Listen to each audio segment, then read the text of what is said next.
Well, a little extra brass bonanza for you on a positive Friday. How are you? Welcome to the Jason Gregor Show on Sports 1440, Oilers Nation, YouTube, Facebook, and X.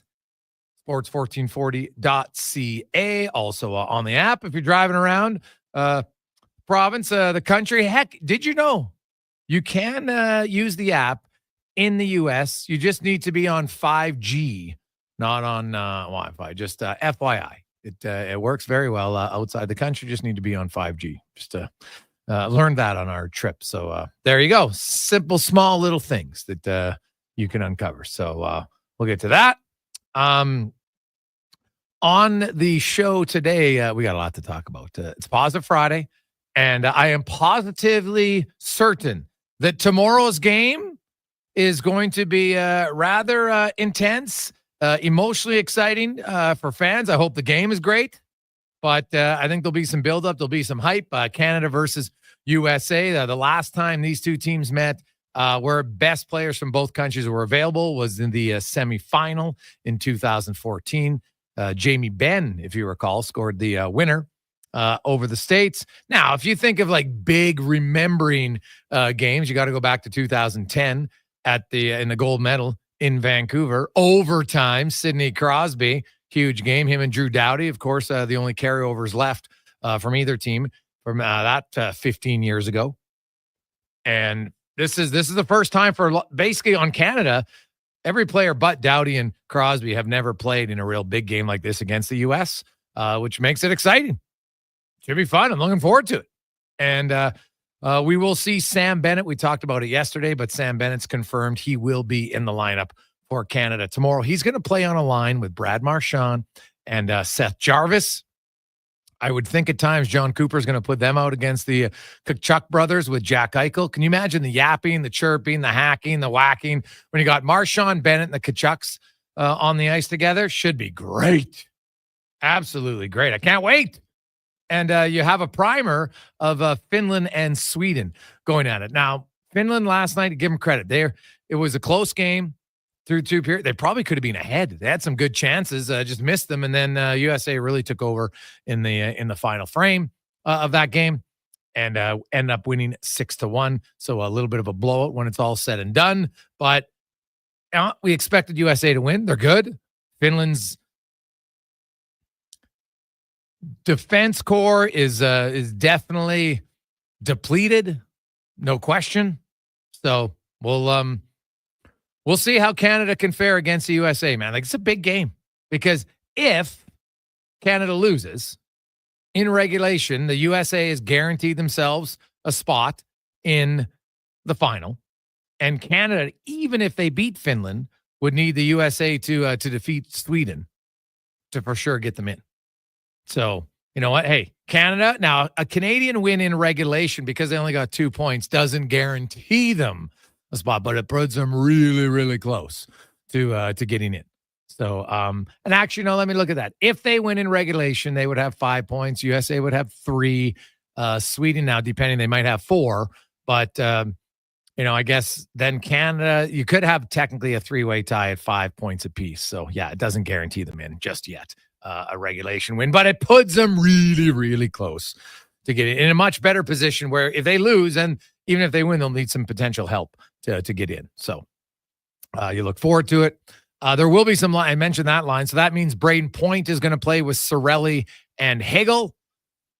I saw that and I was like, man, if you ever wanted to put Braden Point with Connor McDavid, I wouldn't be opposed to that at some point in this little mini series. We'll see how it goes. So we'll talk about that on the program today. We'll talk to Greg Wyshynski. Hated American right now, okay? So I'm going to tell him before he gets on the show, like, Greg and I are friends. We get along great, but sorry, dude. The disrespect coming from the top of your country right now makes the game a little bit more personal, I would think. And it just, now, I know 100% that the outcome of a sporting event has no bearing on the political landscape. I get it. I understand it. Doesn't mean that there won't be intense tomorrow. I know some people are like, hey, where do you come out on booing the anthem? I'd prefer if they didn't. But at the same time, like booing the national anthem. People have to understand why some people are doing it. It's not all. It's a small percentage of the fans. I couldn't even give you a number. I have no idea. I talked to people in the building. They said, maybe 15, 20%. So, you have to look at the bigger picture here and what it means. Would I do it personally? No. Am I going to get my shorts in a knot and think it's the most disrespectful thing? No. It's an anthem. It's a sporting event. Let's try to put it into context. I prefer if it didn't happen, if I'm being 100% honest, but it doesn't offend me by any stretch of imagination. Just like if some Americans next Thursday, if Canada and US are in the final, they booed the Canadian anthem, I wouldn't be like, oh my God, how can they do that? I'm not going to survive. So it's there's different ways to kind of have a protest. It's a harmless, very calm protest to just say, hey, you know what?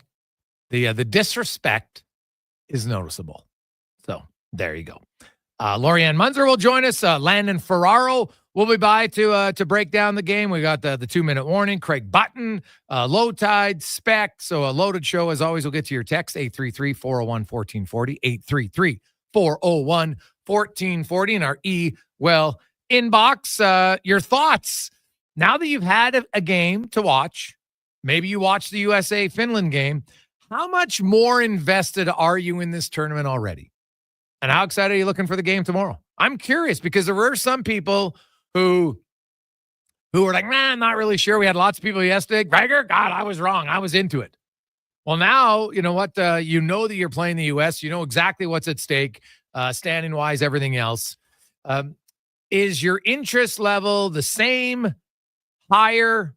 I can't see how it'd be lower. That'd be shocking to me. But even me, like I was looking forward to this tournament. Honestly, like I'm even more jacked up for the game tomorrow. I can't wait. My son has a game that ends pretty much probably 5 minutes before puck drop. If puck drop's going to, puck drop's probably 6:20. So, you know what? And even he's like, we had a practice on Wednesday. I've never seen him get undressed that fast ever. He's never been the first kid out of the dressing room in his life. Ever, never. He was undressed literally in like 3 minutes. I was like, this is amazing. So it'll be the same after the game. He goes, Dad, win or lose, I don't care. I'm getting undressed fast. So, it's great. It's nice to see, young kids get excited for it. So, PVR, get home and, be able to catch up to live action probably through the commercial breaks and everything else by midway through the first. So should be awesome. I cannot wait for this one. Cons, where do you come on? Because you weren't that into it before it started. Yeah, you're right. I was a little hesitant to get all in. And, when I saw McDavid, Crosby, McKinnon, in warm-ups, that's kind of when I was like, okay, this is going to be pretty awesome. Just to have the superstars rolling out one after another. And the way the tournament's gone so far, the overtime win was exciting. Last night, the Americans putting on a show in the third period, just kind of racking up the goals there. I'm fired up for this one. I think Sweden-Finland's going to be a great way to start it tomorrow. Nice 11 o'clock start in the morning, some afternoon hockey. That's great and good for the Swins and Finns to watch back at home. And then for us, primetime hockey, it's going to be outstanding. And you're right. I mean, the political landscape does have an impact on this one. It's not the first time we've seen that in hockey. I mean, the Summit Series, right? Wasn't that kind of impacted by what was going on in the world? Made it a little bit more intense. This one, like you said, it's probably not going to impact these players too much. But for us, there's just a little bit more on the line. So I am really looking forward to this one and seeing what Canada can do. And, who's going to elevate their game, because that American team is very good. Canada's going to, we're going to need to see more of the 3-1 team rather than the 3-3 team. Yeah, I think Canada, like I went to have a whole kind of in-depth look at the game. I just put it up at I didn't put it up, but the editing team just put it up at OilersNation.com. So we'll get to that throughout the show today. A lot of numbers to crunch. Looked at I brought back in time the Phil Esposito interview because I think a lot of the younger generation, right? When you think this is probably the most friction I can recall in my lifetime between Canada and the U.S. ever. And it's not like it's a crazy amount yet, but in my lifetime, this is the most there's ever been. And now it doesn't compare to what it was in 1972, Canada versus Russia, Cold War. Like it was a much different thing. And obviously I wasn't around when that series went on. I spoke to my mom and my dad about it. My mom wasn't like, she's a sports fan. She wasn't like a diehard, but she likes sports a lot. And she talked about just like It was a big deal. And like there was a lot of on the line at that time. And you remember Phil Esposito goes on national TV after game 4 because the first 4 games were in Canada, the last 4 were in Russia, and Canada was down. And Esposito, he was pretty pissed. He didn't hide it. I can't believe some of you are now. He said not everybody, but some of you are bored. Hey, we're trying out here. This team's good. We're trying. And he kind of rallied the troops a little bit and got Canadians behind it. And then, a younger generation would think of the 87 Canada Cup versus Russia. That was pretty good. Jump ahead to the probably the next generation. You've got the Crosby golden goal. That's a massive goal. It was on home ice. It's against the United States. There wasn't the political landscape at all of 72, but it was the Olympics on home ice and an opportunity to win, kind of pride about our national sport, and they won it in overtime. And if you were in that building, like there was probably, I think, 18,000 people who were actually in the building. 15 years later, there's probably 80,000 people who have said at one point they were in the building.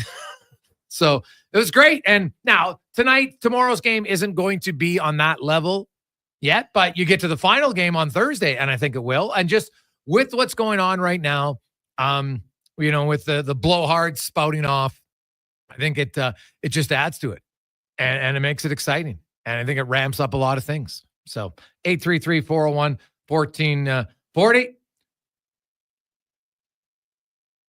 Hey, guys, I had a flight booked to Toronto tomorrow that I changed to midnight tonight so I don't miss the game from El Nate. Right? There shows your dedication of getting into it a little bit different. Hey, guys, with the World Cup of Hockey coming and the Olympics is 4 nations one and done tourney. Thanks, Tony, the meter reader.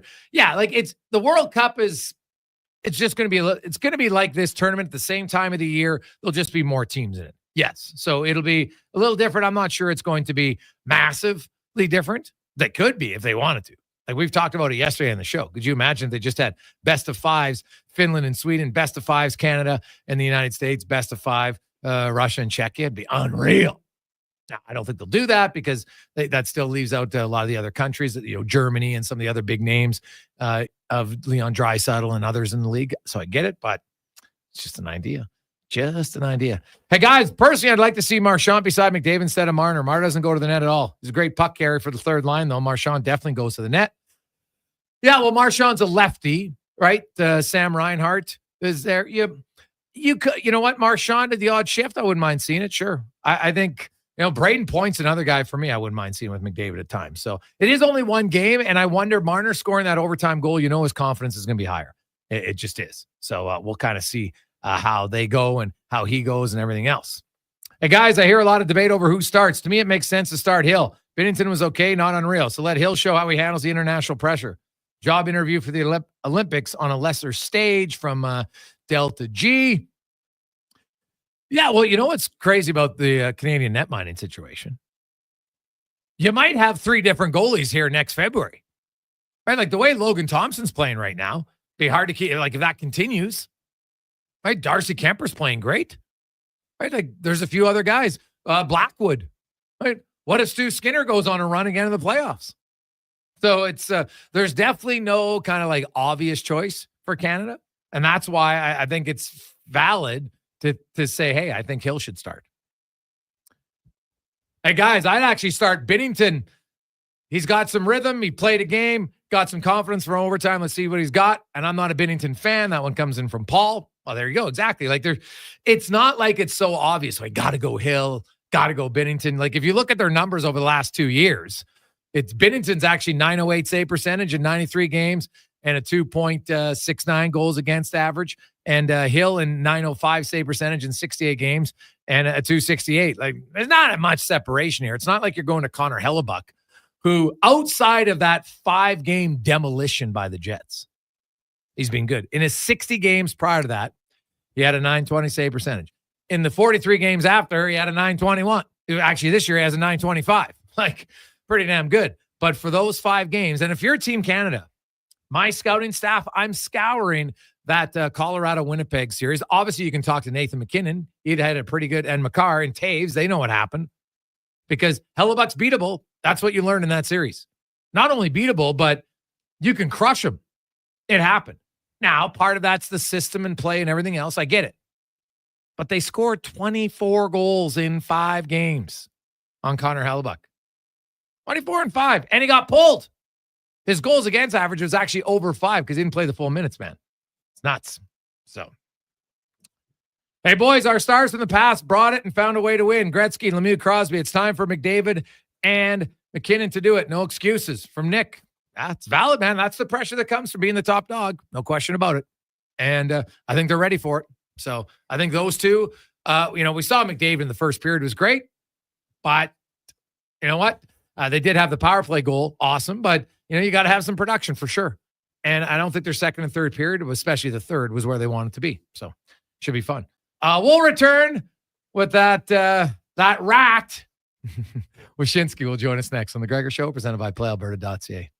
I take possession of my commercial space in 3 months. I need lighting. I need a fire alarm. I need data. I need a generator. I need panels. Sounds like a job for the men and women of Action Electrical. Projects team reporting. We design, build, and construct all the electrical systems for your projects. Need everything to work right? Get the Action Electrical project team on your site. Facing an electrical menace? Call the men and women of Action. Operating throughout Alberta and actionelectrical.net. Ooh, girl, the way you touch that thermostat, it really turns me on. Like a heat exchanger, sensual phenomenon. Wanna play your favorite song where we turn the heat on like a legacy of love. Legacy Heating and Cooling keeps your Valentine sizzling hot. You can afford to shower your Valentine with affection because Legacy offers no payments and no interest for 1 year on your new furnace. And that's how you build your legacy of love. Legacy Heating and Cooling. Roses are red, violets are blue. To heat things up this Valentine's Day, a Papa John's pizza will certainly do. Flowers are nice, but so is a slice of delicious handcrafted pizza made with fresh ingredients. Right now, get a medium 2-topping pizza and your choice of dessert for only $25.99. Order today at papajohns.ca or through the Papa John's app using the promo code LOVEDAY. Better ingredients, better pizza. Better get you some Papa John's. It's the season for love, and you're about to fall hard for the vehicle of your dreams. Presenting the outstanding 2025 XC90 from Volvo Cars Edmonton. Right now, you can lease your 2025 XC90 plug-in hybrid from 1.49% and save $4,600. Or finance a 2025 XC60 from 1.49% and save $1,500. All while being deeply infatuated by the newly upgraded, highly attractive body and wheel design. Volvo Cars Edmonton. VolvoCarsEdmonton.com. 1205 101 Street Southwest. Hey, it's Andrew Walker, host of the Cross Mitsubishi pregame show, which you can check out before all the games this season. A big thank you to Cross Mitsubishi for their support. We are Sports 1440, Edmonton sports leader. Hockey is back. And Play Alberta, Alberta's #1 sportsbook and official partner of the Edmonton Oilers, has you covered with bigger offers, boosted odds, live betting, player props, and more. New to Play Alberta? New players now receive $200 in free bets just for signing up. You already play? Get a $10 free bet for every $100 you bet. Every week, all season long. Visit playalberta.ca and make your picks today. Bonus terms and conditions apply. Join the paddle battle against cancer. Be a part of something bigger at Edmonton's Pickleball Classic, March 8th. This action-packed tournament is fun, social, and a great way to rally with your community to support the Alberta Cancer Foundation. Whether you're a seasoned pro or beginner, you're welcome on the court. All ages and skill levels are welcome to join. Secure your spot today. Find the Pickleball Classic online to register, become a sponsor, or bid on the online auction. Every little bit helps. The Pickleball Classic, March 8th at the Edmonton Pickleball Center.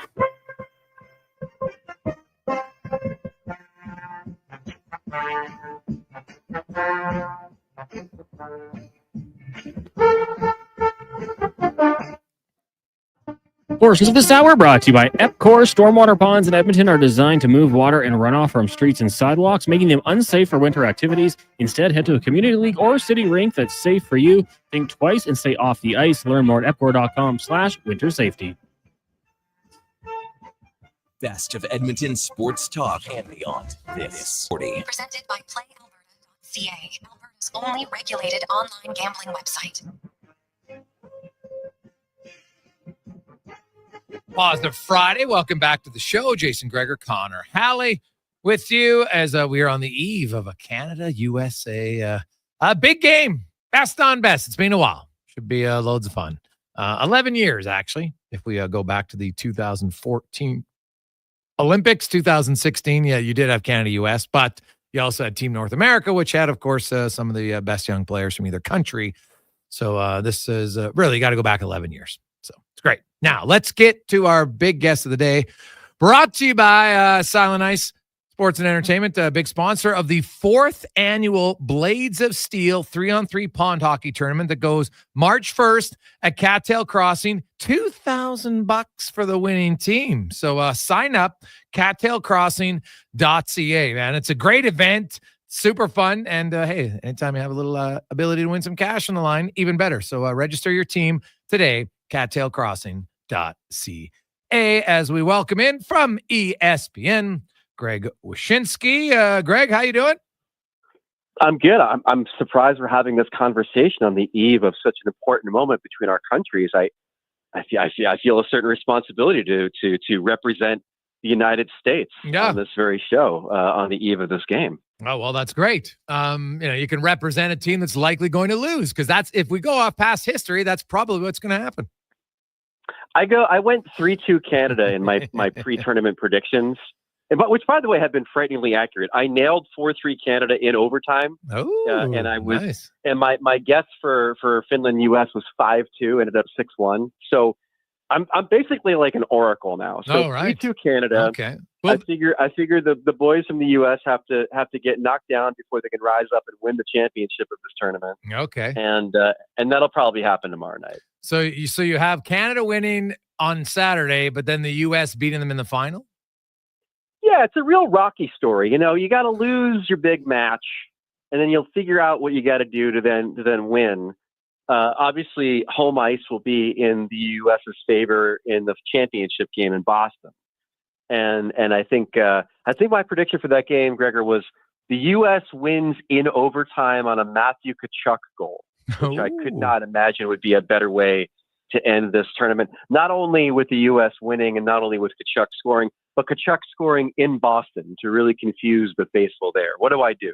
Oh. I hate this man so much, but he just won something for my country. Oh, it would be good. Now, there's lots of people are making a lot about booing the anthem right now. So, the Americans don't like it. But Greg, were you upset when the Americans booed Nikolai Volkov and the Iron Sheik when they used to sing the Russian national anthem? I don't recall you guys getting that upset about this. So how come all of a sudden? So in all seriousness, I've spent the better part of my career saying we shouldn't play the anthem. Yeah, I'm with you. And I'm happy that you are. And I think more and more people have come around to see it our way, that this is just more trouble than it's worth. It's always been more trouble than it's worth. And here's the thing about anthems. They exist and they're played at these sporting events, these entertainment events, to elicit a reaction, to pump up the crowd, to give a chance for Stars fans to scream Stars or Knights fans to scream Knights. There's a reason why they play the anthem, and then they don't do the hero of the game military alumnus thing until later in the game, because they know that will then pop the crowd again. So if you're doing this to elicit a reaction from a crowd, and then the reaction you get happens to be something negative because people are using that space to express themselves in some way about the current geopolitical situation or anything. It could just be that they hate the Americans because they're the opponent in the game and they want to boo the anthem.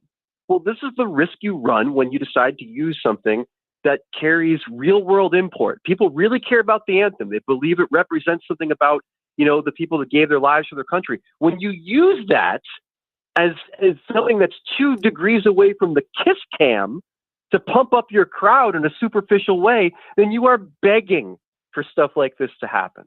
And so I'm glad people are coming around to seeing it like you and I, that if you really do cherish this stuff, then don't stick it before a nonsensical entertainment expenditure where people come to cheer fighting. Yeah, to me, play the home team anthem, gets a crowd rolling, and you move on. And that's how it works. Or just play it at the end of the game. If you really want to have this stuff during an international competition, I understand, the idea that you have these 2 countries playing each other, you play the anthems, then just play the anthem of the team that wins at the end of the game. If you really wanted to play this thing, if it's that important to do it, then do it. Otherwise, It is just gimmickry. It is no different than the decibel meter that they play to get the crowd clapping loud. Like it's just part of game night operations.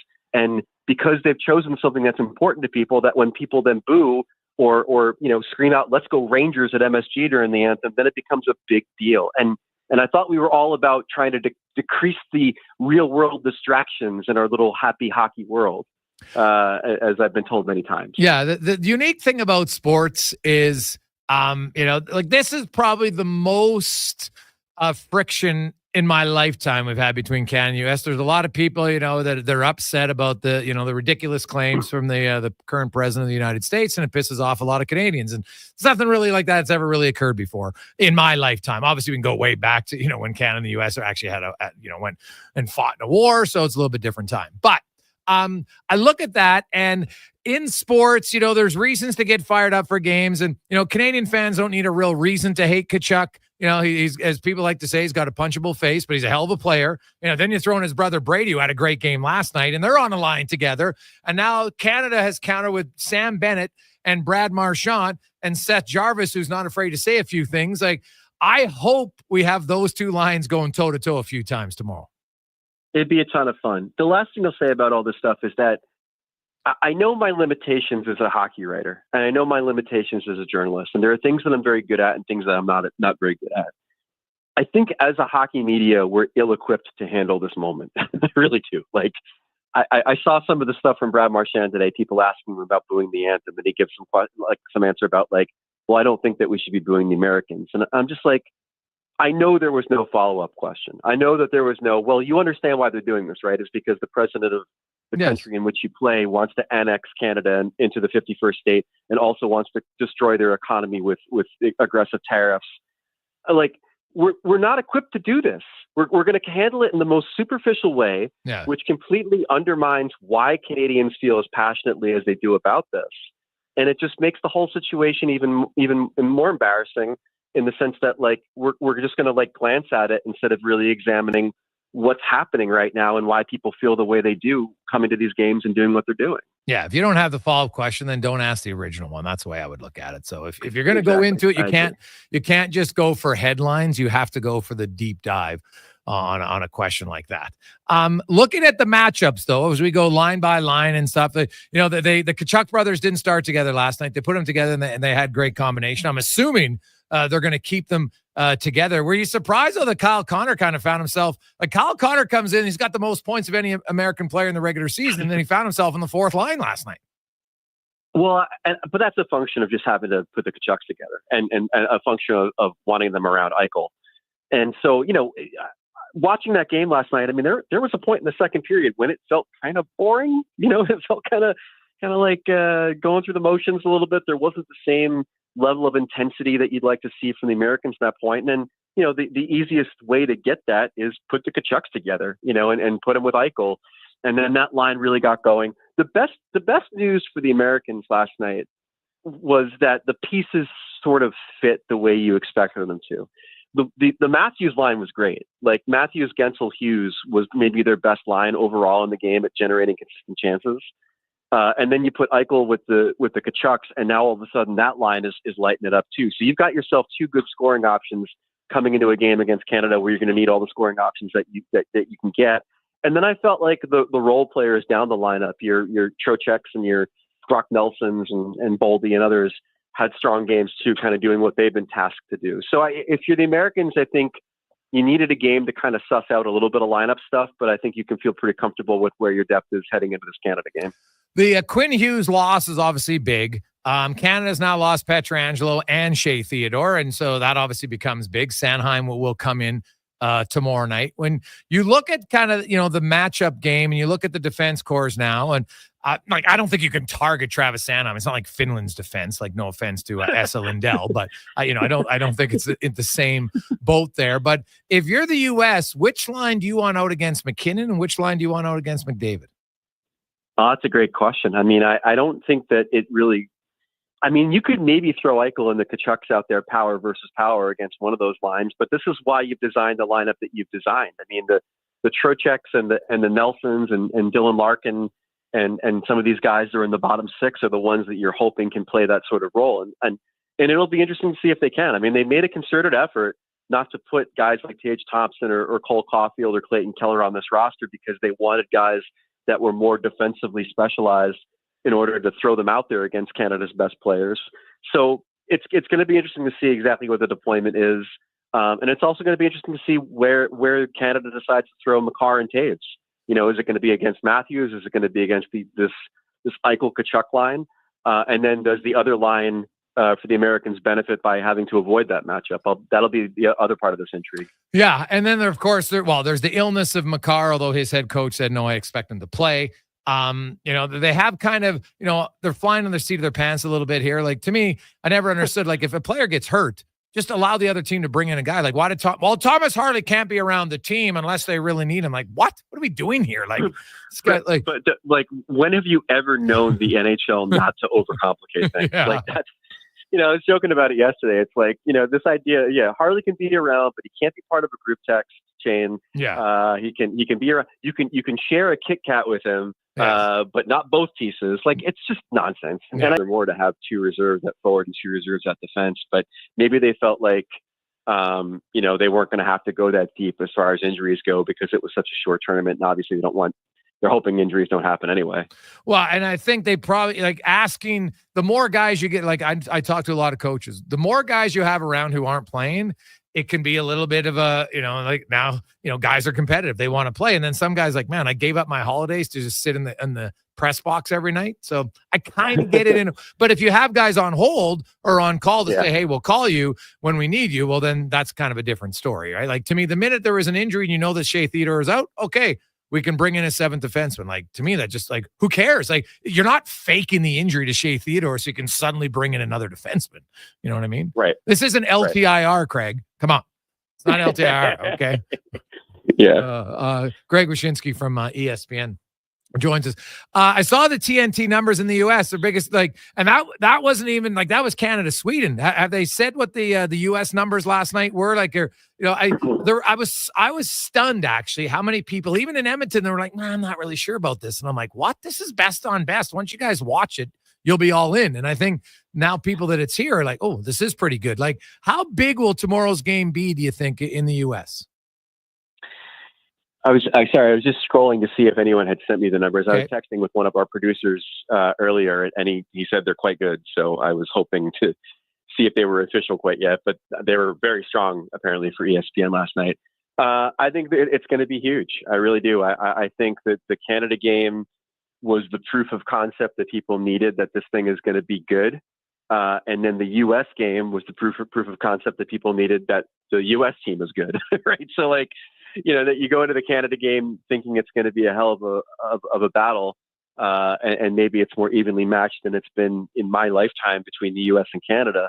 And you know, I think the undercurrent of all the stuff that's happening that we discussed earlier will also lend a little intrigue to it. You know, there's definitely been a lot of mainstream coverage of the booing of the anthem, and I think as we get closer to this thing, and there being a little bit of a sports window maybe for this tournament to get a bit more publicity with you know, being after the Super Bowl and everything else, like, I think it's going to be a pretty sizable audience. And, you know, the quality of the game will have something to do with that.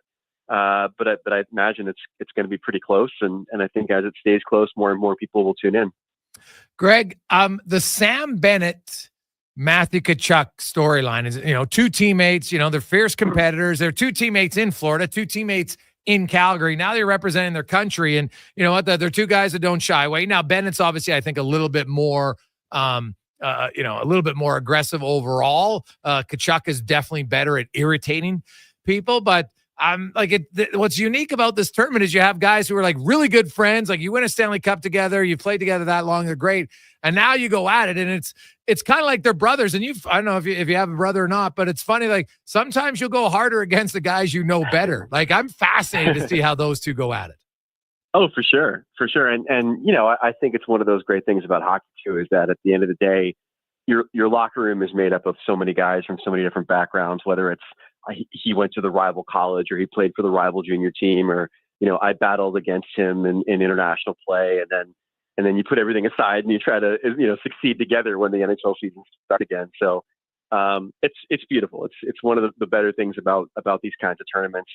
The flip side of that being, of course, the chance to see rivals play together. Like Matthew Tkachuk and Charlie McAvoy are teammates on the same team after battling all those times in the Bruins and Florida Panthers series and stuff like that. So I was telling somebody the other day, it gives you that old All-Star game feel. Remember when that was a novelty to see these guys play together and for the first time, see Crosby and McDavid together. This tournament kind of gives me a little bit of that vibe, even though that's sort of been lost because of how much we see these guys play together now. But this tournament, for whatever reason, man, I guess it's because of the gap in best on best tournaments, has been sort of that. Oh wow, look, Gretzky and Roenick on the same team. Wow, that's wild. Can they do that kind of stuff when I was a kid? Yeah. Well, my son was just blown away by it. He'd never seen it before. He was like, "Dad, this is like my PS5 All-Star game, and they're all on the same team." He just thought it was. He thought it was unreal. And exactly. Quickly, Greg. Of course, in just a week's time, here we're back to regular season NHL, and it's like a sprint to the trade deadline. Who do you see as which team or teams do you expect to make the biggest moves between now and the deadline? God, that's such a good question. I'd have to say because of cap space and need and proximity to potentially winning a Stanley Cup, I keep my eye on Dallas. I mean, like that's a team that's never. I mean, Jimmy Nill has never shied away from making a big deadline swing before. I think they're primed to do it based on the available salary cap space that they have with the Sagan LTIR. And knowing what they need on the blue line, and obviously with Heiskanen out as well. So, that's a team that I'm really fascinated to see exactly what they do because the window to win is there. And I think the opportunity is there for them to make a little noise in the West if they can just maybe add a thing or two to that roster in the way that they did with the Tanev trade last year. But other than that, I mean, I think the real intrigue is going to be how many of these teams are going to be aggressive. Which of that pack in the Eastern Conference has the humility, let's call it, to acknowledge that maybe they're not good enough to win and actually become sellers. And all eyes, I think, are probably on the New York Rangers when it comes to that sort of self-actualization. Do you think they would be sellers? Oh, I think the possibility is there. I think the JT Miller move is part of a larger remaking of the core of that team that has been ongoing. Okay. So when you think about Kreider and you think about Zibanejad and you think about the moves that they've tried to make and starting with the Trouba trade, the moves that they are making in order to try to change the complexion of the middle of the core of that team, I would not be surprised to see a Kreider go. I wouldn't be surprised to see Ryan Lindgren go and other moves as the Rangers try to, remake this team in the way that Chris Drury wants to remake it. Interesting. Well, Greg, enjoy the game, man. It should be a heck of an atmosphere in Montreal, and I hope we have a rematch next Thursday. Yeah, that's the important thing, right? I hope so too. I think serving a home and home, if you will, between these two countries in Montreal then in Boston would make this tournament really a special thing. For sure. Awesome. Enjoy it. Take care. There you go. That's Greg Wyshynski from ESPN. A few texts coming in, 833-401-1440, 833-401-1440.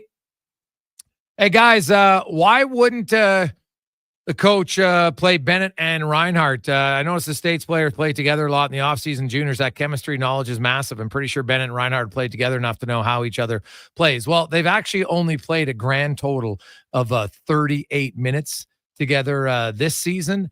And last year, 39 the whole year. So no, they really don't have any chemistry. They never play together.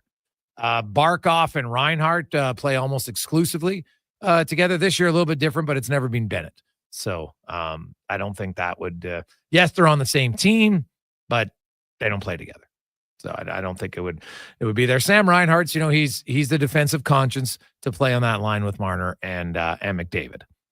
So that's kind of where they're at now. Will they switch lines around? Sure. But if they did put Reinhart and Bennett together, it wouldn't be due to chemistry because they really don't have any other than being teammates. They've never really been line mates over the last few seasons.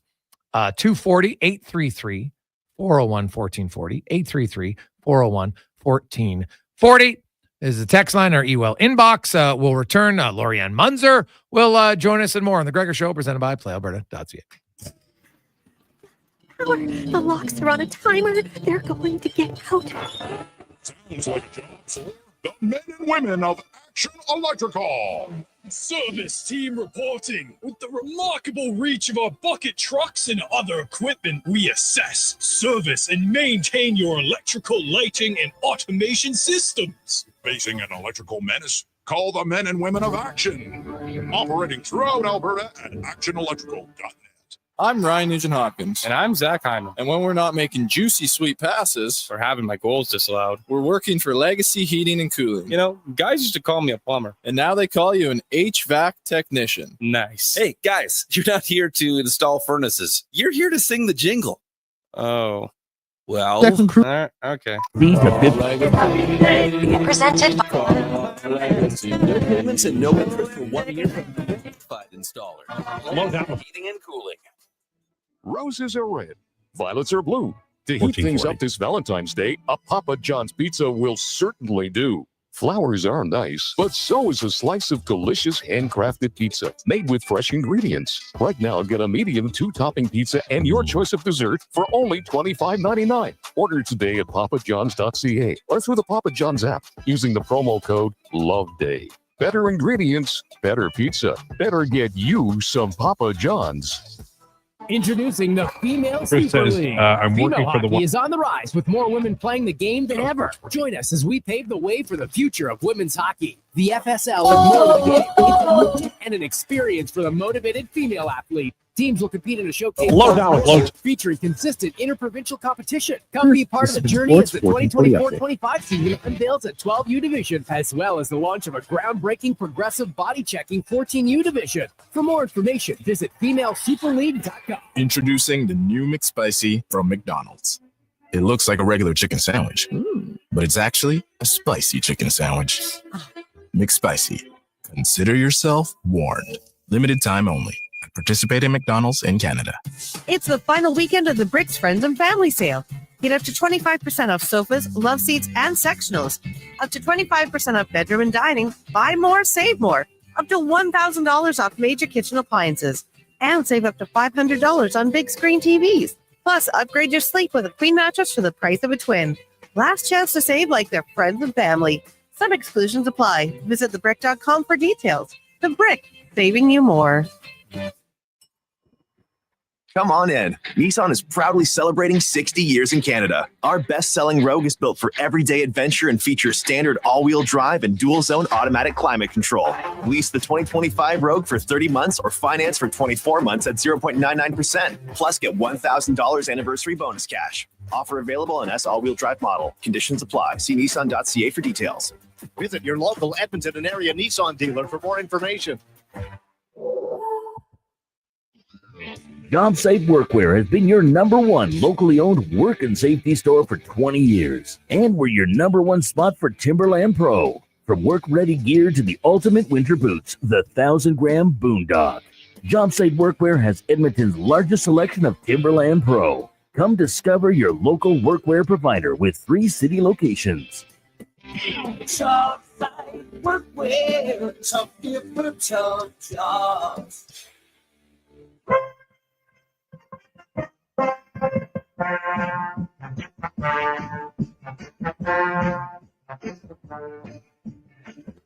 Portions of this hour brought to you by On the Rocks. Watch every Oilers game at OTR with $5.25 Molson Canadian, $5 Pink Whitney shots, and 60-cent wings. Plus, play Oilers score and win for your chance to win On the Rocks gift cards. Oilers hockey at OTR. Book your table today. Jasper Ave in 118. Hat tricks, touchdowns, and home runs. Get it all with the Jason Gregor Show on Sports 1440. Presented by PlayAlberta.ca, Alberta's only regulated online gambling website.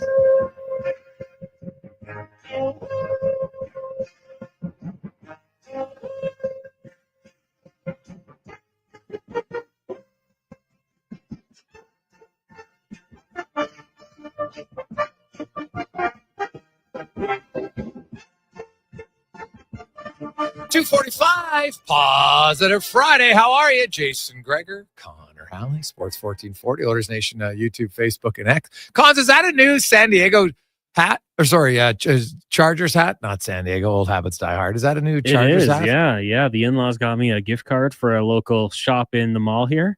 I asked about another one, which was a white one I didn't think I could pull off, and the guy pulled this one out. I was like, oh, this works out even better. We'll get you on camera later. That blue around it actually looks pretty good. I'm not going to lie on the logo. So, hey, if you can't win, at least you look good. So that's good. That's the motto. That's good.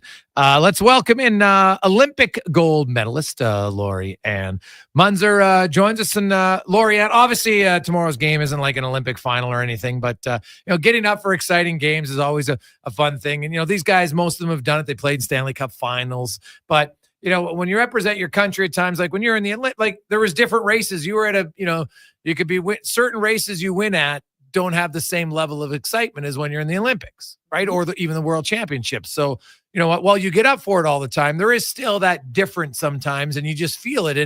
And the key for an athlete is to not let it become too much, where all of a sudden, emotionally or mentally, you're drained before the game starts or before the race starts. Absolutely.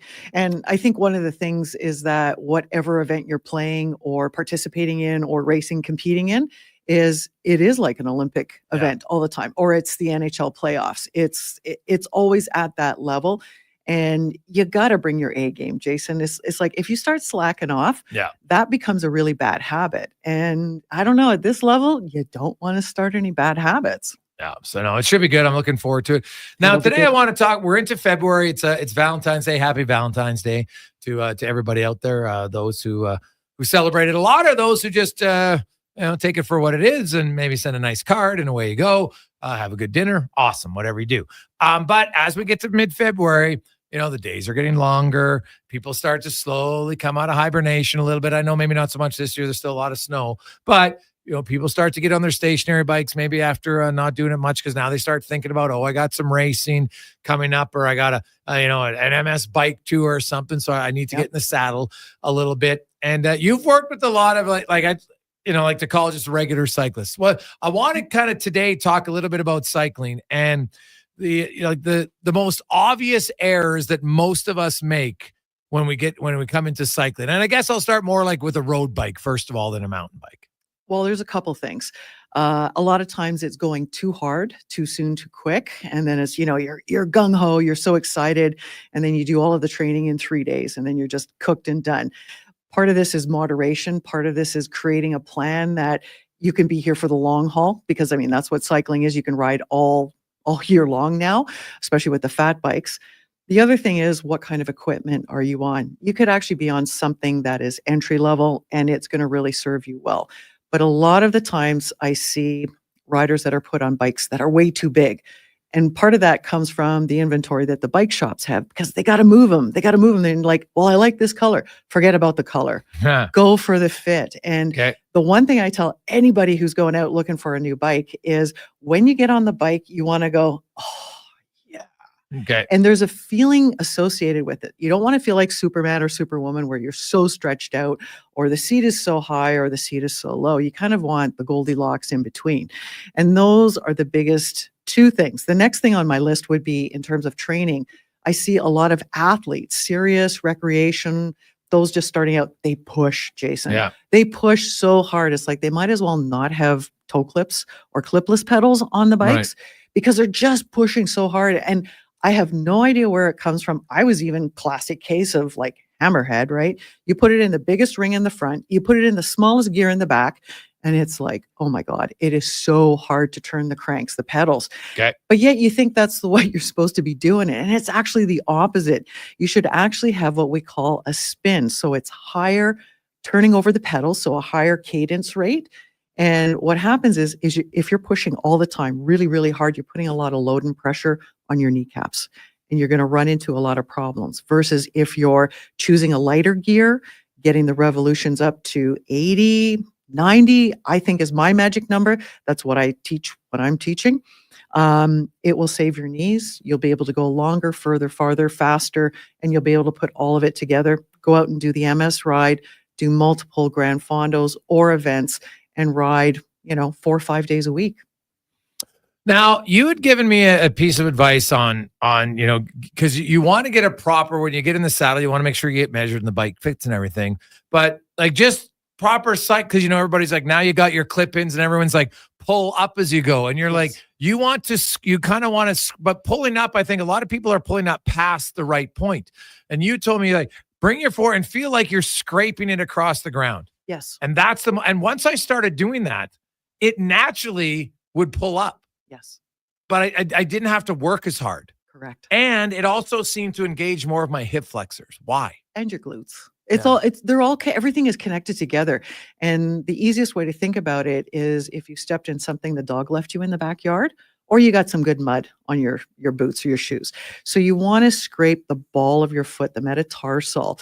You're not perfectly parallel with the ground. You want to be a little bit higher, like a heel high, but not very high.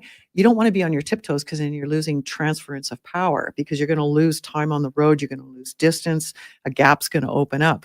But that transference, when you think about scraping the mud or the dog off the bottom of your shoe, you are really going to pull your foot up, and it really starts to engage the hamstrings, and it gives you a different focus versus like stomping. If you're stomping and pushing down, it's all quadriceps.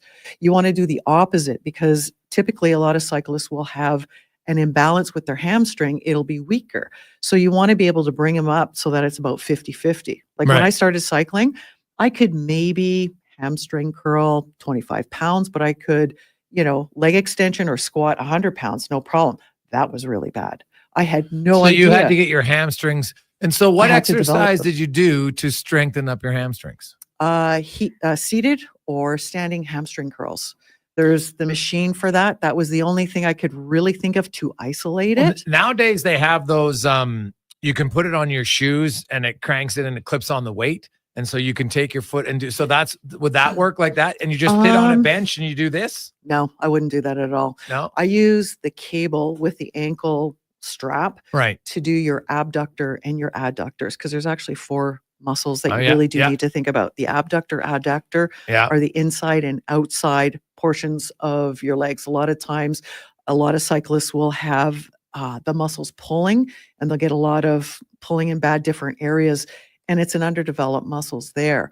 So the hamstring curl is more of an isolated standing or a seated machine workout, but it really isolates it. You can do it doing a squat, but a lot of people cheat with their form on the squats, and then they're not always engaging it. If you're going to use a squat as your go-to, definitely is what I would do. Pick up the pencil with your glutes.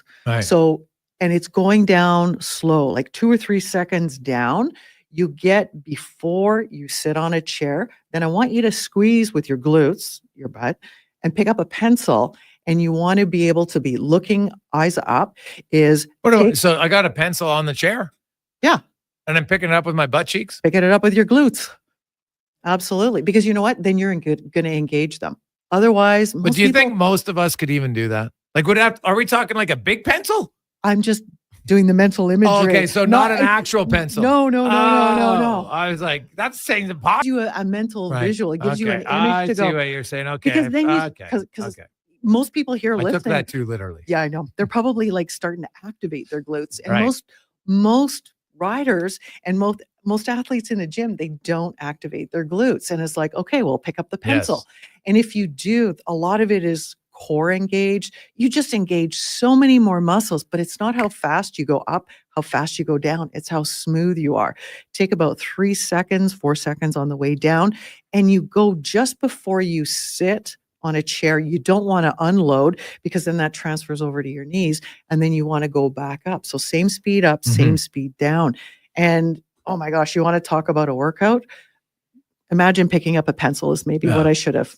Well, Decentric, I do know that, lots of workouts when it comes to weights, they say, you know what, you should mix in like a decentral loading every time. So when you're doing like a bench press, push it up and then you come down 1, 2, 3, 4, depending, come down, do it. And because now you're under tension longer. Right. And you can make some progress. Oh, absolutely. And that just reminded me, some of my mostest favorite trainings, we were on this thing called a shuttlecock, and you would actually take these bands and you would be like in a sled, but you'd be lying down, and you do exactly that. So you're on your back, you're lying down on this machine, and it's hooked together with these bands. So you would go slowly down and your legs are starting to contract, and then you literally explode. And what that was doing was simulating what we call a jump. So it's like a out of the saddle, so when instant boom. That boom when you got to go to pass. Exactly. Okay. Same thing like with football players when they just, 5, 4, 3, 2, 1, boom, and then Right. they just explode. Yes. And it's this explosive power. But how do you transfer that? And that's always the question to ask with a movement or a drill that you're doing. How is this going to cross over into either every day or into my sport of how will this explosiveness help me? Lorianne Munzer joins us. So when we get back to just like the cycling motion, we talked about kind of scraping the ground. Pretend like you're doing the motion of you're scraping the ground as you pull. Yep. Now we got text from, hey, if I don't have clip-ins, what do I do then? Duct tape? You can duct it, or do you need it? Or because nowadays you're at home and some people are like, hey, you know what? I don't feel comfortable in strap in. So I just, Totally. I just want to put in the ones where I can strap them down. We call those toe straps. Toe straps. So those good enough? Oh my gosh, those are great. Those Okay. they have them at the gym as well. They're on the opposite side of a clipless pedal. If you're wanting to go clipless, one of the best things to do is to pick up a mountain bike clip and shoe. And then just back off the tension to you're almost going to pop out, but it's not dialed in where I would want to be locked in and loaded. But the clipless pedals, they're great. But the pedals with the clips, oh yeah, that's all you need too, because you can focus again on pulling your foot up, but you got to be really good because if you're scraping forward to backward motion, you may pull out your foot out of the clips. All right. So that's the only thing. So again, it's just finding that sweet point of where is my foot? Where am I in that pedal circle? What about pedaling backwards under tension? Is there any benefit to that? Why? Unless you're doing gymnastics cycling where you are pedaling backwards, then there's that. But the one thing that is really good is one-legged pedaling. And you do have to be clipped in. It's easier with the clipless pedals than we call them rat traps. And so when is that the best way to learn how to get a proper rotation? It's one of the fastest ways. Absolutely. Okay. Because your leg is always going to go down. And this is where you're going to figure out how good is my pulling up and my hamstring engagement. Okay. So you're going to find that you're going to be doing more like a piston up and down. And then it gets to be a really sloppy oval. Sometimes you're doing a square box. And then you figure out with the right amount of tension, you don't want too much or too little, too least, but you just want that happy medium part where you've still got a bit of pressure so that you can be in control of the whole pedal stroke. And I wouldn't go for more than a minute, one leg, and then flip over to the other. And then the thing is, can you, when you're switching legs, to flip into your pedal without looking down? Without looking down? Without looking down, absolutely. Okay. Because you should be able to feel the pedal. You should be able to feel your shoe where you are. It takes Okay. practice, Right. but it will come because if you're looking down as you're riding your bike, you're probably going to hit something or you're going to end up in the ditch. And that's where you don't want to be. Okay. I like it. Lorianne, great stuff. Have yourself a good weekend. Will you be watching Canada-US? Oh, yes, sir. You betcha. Oh, all right. It's going to be good. I guess when you represent your country, anytime in any sport activity, you see somebody representing your country, you're probably like, okay, I'm in.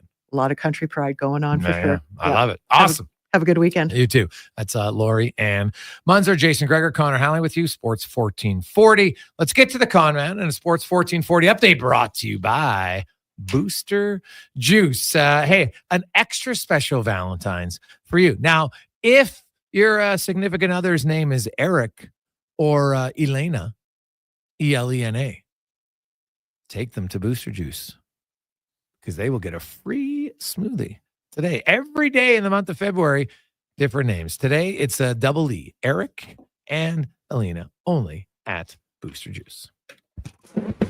This is a Sports 1440 update. Got an off day in the Four Nations Cup. Resumes tomorrow, 11 a.m. with Sweden meeting Finland. Then at 6 o'clock, Canada taking on the United States. We've got no games in the association as the All-Star weekend gets going. Skills competition, three-point contest, and dunk contest goes Saturday night. Then the main event on Sunday in the WHL. The Oil Kings are in red. You're taking on the Rebels tonight at 7. Then back in town tomorrow, hosting the Lethbridge Hurricanes down at Rogers Place. And we're also starting at 7 o'clock in the BCHL. It's a big one in the Grove tonight as the Saints host the Crusaders. That'll start at 7. In the AJ, you got GP hosting Whitecourt. Canmore takes on Old. Drum Heller in Camrose. And Devon meets Drayton Valley. PWHL, Boston and Toronto take on the Scepters. That one gets going at 5 o'clock. Down at the Saddle Center tonight, we've got Bears and Pandas basketball Both teams taking on the Griffins. It gets going tonight at 6, tomorrow at 5. Also the Saville Center, the 2025 Prairie Regional Tennis Championships this weekend. That gets going at 6:30. More tomorrow morning, 9 a.m. with the Pandas taking on the Bisons, and both volleyball squads in action on the road down in Calgary, taking on Mount Royal tonight. Tomorrow, McEwen men's hockey on the road in Regina, taking on the Cougars over the weekend. On the flip side, the women hosting Regina tomorrow as well. In hour 2 of the Jason Gregor Show, we'll talk more Four Nations and be joined by former NHLer and Canadian Olympian Landon Ferraro. I'm Connor Halley. This has been a Sports 1440 update. This is Sports 1440, a Stingray radio station broadcasting on Treaty 6 territory. Download the free iHeartRadio app and listen to CKJR wherever you go. Ooh, girl, the way you touch that thermostat, it really turns me on. Like a heat exchanger, sensual phenomenon. Wanna play your favorite song when we turn the heating on like a legacy of love. Legacy Heating and Cooling keeps your Valentine sizzling hot. You can afford to shower your Valentine with affection because Legacy offers no payments and no interest for 1 year on your new furnace. And that's how you build your legacy of love. Legacy Heating and Cooling. We've finished construction of our gamma radiation containment facility. Is it up to code? Is it going to be safe? Sounds like a job for the men and women of Action Electrical. Testing team reporting. We test your commercial operations using tools like infrared to ensure safe operation. Trust us to prevent potential calamity before it strikes. Facing an electrical menace? Call the men and women of Action. Operating throughout Alberta at actionelectrical.net. Roses are red, violets are blue. To heat things up this Valentine's Day, a Papa John's pizza will certainly do. Flowers are nice, but so is a slice of delicious handcrafted pizza made with fresh ingredients. Right now, get a medium 2-topping pizza and your choice of dessert for only $25.99. Order today at papajohns.ca or through the Papa John's app using the promo code LOVEDAY. Better ingredients, better pizza. Better get you some Papa John's. Hockey is back, and Play Alberta, Alberta's #1 sportsbook and official partner of the Edmonton Oilers, has you covered with bigger offers, boosted odds, live betting, player props, and more. New to Play Alberta, new players now receive $200 in free bets just for signing up. You already play? Get a $10 free bet for every $100 you bet every week all season long. Visit playalberta.ca and make your picks today. Bonus terms and conditions apply. It's the season for love, and you're about to fall hard for the vehicle of your dreams. Presenting the outstanding 2025 XC90 from Volvo Cars Edmonton. Right now, you can lease your 2025 XC90 plug-in hybrid from 1.49% and save $4,600. Or finance a 2025 XC60 from 1.49% and save $1,500. All while being deeply infatuated by the newly upgraded, highly attractive body and wheel design. Volvo Cars Edmonton. VolvoCarsEdmonton.com. 1205 101 Street Southwest. Experience more at the Edmonton Expo Center. Come for Canada's largest trade show, the biggest names in entertainment, exhilarating sporting events, and more. Stay for the experience. But it doesn't end there. Maximize your brand exposure with Edmonton Expo Center's new cutting-edge feature screens, spanning Western Canada's largest venue space. Captivate an annual audience of over 1 million visitors during iconic events like Pro Rodeo, Disney on Ice, Glow, K-Days, and so much more. To learn more, call 780-660-0514 or visit edmontonexpocenter.com today. The moments we need healthcare are some of our most vulnerable. You deserve a system that supports you. Our healthcare system can't wait any longer.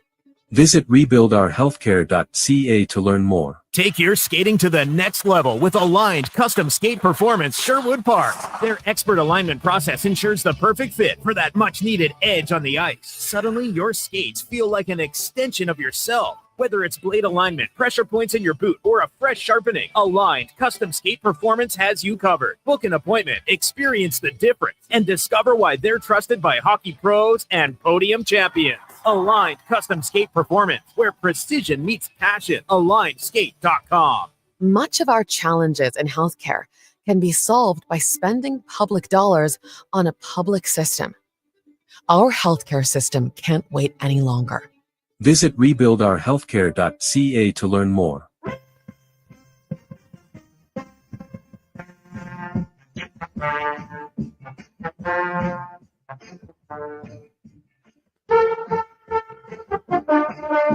portions of this hour brought to you by Can Torque. We offer sale, rental, repair, and calibration of hydraulic, pneumatic, and battery-powered torque wrenches, stud tensioners, and flange maintenance equipment. Order today at cantorque.com.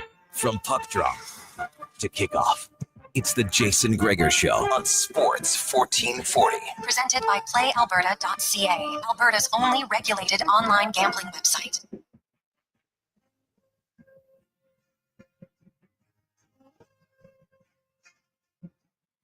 .306. Welcome back. Positive Friday. Jason Gregor, Connor Halley, Declan Kruger running things at Sports 1440 online, of course, Orders Nation, YouTube, Facebook, and X. Hope you're having a lovely day. Got big plans for it is Valentine's Day tonight. So if you're looking to go for dinner now, it might be too late. Who knows? Depends on what you're liking. But if you're looking out to go to a nice place, most of the restaurants, I'm guessing, could be wrong. Any restaurants have some openings. You want them filled, let us know. We'll help you out on a Valentine's Day. But it's like, it's like we're connecting people. It's like we're forging the relationship today. So if you, you got a place that you want you're one of the few who has an opening or two, let us know. We'll pass it on. 833-401-1440, 833-401-1440. Jason Gregor, Connor Halley, with you. And we've talked lots about the Four Nations, and we got a lot of texts coming in because we asked the question. Where's your interest level today compared to even on Monday before the tournament started? Hey, guys, I'll be honest. I was about a 3 earlier in the week. I can't believe how jacked up I am tonight. I'm even excited to go out for Valentine's Day dinner knowing that I'll just pass the time quicker to get to the game. That one came in the email from Peter. You can always email us as well, Gregor at sports1440.ca. Guys, I'll admit I was about a 5, lukewarm to it. Honestly, the first period against Sweden, I couldn't believe how intense I was into that game. Now I can't wait for Canada US. I hope the game lives up to it. What's the rest of the schedule? Well, they play Monday. By the way, Monday's game is 11 o'clock Edmonton time as Canada takes on Finland on Monday. And depending how this goes, there's only one final, and it will go Thursday. So the schedule, there's only 5 games left. Finland plays Sweden tomorrow, 11 a.m. Edmonton time. Well, puck drops about 11:10, 11:15. Then Canada and U.S. will start at 6 o'clock just after Edmonton time on Saturday. Then Monday, the exact same times, except it's Canada, Finland first, and then Sweden and USA last. And then the final will go on Thursday at just after 6 p.m. Edmonton time. And then the NHL regular season will start up next Saturday. The Oilers will begin a 5-game road trip. They're in Philly and Washington back-to-back next Saturday and Sunday. They also go to Florida, Tampa, and Carolina. Not many easy games on that trip to get back into it for Edmonton. The Oilers, in case you care, they are back on the ice Tuesday afternoon. No team is allowed to practice before 2 p.m. local time. So expect the Oilers to be on the ice at 2 o'clock on Tuesday. They'll practice Wednesday. They'll fly Thursday. And then they'll practice Friday in Philadelphia. That is the plan as they get back on track.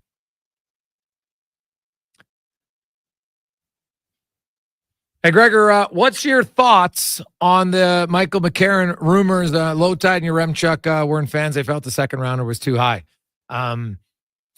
Well, they're saying he's a fringe NHLer. Well, I don't know how you can say Michael McCarron's a fringe NHLer. I think he's established himself as a full-time NHL player right now. He is what he is. He's he's a big I think he's like he's a big body. I know he's been up and down for a bit, right? He was drafted way back in 2013, but when you're that big, sometimes it takes a while to get yourself established. But I think for him now, the last 2 years, he's established himself as an NHL player in Nashville. Now he's an option.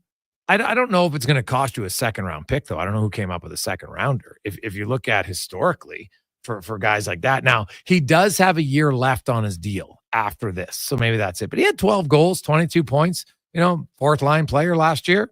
It's not bad numbers at all. This year, obviously not on pace for the same amount of production, which you could say about virtually every player in Nashville. For the right price, I have some interest in Michael McCarron. He fills a few, like he's huge, 6'6", he's tough, he'll fight and kill penalties. Decent skater for a big man.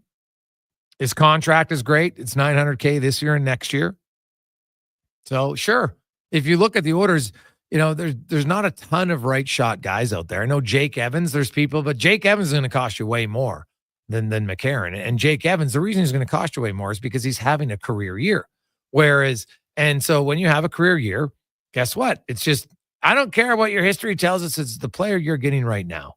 And, he's got 11 goals, 27 points. His career high is 13 goals, and his career high in points is 29. And he's got a third of the season left. So he's definitely he's on pace, for close to 40 points this year.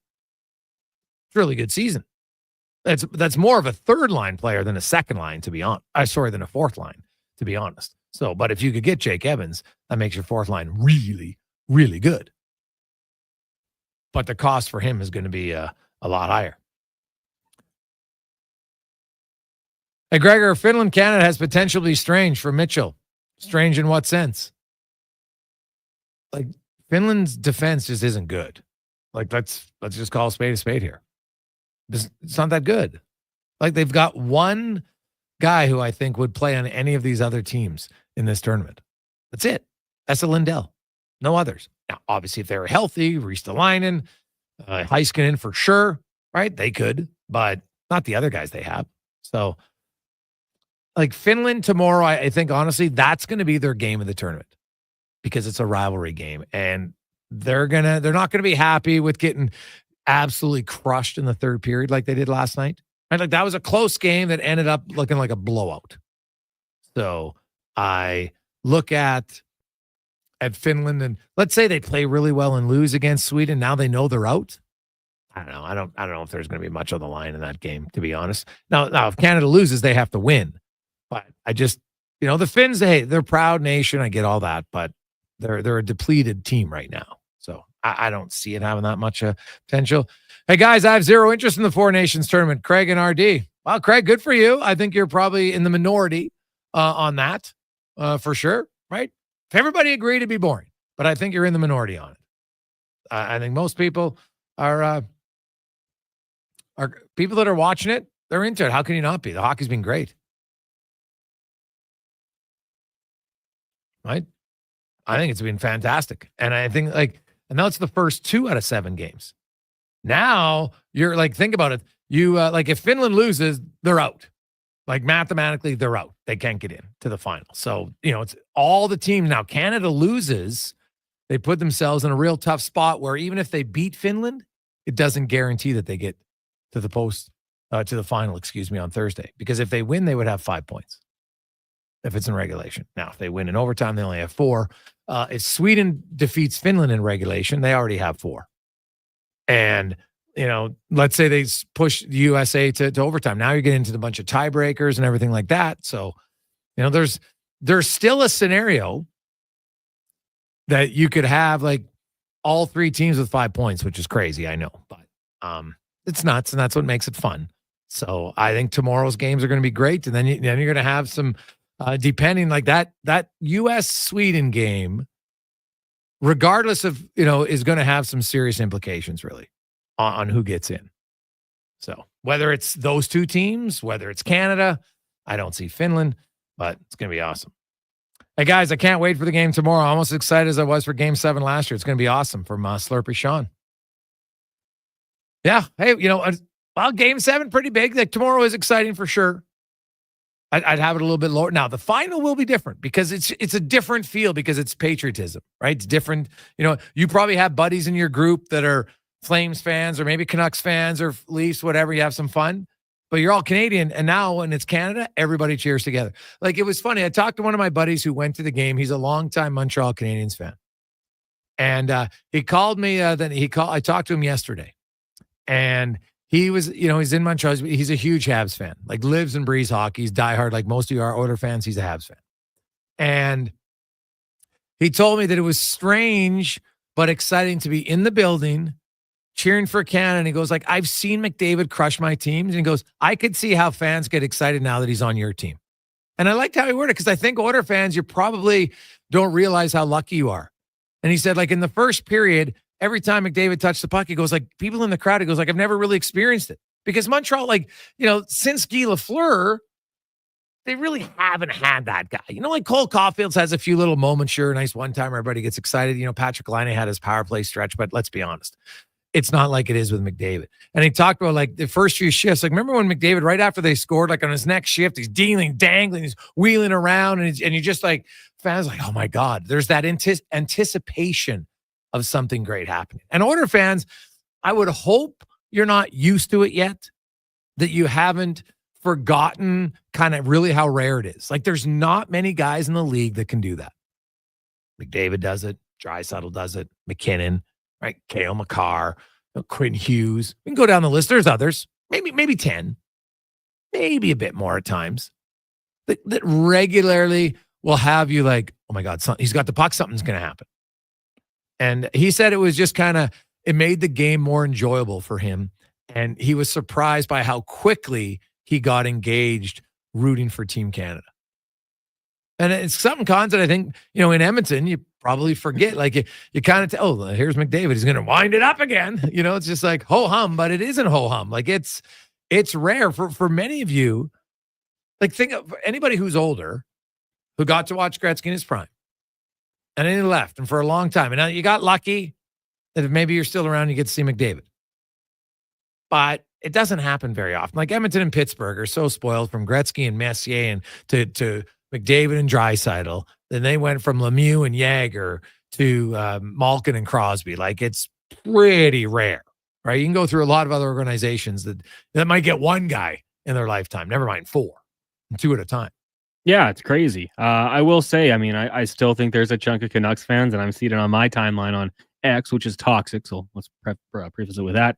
But some people still root against McDavid, but a lot of people are just going to enjoy it, how good he is to have him on your squad. And it doesn't really do it justice, Gregor. You can attest to this. Like, on TV, it's one thing, it's ridiculous. But in real life, when he picks up the puck in his own end, it's crazy. Like, similar to Nathan McKinnon. And I can imagine for those fans in Montreal, getting to see that in person makes it a little bit easier to root for the guy. And yeah, it's been awesome. I cannot wait for this game on Saturday night. I think you can tell just the way the guys are talking about it on both sides. They know what it means. Like, this is big for both of their countries. It's been so long for a lot of them, the first time they'll ever get to play on this level, best on best, against the United States or against Canada. So it is really good. And yeah, looking forward to seeing what Connor McDavid can do, elevate his game even further, because it is ridiculous. And I try not to get used to it, because we should just enjoy it as long as we are blessed to see him play in our city.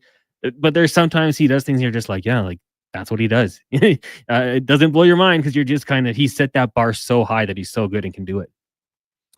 Yeah, it is. It's high, and it's pretty unique for sure. Hey, Gregor, a few other ones, 833-401-1440, 833-401-1440. Guys, as long as the U.S. doesn't win, all I care about in that tournament, a team with the Kachucks and the Miller, easy to cheer against. That one comes from Drew.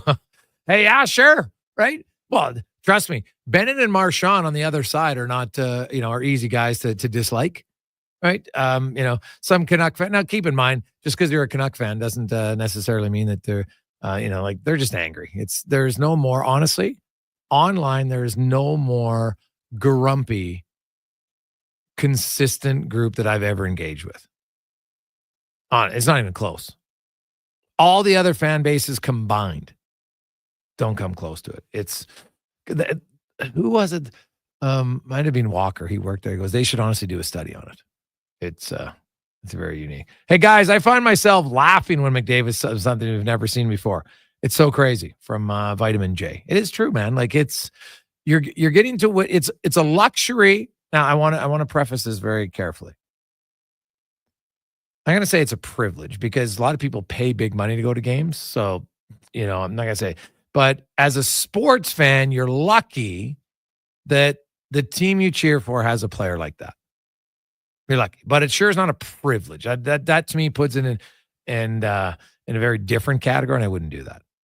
So it is just sports, and it's great, and it's fun to see him, but it's not a privilege. Let's not go over the top here. When we return, Landon Ferraro will join us. We'll talk about the matchups as we look at it. If you're John Cooper, we know that Bennett's playing now, and they put him on a line with Marchand and Jarvis.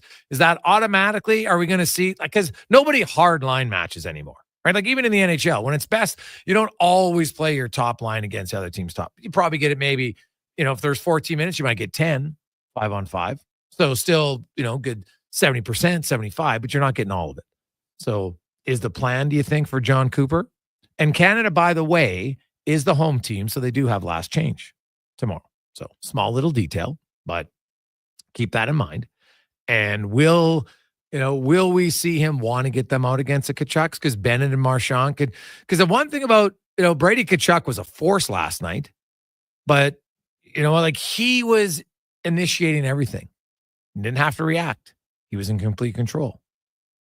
They've shown a tendency at times to try to get him off their game, get them mad, get them upset. Marchand and Bennett, could they do it? Possibly. We'll discuss it next on the Gregor Show, presented by PlayAlberta.ca. $25 million up for grabs tonight in Lotto Max. Get your tickets, PlayAlberta.ca. A premier hockey solution with a clear path for long-term development is proud to be entering its 8th season of independent borderless hockey, featuring provincial and cross-province competition with showcase-style regular season gameplay and a strong commitment to individual skill development. It's an attractive option for those seeking family life balance. The Hockey Super League offers opportunities for both male and female athletes born between 2012 and 2017. Visit hockeysuperleague.com for more information. Every nickel that you don't pay in interest is a nickel back in your pocket. So make a 0% interest deal with your friends at St. Albert Dodge. Right now, you can drive away in Motor Trend's Truck of the Year, the 2025 Ram 1500, with 0% financing.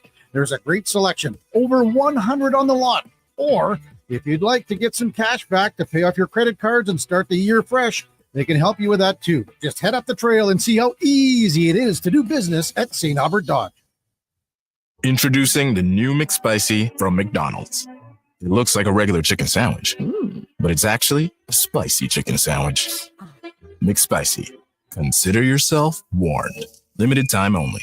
Participate in McDonald's in Canada. Planning for your future.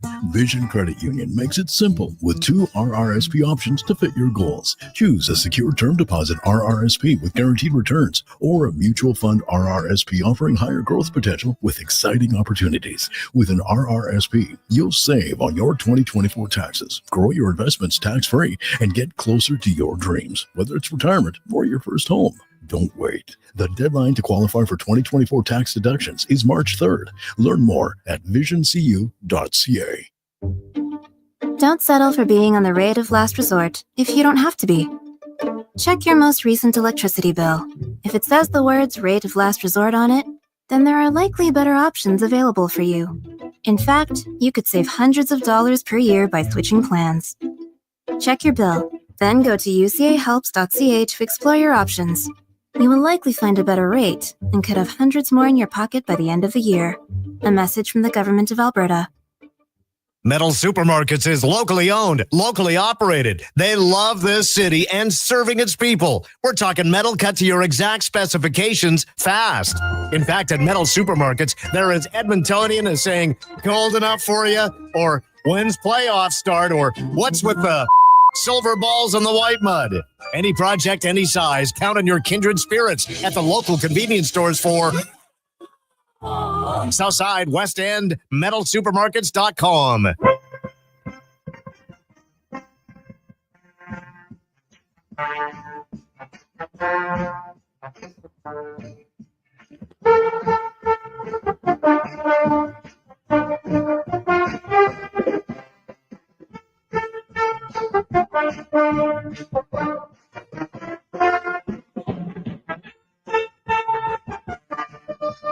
Portions of this hour brought to you by Jap Machinery. Jap is digging deep on their 50-year history of supporting Alberta's construction industry with their line of special edition blackout excavators. Visit japmachinery.com for all the details. The Jason Gregor Show, the best of Edmonton sports talk and beyond. This is Sports 1440. Presented by PlayAlberta.ca, Alberta's only regulated online gambling website.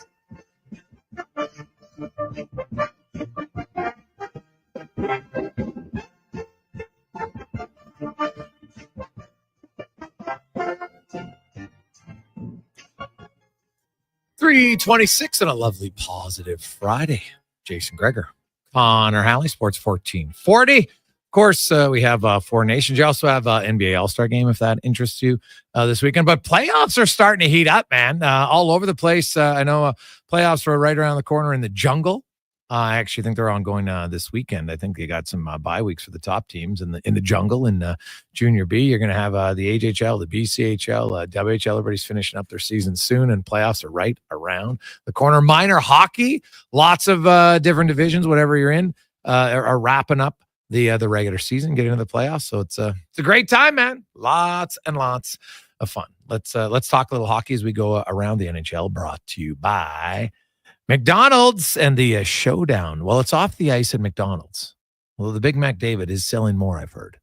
I'll get confirmation, but I heard it's a little bit more popular. We will see the showdown on ice, McDavid and Matthews. So maybe you want to load up. Get the triple cheeseburger, the McDavid. You get the poutine fries, the special sundae, and more right now only at McDonald's. As Landon Ferraro, former NHLer, also an Olympian, and he is a pre- and post-game analyst here on Sports 1440. Joins us now. Landon, how you doing, man? I'm doing really good. How are you doing? I'm excellent. You've played in the big tournament. You get to pull on that jersey for the country. It adds a little spice for certain. We haven't seen real best on best since 2000. Well, you could say 16, but even then it wasn't fully because of Team North America. But in Team Europe, now it's the first time really since 14. And what's been your initial thoughts 2 games in? It's been awesome.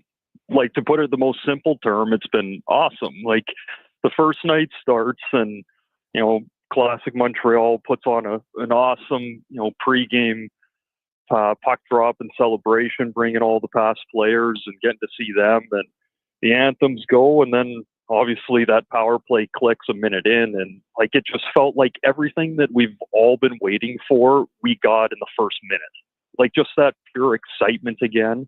And then, the rest of that game was awesome, and it has its ups and downs, and then it finishes with an amazing overtime. But then getting to last night, like watching the U.S. and how just big and tough, especially when the Kachucks got together and started doing their thing. Like, it's just everything that we've all been talking about for all these years. Like, we got in the first 2 games, I feel, at least. Okay. Yeah, well, you're right on that. And I do think tomorrow, both games, they're rivalry games. And the Finns, they're not going to be happy with their third period. They got spanked in the third period by the U.S. Sweden obviously knows they got to win if they want to get in. So, there's lots on the line in that game tomorrow. And then obviously Canada-US, I don't think I have to say more. Like, as good as the first 2 games were, I think tomorrow's games are going to ratchet up even more. I think so too. Like, that Finn and Sweden rivalry it's like the U.S. and Canada. Like, it's so important to them, and the fact that they got the scheduling right, and so they're going to be able to play, and everyone back home is up and watching. Like, that just adds another component to it, because we all kind of forget that all these guys come over here, and like most of their families don't get to watch them play because it's in the middle of the night. Like, now they're playing for their country finally again, and get to do it while they're watching. And so they'll be looking to fight back and show that they're a better team than what they had against the States. But, Canada and US, you've waited for it. The guys have been waiting for it. That they're going to be excited, but it's going to be fun to see how, to me, it's Canada's speed and the Americans' kind of bullyish mentality that's going to make for an awesome game. Yeah, I look forward to. You look at the matchups. You talk about the Chuck brothers. They put them on a line with Eichel, and they had a lot of success. Today, John Cooper, Bennett's going to play. He put him on a line with Marchand and Jarvis, and then put the Tampa Bay guys, Point, Cirelli, and Hagel, as a line together. When you see that Bennett-Marchand combination, are you expecting him, do you think, to go up against that Eichel combo, or would you have the McDavid or McKinnon line out against them? Yeah, I don't mind. I don't mind the McDavid against the Eichel one. I think keep as much speed as you can going through that. Like, I think the Bennett line you use in different spots throughout the game, because Bennett he's a powerful skater and can obviously finish a check and get in and disrupt things. And then with Jarvis and Marchand that are just, the two pests that, kind of just never quit and can get under a team's skin. Like, I feel like that line you can drop in and out against different lines when you need a different look. If one line for the U.S. starts to kind of pick it up, let that Bennett line go out against them and try and change that momentum. And I would kind of use them as a spot reliever, like throw them in at different spots. Yeah, I think like you want. There's going to be emotion and energy in the building automatically. It's Saturday night. It's Montreal. It's a rivalry game. Everybody knows what's going on in hockey, and then you throw the political landscape. It probably fires it up even more. Canada got off to a great start. U.S. got off to a terrible start, really, against Finland. Like, if you look at the difference just from the power plays alone, both had an early power play, and Canada was unreal, and the U.S. kept going offside. But, the U.S. had a great third period where Canada had a brutal third period when they blew a 2-goal lead. So, there's kind of that game within the game. If you look at it from a Canada perspective, what do you feel they need to do most consistently to have success against the U.S.? I think just staying on top of players through the neutral zone, because of how fast Canada is. If you can stay on top of them and not let plays develop quickly, I think you can cause a decent amount of turnovers. And if you're causing turnovers with the way that Canada can transition it, like, I think that's going to be their biggest key. Because again, once you cause that turnover, like, Canada can jump up the ice so fast. And if you don't let the U.S. get in and let the Kachucks start running around and controlling play in the offensive zone, you're in much better outlook for the game. The Shea Theodore injury, how big of a blow do you think it's going to be? I think it's a pretty big one. I think that they'll be okay moving forward. They have Sanheim that comes in, and the rest of the guys are established and show that they can handle the workload. But the way that Theodore can skate and his vision on the ice, like, it is a loss for sure. But I don't think it's something that will end up hurting Canada too much here. I think they got the pieces to fill that hole, and other guys can grab a bit more opportunity and make the most of it too. Landon Ferraro joins us, Sports 1440 pre and post game analyst, and you were right into it from the get go. Landon, the third period obviously for Canada wasn't great. Who would you start in goal, and then who do you think they're going to start in goal tomorrow? I think you go Binnington again. I played with Binnington the years. It's actually the one where he's in Chicago in the American League with us, and they tried to send him down to the coast, and he said no. And then, within the next, couple of years, he's won a Stanley Cup for them. And so it was a quick turnaround. But, that guy battles. I know how much work he's put into it. I think it's a really tough situation to chuck another goalie into. But in saying that, I just still think he's already been in there once. How big this game is, what the atmosphere is going to be. I think Binnington handles it. Okay. And is that who you think they'll go with too? I think so. I really do. Like, everyone talks about keep switching it up, but I mean, at the same time, I just think he's already been in there. He has a bit of a feel of what that defense looks like as they get pucks where they want them. He already has that one in-game feel. It's such a short tournament. I think you just let him roll with it. Landon Ferraro joins us. Would you now? He's not going to change the top two lines. What did you make of the McDavid, Marner, Reinhart? Granted, it's only one game, but what did you like? What do you want to see improve from that trio? I liked the speed.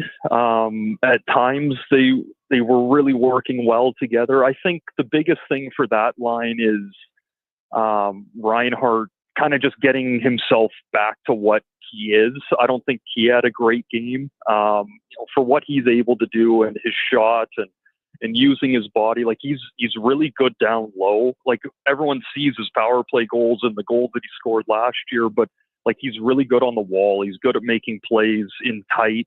He's good at finding the loose pucks. Like, when you're playing with McDavid, especially, like, just get yourself around that net. Like, take a note out of Hyman's book and get yourself around there, get your stick on the ice, because you know that McDavid's going to find it. And I think that he can be the piece that kind of gets that line to really take off even more than what we saw, especially early in that game. Quickly moving ahead to the regular season, Landon, and the Edmonton Oilers.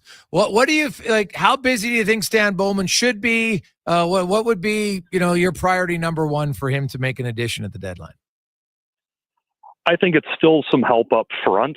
Another guy that can help with a bit of speed, help with a bit of extra scoring depth. I don't mean like a crazy 35 scorer, but at the same time, like just that extra little punch that's down there. That when you're looking, especially at the playoffs, that a guy that can score a couple big goals because he plays the right way, what you're going to get out of him. I think that could be a really good piece for Edmonton. Well, I think a scoring winger is key. When you look at the Leon Draisaitl season he's having with like pedestrian numbers from his regular wingers at 5-on-5, like I don't understand it. Like Draisaitl leads the NHL in 5-on-5 scoring, and he's got wingers that can't score in the ocean. It's crazy. Yeah, it like honestly, like for me, like I think back to what I watched in Vancouver for forever growing up with the Sedins, and it was whoever was on their other side. Like not to take anything away from those players because they were all good, but man, like as long as you had your stick on the ice and you could somewhat finish, like they'd make sure that you had 25 goals. And Draisaitl is able to do that himself. Like that is the type of year that he's having, and just kind of, I guess, expanding on exactly what you said, like it makes no sense to me. No, like it shouldn't be that difficult. I look like Victor Arvidsson to me, and I wrote the article earlier this week. Like it hasn't been talked about, but his season is, when you look at all the numbers from like his hits are the lowest of his career. His giveaways are the highest of his career. His takeaways are the lowest of his career. And then his point totals rank out of the 10 seasons. The highest points he has is 6th, and then he's 7th in assists, and he's 8th in goals. Like, but he's playing with Draisaitl or McDavid in 70% of his time. Like, it just doesn't make sense. He should be doing more. It doesn't make sense. And, like I remember playing against him when he first came over and seeing like, not that he was the fastest straight ahead skater, but like his explosiveness out of the corner, out of tight turns, when he'd kind of get you to take the wrong step as he's attacking you, he could go, explode the other way. Like that doesn't seem to have the same pop right now this year. And, when he gets around the net, it doesn't seem to have the same like strength down on his stick, like the same type of battle to get in there. But, I'm not saying that to say that like he's not trying. Like you can see the effort in him. It's just for whatever reason, like the finish, like that last 5% is just not in his game right now. Yeah. We'll see. Landon, lastly, what happens tomorrow? What's your prediction, Canada, US? I think Canada's going to do it. I think it's going to be about a 4-2 game, but I think it's going to be really tight early. I think it'll kind of explode a bit later, but I think it's going to be really tight early. I look forward to it, man. It should be great. I'm actually looking forward to the Sweden-Finland game as well. A little appetizer for the main event for Canadians anyway, Canada and US. Enjoy the weekend. Enjoy the games, Landon. Appreciate your time. Yeah, have a good one. Thanks. It's Landon Ferraro, former NHLer, former Olympian. Of course, he is the pre- and post-game analyst for Sports 1440. And, man, I'm excited. We got, the texts are rolling in, and most of you outside there is Craig in Red Deer who says he's not interested. He's the only guy who said he's not interested. Most other people, like, my interest has amplified significantly now that the games are on. And I'm telling you, I think tomorrow is where it goes up even higher. You get into that game, Cons. I know a lot of people, like, you're planning hey, I know what time that puck drop is. I'm home for it. Where are we going? Are we going out to watch it? Are we watching with a group of friends? Some people just like to watch by themselves. It's similar to a playoff game in the approach tomorrow. Doesn't have the same, but it's close to a playoff game. I firmly believe it. Yeah, my dad was like, hey, we should go out for a bite to eat, take advantage of that restaurant tax. I think they're throwing it back up on there the 16th. I said we can, but let's make sure we're done by 5:30 because I got to be home for 6 o'clock puck drop. So. What do you mean? What's the restaurant tax? Like they knocked off the GST till February 15th. Oh, I didn't even know from December 14th. Yeah, so it was at restaurants. Yeah. Okay, I knew it was on. I knew it was on beer because I know a lot of buddies were stocking up. Oh yeah, by the way, that changes on Sunday. So If you're buying beer, it's GST free. Yeah. Up until Sunday. So Yeah. So my dad's like, we should take advantage of this. Go for a bite to eat. And I said, yeah, let's do it. But 5:30. Like, I got to be home for puck drop for this one. Got to be home for puck drop. I'm not PVRing it. I got to watch this live. Yeah, for sure. Hey guys, I noticed quite a few empty seats in the lower bowl. Just curious, was that game sold out? Sweden versus USA versus Sweden. I can't believe the seats were open. Well, yeah, there was the odd seat open. Yes. Now, Canada wasn't playing, right? So the Canada-Sweden game was jam-packed, sold out. Finland, US, I didn't look to see if it was sold out or not. I don't think it was. And, I know that the Finland-Sweden game tomorrow isn't sold out. And you know why? Because you can't charge the same ticket price. Like, figure it out. You just can't do it. And to me, there's still times where I just see the greediness and it bothers me. Not every game is the same. You can't have your price point the same. You can't expect Canadians to pay the same ticket price for Canada-US or Canada-Sweden or Canada-Finland, although the Canada-Finland game is in the US, as you would a Finland-Sweden game. It's just, come on. Doesn't make sense. And you would think by now that they could get a little bit wide. Because people would go. People would have went and watched that last night. Maybe it's 20% less. But 20% less is still 80% more than an empty seat. So just food for thought. Quick break. We'll return. We got the 2-minute warning with Cam Tate. We got some football questions to get to. More. We are going to get into the orders a little bit because we are just over a week away from them returning. And we've got some questions. We'll get those answered next on the Jason Gregor Show. Sports 1440. Sports1440.ca and Orders Nation, YouTube, Facebook, and X, presented by PlayAlberta.ca. Mr. Rooter travels the world. Buongiorno, Italy. Nothing beats immersing oneself in another culture. Ooh, look at that. What an intricate design. Huh, wow. What a weird way to turn on the shower. OMG, a dedicated porcelain bidet. Do I try it? Well, when in Rome. Oh, my. This beats that robot toilet in Japan. All plumbing roads lead to Mr. Rooter. 90 days?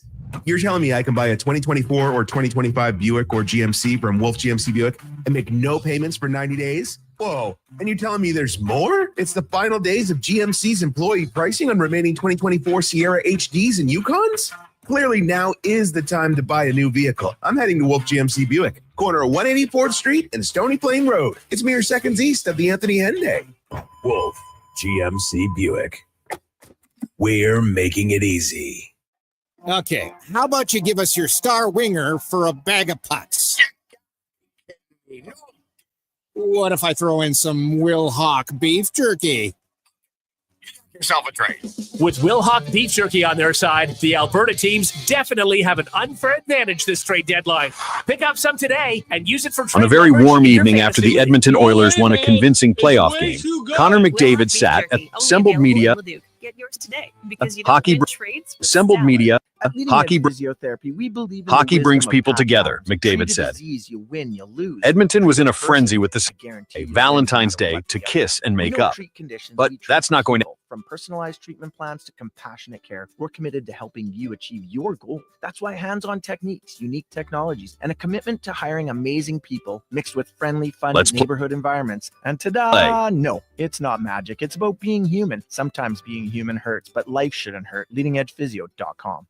A huge thank you for making Sports 1440 the most listened to sports radio station in Edmonton. From Gregor to Curious to Lowetide, we've got in-depth analysis on Let's all play your the 2-minute warning with the camera. Monday, Friday, Gregor Show, Sports 1440.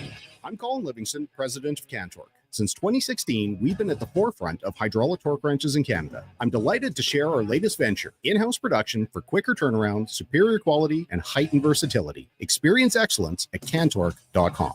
Hey, sports fans, we've got a clear choice for you. At Crystal Glass, we provide customers with the perfect glass for any job. From home to auto and even commercial, installation or repairs, we're your team. Call 310 Glass or visit crystalglass.ca. Crystal Glass. Well, get ready for a silly hockey fans. Your partner in power just skated onto the ice. EWEL.ca, the new e-commerce website for electrical wholesalers Edmonton, is ready for the power play 24/7, 365. UL skates to where the puck will be in 5 years. Now that's forward thinking. Killer selection, slamming products from the best brands, and legendary service. Don't sit on the bench. Get your account today at EWEL.ca and win that project. Plug into your partner in power. Get an EWEL.ca account today.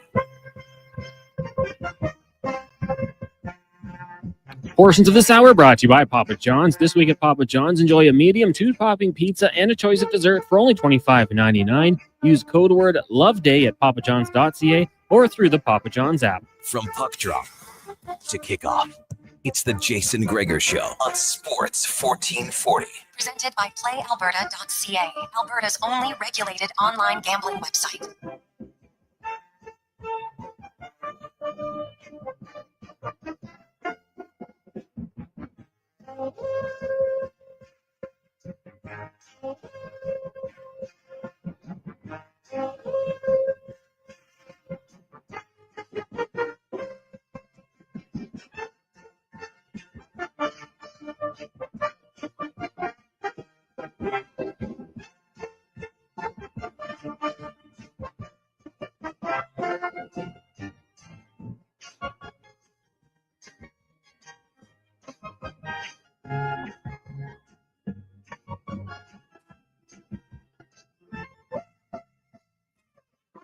.347. Welcome back. Jason Gregor, Connor Halley, Sports 1440, sports1440.ca. It's the Gregor Show, is always presented by PlayAlberta.ca. Get in the game tonight. Lotto Max. Good luck, boys and girls, ladies and gentlemen.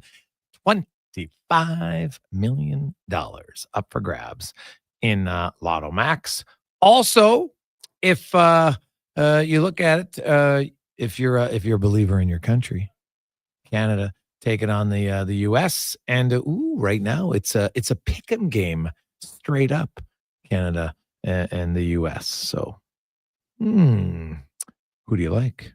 Well, I think most of you would like Canada. We'll see. Should be a heck of a tilt, man. I'm very much looking forward to that. I'm also looking forward to the Finland-Sweden game. Finland comes in obviously as the underdog in that game as well. Let's get to the 2-minute warning brought to you by Legacy Heating and Cooling. They are hiring right now as they are looking for plumbers and HVAC installers. The right candidate, guess what? You can get a starting bonus. Also, strong benefits, RRSP matching, tuition reimbursement, and very competitive wages. Apply today at legacyheating.ca. The 2-minute warning with Cam Tate. Of course, Cam, longtime journalist in town. Cam is in a wheelchair. He born with cerebral palsy, and he is a great beacon and example of overcoming things when a lot of people early on kind of counted him out. He never did. He's always wanted to be in radio, but couldn't until now. The wonders of technology. Cam's words come to life in the 2-minute warning. On a very warm evening after the Edmonton Oilers won a convincing playoff game, Connor McDavid sat at the west end of the Oilers Hall of Fame room, where he faced the assembled media. Hockey brings people together, McDavid said. Edmonton was in a frenzy with the success of the team, with every shift potentially leading to the Stanley Cup Finals, where anything could and does happen. Remember those words, Christopher and Matthew. Hockey brings people together. Now, here we are, smack in the middle of a hockey fan's dream. The Four Nations Cup, a sweepstake of hockey bringing the 4 best countries together on the planet in February, a time we've had NHL All-Star games. And from this laptop lieutenant's desk, the All-Star game has lost much of its appeal. To me, it isn't hockey. It's too cute. Made for television. No hitting. Lightweight shooting. Need I go on? But this Four Nations Cup, where can I get my lifetime ticket? Gray hockey and Saturday night. Canada and the United States. Better turn your TV on a good half hour before the game, there, Grandpa, to make sure it's warmed up. Now, let's get back to number 97's quote. Hockey brings people together. The relations of Canada and the U.S. Really, could use a day like today, Valentine's Day, to kiss and make up. But that's not going to happen. The U.S. president has, okay, enough. I'm not going to waste any more time on that buffoon and his misguided ideas and threats to Canada, especially the ludicrous thought of Canada becoming the 51st state. This, alas, is not a political broadcast bonanza, but every once in a while, sports, in today's case, hockey, and the things around it come together. And much like McDavid threading the puck between his feet before making a pass that leads to a goal, it can make us think, make us better. I remember a week or so after the New York terrorists attacks in 2001, hearing the crowd sing "O Canada" at a CFL game. Everyone in the stadium sang, loud and proud. I expect the same thing Saturday night IB Montreal, which is the 60th anniversary of the Canadian flag. It will be a very subtle reminder to our American friends of who we are. Now, drop the puck. Let's play. The 2-minute warning with the camera. Monday, Friday, Gregor Show, Sports 1440. The camera coming with the hammer. So, I can't believe he hasn't used that line yet. So, it's a free one for you, Tater. It's a free one for you to use down there. Hey, you know what? It's going to be a fun game, right? It's sports and people are going to get fired up. The energy in the building before, during that game is going to be great. Like, I just, how long until they got a chant, "Go Canada, go"? Well, it's probably going to happen in the warm-up, for goodness sakes. And then you know it's going to happen. It's just like you go to an Oilers game in the playoffs. How loud is that building 10, 15, 20 minutes before the game? It's just different. It's a different feel. And that's how it's going to be tomorrow. What's unique about tomorrow's game is that you have unusually on a hockey night in Canada on a Saturday, right? Well, first of all, the game starts an hour earlier, and you have the early game, and it's usually the Leafs, but whoever. And people watch it, but some of you watch because I'm kind of hoping the Leafs lose. All Canadians watching that game tomorrow who watch it are like, I'm wanting Canada to win, and you're unified, whether you're in Vancouver, whether you're in Prince Edward Island, Regina. Doesn't matter where you are in the country. Edmonton, Spruce Grove, everybody's the same, and that's what makes it fun. That's what makes it a little bit different than the normal Saturday hockey night in Canada. And you know what? It's a nice reprieve. We got a lot of tech. Hey, guys, I'm not a fan of the timing of this. You see Shea Theodore's injury. Why would teams do it in the middle of the season? Not interested. Well, as I've outlined before, injuries can happen at any point. So Shea Theodore, they could have been playing a Vegas Golden Knights game and he would have got hurt. Yeah, but that's a regular season. Well, what's the difference? Honestly, I don't like the players really want it. I think they deserve it. It's their livelihood. They want it. Shea Theodore is going to be out a few weeks. Not going to be out the rest of the year. In the history of this, since we've played best on best, you have Gilbert Perreault, which happened in September, and he had an ankle injury. And then you had John Tavares tearing his MCL in 2014 against Latvia. And he missed the rest of the season. That's it. 2 serious injuries for Canada. Now, there's been other teams, I'm sure, that have lost guys. But it's not a regular 3-4 guys every tournament. Right? And it's kind of part of the game. Guys get injured training in the offseason. Right? How many Achilles injuries have we seen in the offseason? Happens all the time in football. Right? It's even happened in the NHL. Like you can't. I'm not a big believer in someone could get hurt argument. Someone can get hurt anytime. Right? So should we never drive? Should we, there's lots of things we could say, well, we shouldn't do, right? I always use the advantage. Should we wear helmets when we drive? If it's safer, which it is, but we don't. But it's safer, but we don't do it. Like sometimes we have to look and, hey, you know what? The players don't have to play. They could say no if they wanted to, right? Alex Pietrangelo did. He's a little nicked up. I'm not playing. So there you go. And I don't think you can worry about injuries as the reason why. So what about you have game 79 and the Oilers, you know what? They're in a pretty comfortable spot, but now you're playing San Jose. Should you rest your guys because it's San Jose? Well, what? They could get injured. You're 3 games away from the playoffs. Like, why is it you only sit out the last 2 games, Connor? Maybe you should sit out the last 4 games. Like, where do we make the cutoff? So I don't get it. But to me, I'm not a big believer in that. Well, the injury thing is a reason why. So, hey guys, the Tkachuk brothers look good. Would you trade Barkov, who's a center and a point-a-game player, but 29 years old, for Brady Tkachuk? Probably not as many points per game, and then Brady and Matthew in Florida together for the next 10 years. If I'm the Florida Panthers, hell no. No. If I'm the Ottawa Senators, yes, please. Hey, I like Brady Tkachuk, and yeah, they look good in one game. I don't care. Barkov is a top 10, probably close to a top 5 center in the NHL. Are you kidding me? Like, I like Brady Tkachuk, but he ain't Barkov. I don't care that he's a little bit older. So what?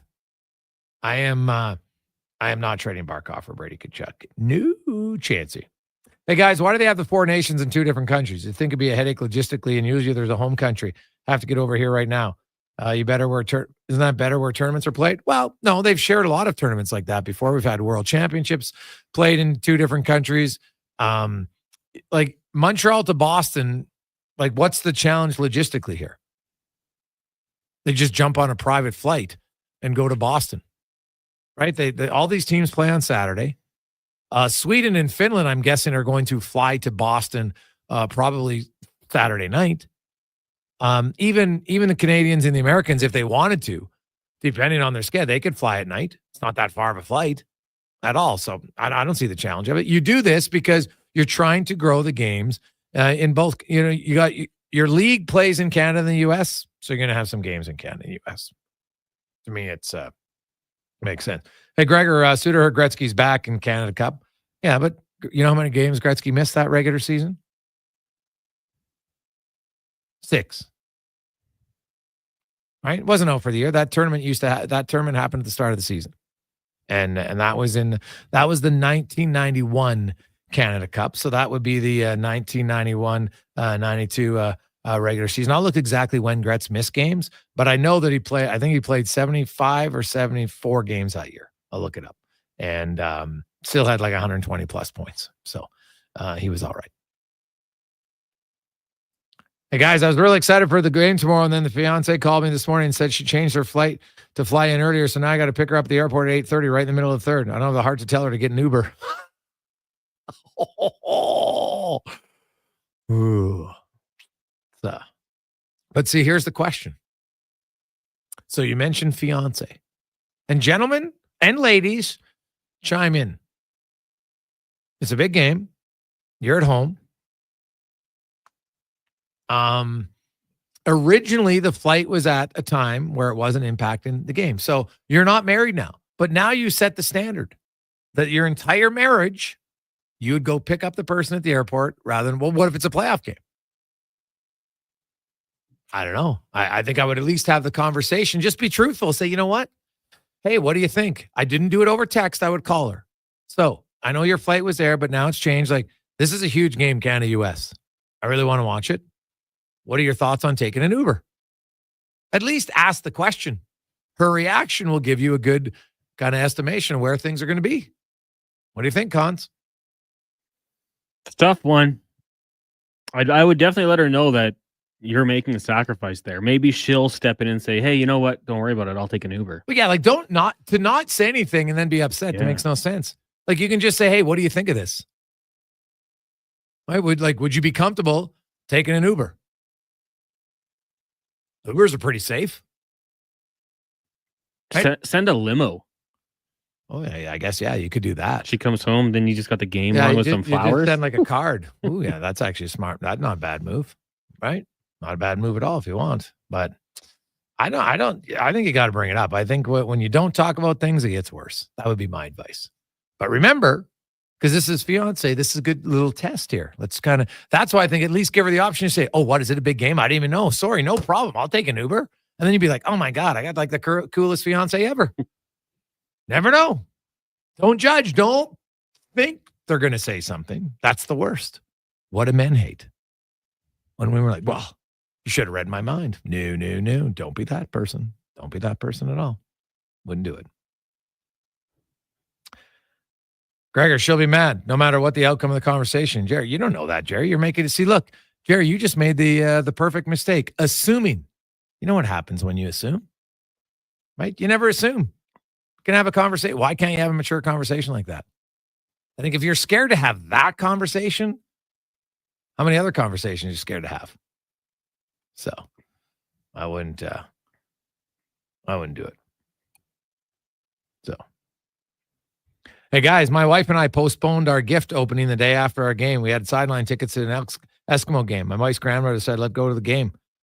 Being a great wife, don't forget to hold it over her head for the rest of his life. Oh, that is pretty awesome. See, you never know. How do you know? Maybe she's as big of a fan as you. She'll be like, well, you know what? I might just stay at the airport. Actually, no, there is no airport bar when you get off the plane.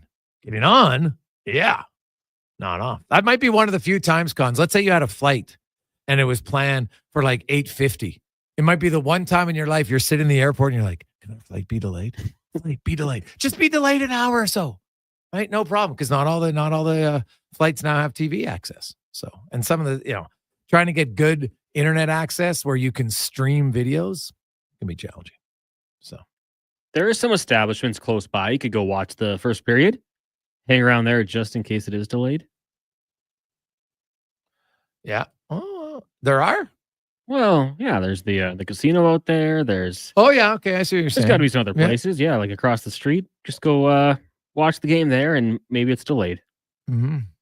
Good luck. Or, everyone has like the ability to stream now. Just throw the game on in your car, listen to it, drive responsibly, of course. Follow along that way.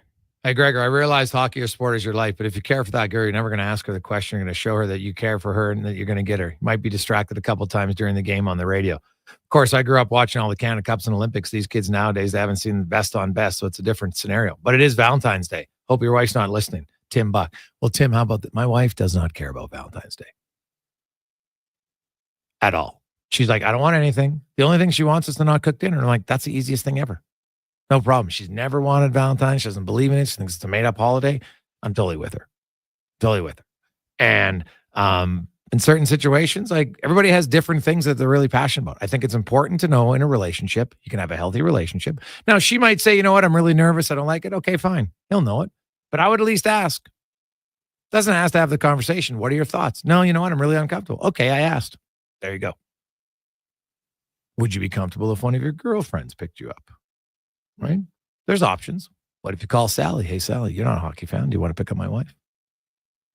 I'll pay for drinks. You two can go for drinks after. There's lots of options here, people. Lots of options. We'll come back. LT will join us. Craig Button, Mark Spector. All coming up in the next few hours. The Gregor Show on Sports 1440, Oilers Nation, YouTube, Facebook, and X. Here is the Con Man Sports 1440 update brought to you by Fountain Tire. The mid-winter tire clearance is on now. You can save up to 20% off all in-stock tires. Premium brands, unbeatable safety, and great savings. FountainTire.com. This is the Sports 1440 update. The off day in the Four Nations Cup resumes tomorrow morning, 11 a.m. Sweden meeting Finland, then at 6 o'clock at the big game. Canada taking on the United States. We got no games in the association as the All-Star weekend gets going tomorrow night. Up a skills competition, 3-point contest, and dunk contest with the main event going Sunday evening. Then the WHL, the Oil Kings in Red Deer taking on the Rebels. That gets going at 7. Tomorrow night, they'll host the Hurricanes down at Rogers Place. Also a 7 o'clock puck drop in the BCHL. The big one in Spruce Groves. The Saints host the Crusaders. They'll start at 7 o'clock in the AJGP hosting Whitecourt. You got Canmore taking on Olds. Drumheller and Cam Rose. And Devon meeting Drayton Valley. PWHL. Boston and Toronto taking on the Scepters. That'll start at 5. Now at the Saville Center, you've got Bears and Pandas basketball. Both teams taking on the McEwen Griffins tonight at 6, tomorrow at 5. Also at the Saville Center, it's the 2025 Prairie Regional Tennis Championships starting at 6:30. Tomorrow morning at 9 a.m., you got the Pandas up against the Bisons. And both volleyball squads in action this weekend down in Calgary, taking on Mount Royal this evening and tomorrow. McEwen men's hockey team in action in Regina, taking on the Cougars over the weekend. On the flip side, the women hosting Regina tonight and tomorrow. Coming up in hour 3 of the Jason Gregor Show, we'll be joined by Alan Mitchell from the Lowdown with Lowetide, Craig Button from the NHL on TSN, and we'll ask 5 questions. I'm Connor Halley. This has been a Sports 1440 update. Sports 1440, Stingray radio station. CKJR broadcasts from West Edmonton Mall and Wetaskiwin. Download the free Stingray music app and listen wherever you go.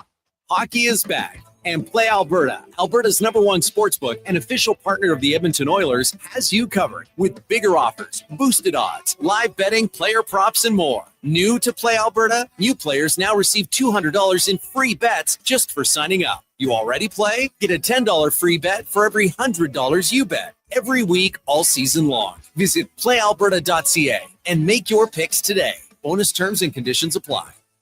For years now, we've been warning Edmontonians on the hazards of our stormwater facilities. While they may appear to look like still ponds, there is moving water beneath the surface, which makes the ice dangerously.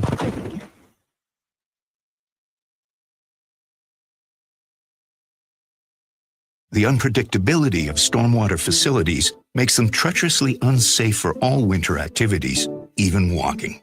So think twice. Don't go on the ice. A safety message from EPCOR.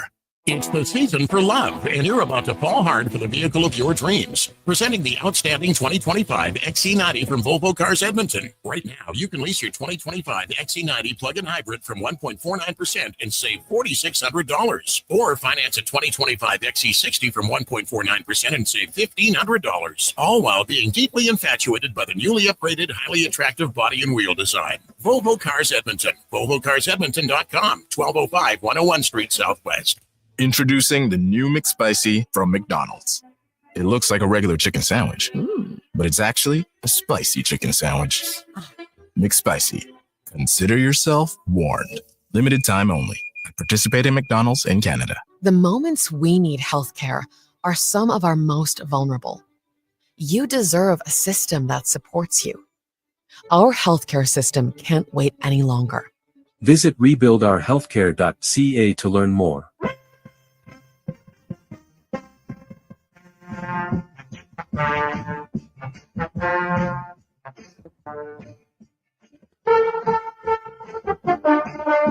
Portions of this hour brought to you by Leading Edge Physio. The team in Old Strathcona has special training dedicated to reducing the impact of cancer care before, during, and after your diagnosis. From lymphedema to the management of fatigue and side effects of chemotherapy and radiation, they can help. Learn more at leadingedgephysio.com. From puck drop to kickoff, it's the Jason Gregor Show on Sports 1440. Presented by PlayAlberta.ca, Alberta's only regulated online gambling website.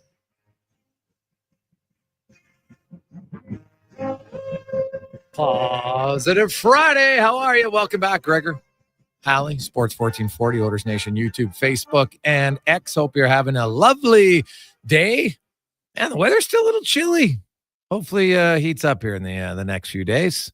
But hey, the hockey world is getting heated up because there's a great games, I should say, tomorrow, Finland and Sweden, which is going to be prime time in Europe. So that's great. You know, like those European fans outside of the odd matinee game, then, you know, if you're a diehard fan to watch one of your favorite players, you're not getting a lot of primetime games by any stretch of the imagination. So they'll be pretty fired up for an 8:00 Sweden-Finland start. I think it is, or it might be 7 even tomorrow night. So that should be great. Let's get to the oil report now. Brought to you by Volvo Cars Edmonton. If you're looking for a great deal on a vehicle, XC90, the S6. Ooh, try the Volvo, the V series. It's unbelievable. The black one. Oh my goodness. It's hard to get though. So you might have to get on a waiting list, but it is worth it. VolvoCarsEdmonton.com. As we welcome in the host of The Lowdown, Alan Mitchell, joins us a little earlier. LT's going to bed early tonight, so he's really rested to watch the game tomorrow. Wanted to come on a little earlier, so it's nice, Al. We appreciate it. Well, you know, I as I get older, 6 o'clock is a little late, so I appreciate you, moving me up a little bit today. Yeah. So, hey, buddy, anything for you, Al? Anything for you. Speaking of moving the lines around a little bit, goes with the all Tampa Bay line with Point, Cirelli, and Hagel, and then brings in Sam Bennett, which most of us expected, and he'll play with Marchand and Jarvis.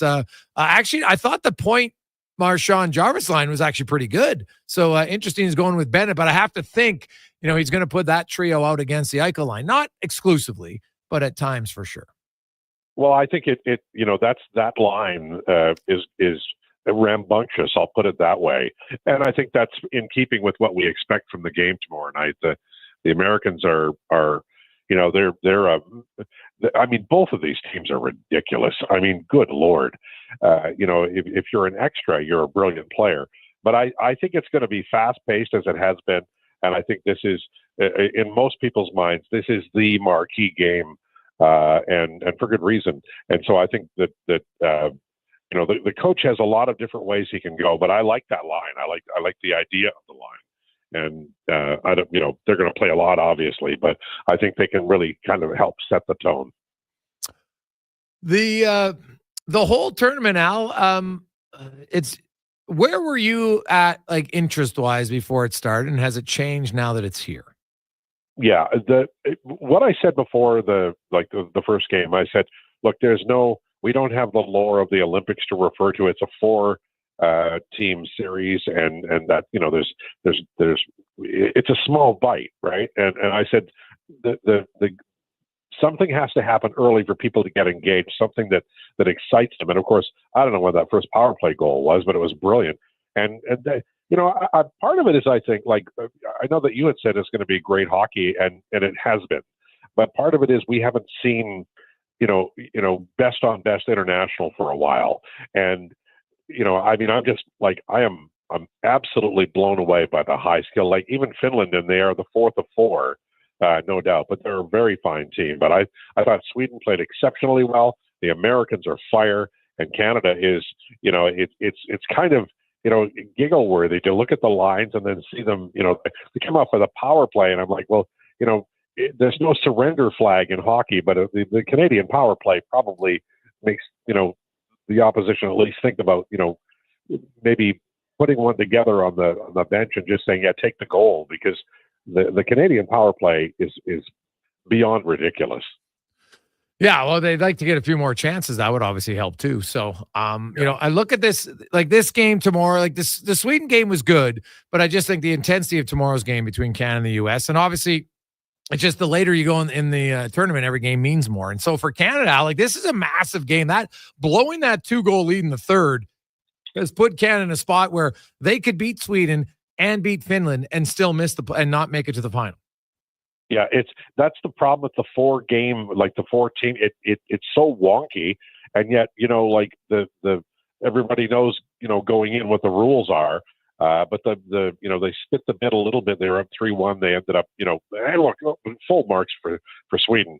But I think I suspect that the American game is going to be very hard fought. But if Canada wins that, obviously it changes everything. It tilts everything. And I think it's going to be. I believe they're pretty evenly matched. The Americans are very good. The worry I have is the goaltending in Canada. Maybe I'm wrong, but that's what I worry about a little bit. And obviously health.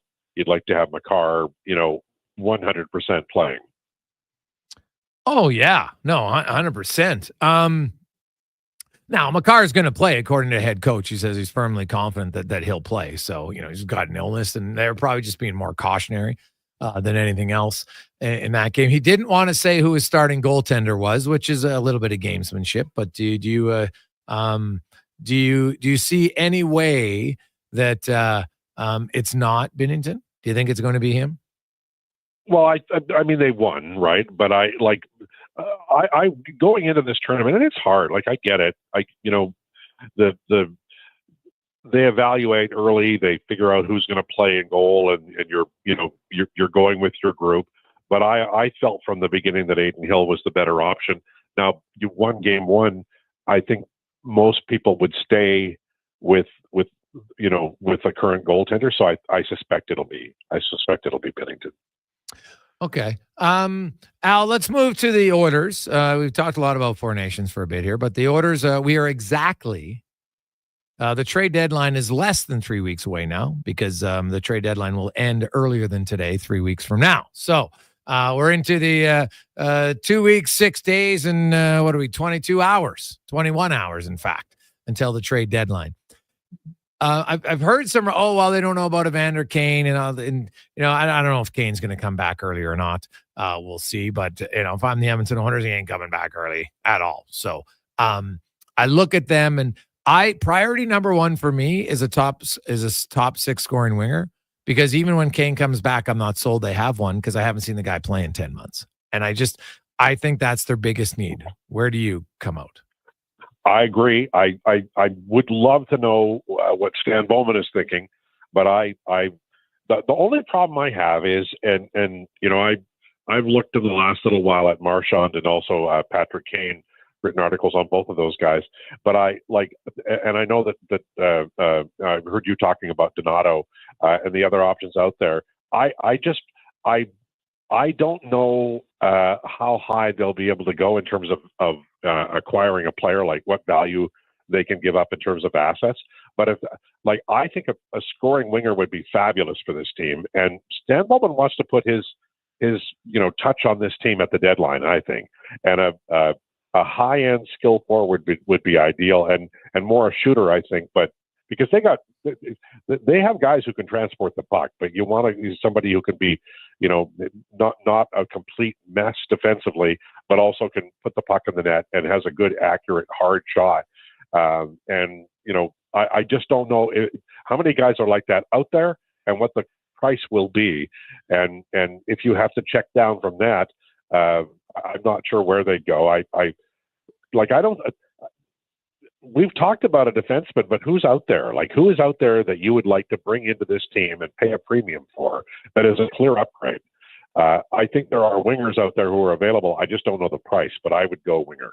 Yeah, and as for defensemen, I think they're most likely now maybe it's Connor Murphy if you can get them to retain some salary as a right side guy, but if it's a left guy, we're talking like a depth guy.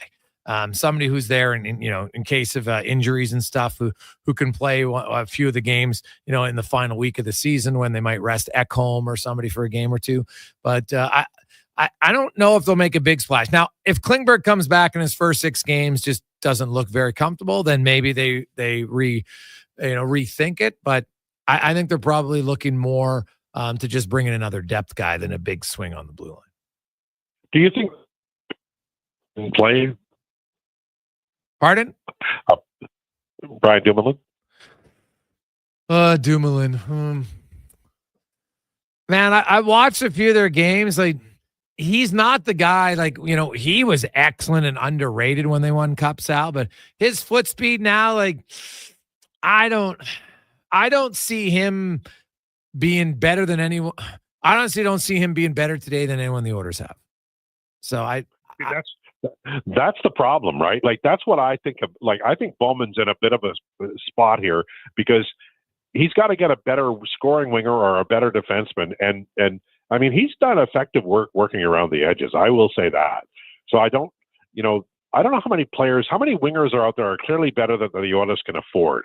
And I think defense is kind of the same thing as you say. A depth move might be the move there. And then, I know they want to win the Stanley Cup, obviously, but I don't see a clear path at the deadline to a huge improvement. And maybe I'm wrong, but I think the guys that are going to be at the top end are going to cost too much, or they're making too much cap, and the Oilers can't afford them. It would be nice to know if Kane is definitely not coming back. Yeah, wow. I think their actions at the deadline will tell us that. Yeah. Right. Yeah. That's pretty clear. If they use up a lot of the LTR space, he ain't coming back. Right. It just ain't happening. So that kind of solves the problem. Now you mentioned Patrick Kane. I don't see Detroit because they're currently in a playoff spot. However, they have 7 games left before the trade deadline. They play Minnesota twice. They play the Ducks, but they also have a back-to-back set. They play on the Thursday, the 27th, against Columbus at home, and then on 2 days later, on Saturday, March 1st, that's where, of course, they have the Stadium Series game, and they're outdoors against Columbus. And those games are massive, right, for both teams. And really, when you think about it, if you look at the playoff race and you see Detroit's got 61 points and Columbus has 60, if one of those teams happens to sweep those games in regulation, right, like that might make one of those GMs change his mind one way or the other as far, I might take a bigger swing even now, because we've already heard Don Waddell say, I think I owe it to my team to add something, right? Like they're 7-2. Columbus is pretty competitive here. Detroit's been great since Todd McClellan took over. So I don't see any way that they trade Patrick Kane, but I wonder if Detroit keeps rolling, if all of a sudden Steve Yzerman becomes more of a buyer than we think. Yeah, that's a great point. And there was a time in the NHL earlier in the year where it looked like we knew the 16 teams. Not so now. There's been some real shuffling going on here in the last, say, 25 games, and it's kind of exciting because there are the GM who has a team like Yzerman is in a position where they've been, as recently as earlier this year, people were like, man, Yzerman hasn't done a thing there. Well, all of a sudden they caught fire. And some of the teams that we thought were going to be once again perennial losers aren't. And I think a team like Detroit might be even more likely to make that deal so they can get into the playoffs and maybe show the fans they're going in the right direction. They've had a tough time. They really have. A playoff spot, and then maybe even winning one round would be huge for that organization. Yeah, I think Detroit's just at a point they just want to get in, right? You want Mo Sire to feel the playoffs and Larkin and feel those other guys, and winning a round would be great, but just look like you're making some progress. It's no different than Ottawa, right? Like Ottawa, they're this close now, right? Like I'm trying to think if any of these other seasons, if going into the All-Star break, which of course is this year's the Four Nations break, if Ottawa was ever actually in a playoff spot. I don't think they were. I can go back and double check, but I don't think they were. So this puts them in a spot where they can look and say, okay, now I don't know if Steve Staios is going to take a huge swing at the deadline here. You definitely don't see him subtracting at all because they finally are getting Allmark back. Right. The break came at a good time because Norris is banged up and Pinto's banged up. And so they'll get some bodies back. But like I look at Ottawa and, I said it. I know it's only one game, but Brady Tkachuk and Sanderson being around that group, just playing in those games, I think Brady Tkachuk's going to learn a lot about himself and about like how to remain composed and probably learn things from Adam Fox and some of the other guys, Gensel, other guys on that team and say, okay, this is how you play in these big games. And he's an emotional guy, but he's got to, I thought last night he did a great job of playing highly emotional within the boundaries of the game. Right? Yeah, and that's important. Yeah. And it they don't have that, they're a team that's been building for a long time. And even though, the age suggests that they should be a little more battle hardened, they're really not because they've been struggling so long. So that's a great point. Now, they're an interesting team. They really are because the things that they weren't able to do, like goaltending, they even though there's been injuries, they sort of have addressed at least enough so that they're real.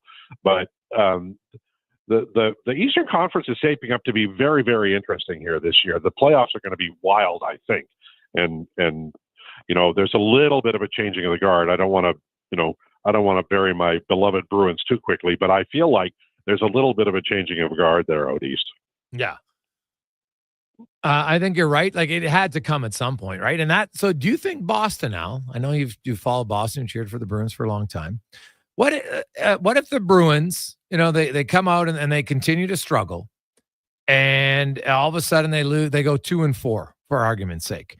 Do they consider, moving off some guys? Because they play the Ducks, which I would think is a win, but then they have Toronto, then they have the Islanders.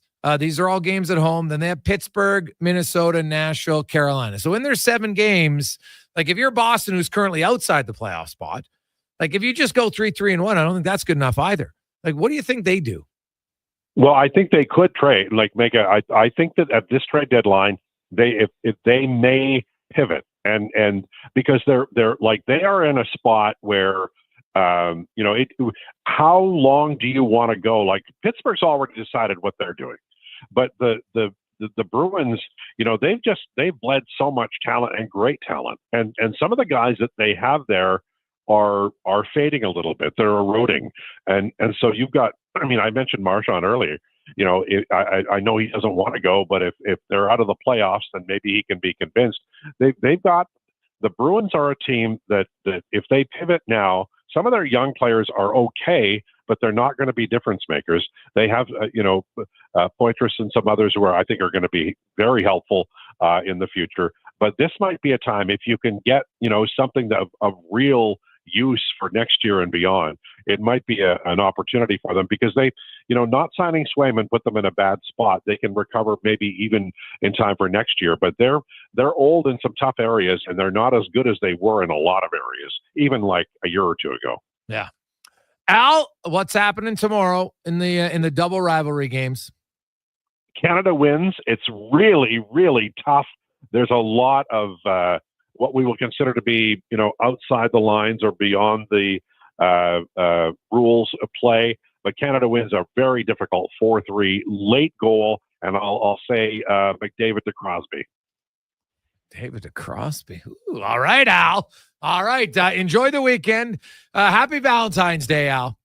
You too, man. Enjoy. There you go. That's Al Mitchell, host of The Lowdown. 425. Jason Gregor, Connor Halley, Craig Button will join us next on The Gregor Show, presented by PlayAlberta.ca. You can also keep the text flying in 833-401-1440. Noel sent us a note. This is very easy problem solving. It's right. Good. Get people's heads together. Hey, Gregor, did you know if you go to the brew house there's in the departures area, your listener could just watch the game there and wait for his girlfriend and just tell him to come up and meet him and have a drink and watch the final few minutes of the game? Oh, there you go. See? There's always solutions you could do. Lots of different things. But that's a good one. Not bad at all. Right? I did still ask her, worst case scenario, hey, what do you think? Because I don't think having a conversation is ever a bad thing. If you can't have simple conversations, how can you ever have a hard one?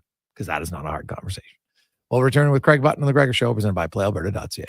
Get fired up for Family Day weekend Oil Kings hockey at Rogers Place. Tomorrow night, Edmonton looks to make rubble on the double of the Humdinger Lethbridge Hurricanes because it's Paw Patrol night. Your Oil Kings suit up in specialty jerseys right out of Adventure Bay. Each one will be raffled off in support of the Stollery Children's Hospital Foundation after the game. And Calmont Kids food combos are on the case, just $10 or less. The value is bigger than the Paw Patroller. Oil Kings Paw Patrol night, 7 tomorrow. Family fun that's second to none, starting at just $20 a seat. Save on day of game pricing now at oilkings.ca. Is it Riverside Motorsports? No. It's Riverside Motorsports. Over 55 years in business, and people still get it wrong. Guess it's time to get it right. Riverside Motorsports. What you do for fun is our business.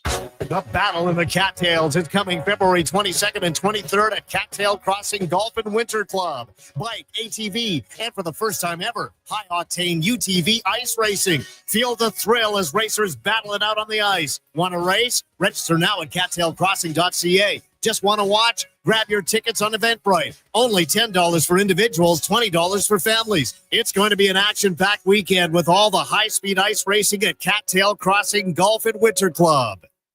Hockey is back, and Play Alberta, Alberta's #1 sportsbook and official partner of the Edmonton Oilers, has you covered with bigger offers, boosted odds, live betting, player props, and more. New to Play Alberta? New players now receive $200 in free bets just for signing up. You already play? Get a $10 free bet for every $100 you bet. Every week, all season long. Visit playalberta.ca and make your picks today. Bonus terms and conditions apply.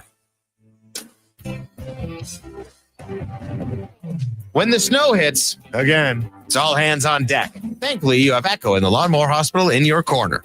Echo's backpack blowers, like the powerful Echo PB9010, can help remove snow from walkways, driveway sand, and more. And the Lawnmower Hospital has pet-safe, plant-safe ice melt to help ensure the job's done. Ice and snow don't stand a chance. LawnmowerHosp.com. The Lawnmower Hospital.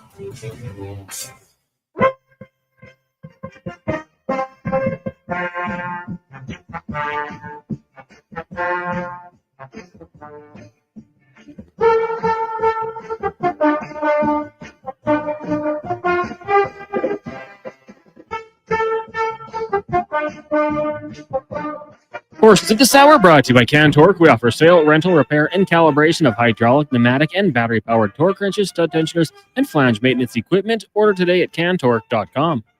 Hat tricks, touchdowns, and home runs. Get it all with the Jason Gregor Show on Sports 1440. Presented by PlayAlberta.ca, Alberta's only regulated online gambling website.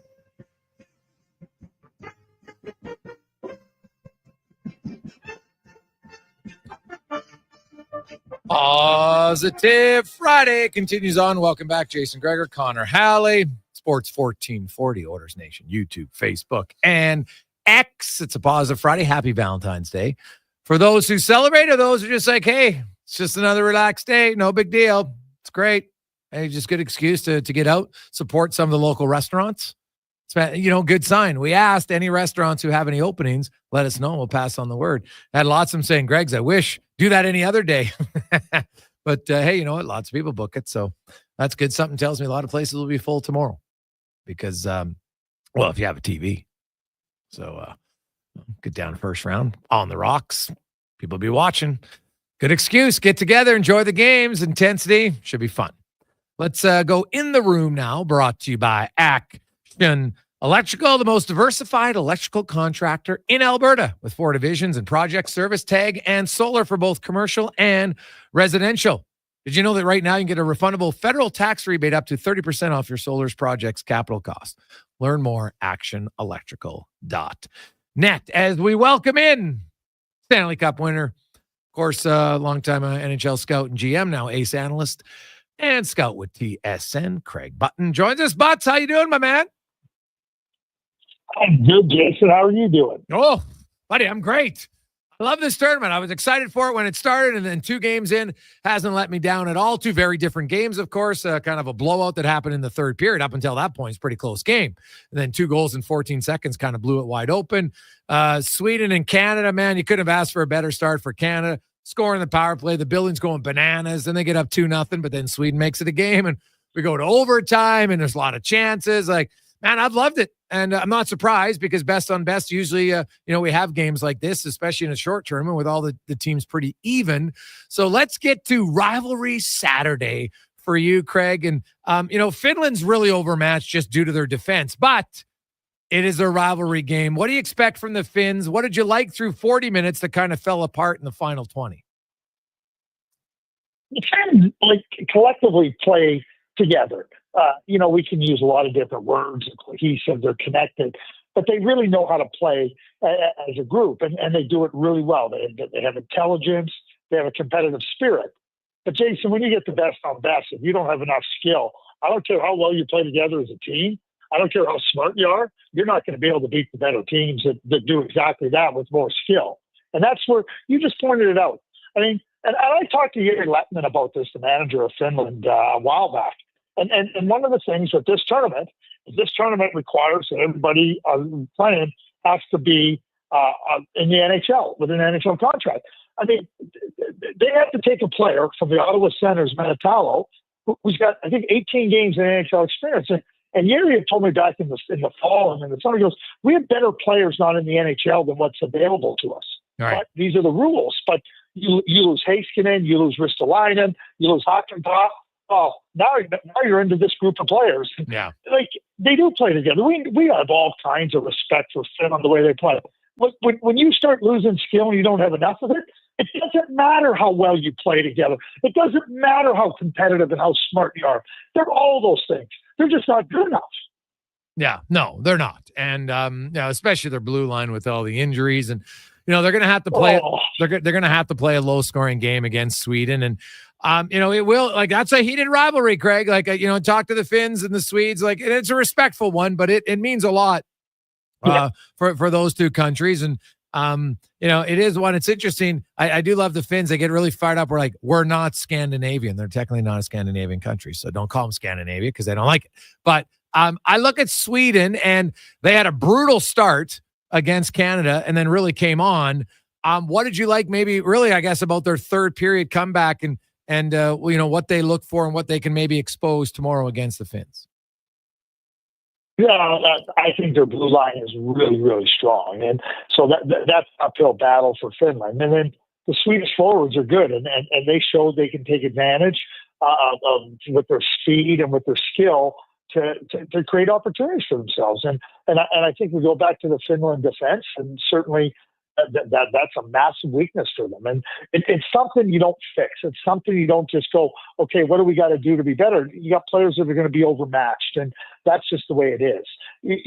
Jason, I really thought that when Shea Theodore left the game, that's when the game was able to get a little bit more into Sweden's favor. And losing Shea Theodore, I think, is a massive loss for Team Canada because he does heavy lifting. He does a lot of things with his skating and his passing and his brain. And so now it's left to McCarr, Taves, and Morrissey to do the heavy lifting. And then the next 3 guys, Doughty, Parayko, and Sanheim, they're going to have to hold their heads above water. Simple as that. And I think that against the USA, that it's going to be interesting to see how all that plays out.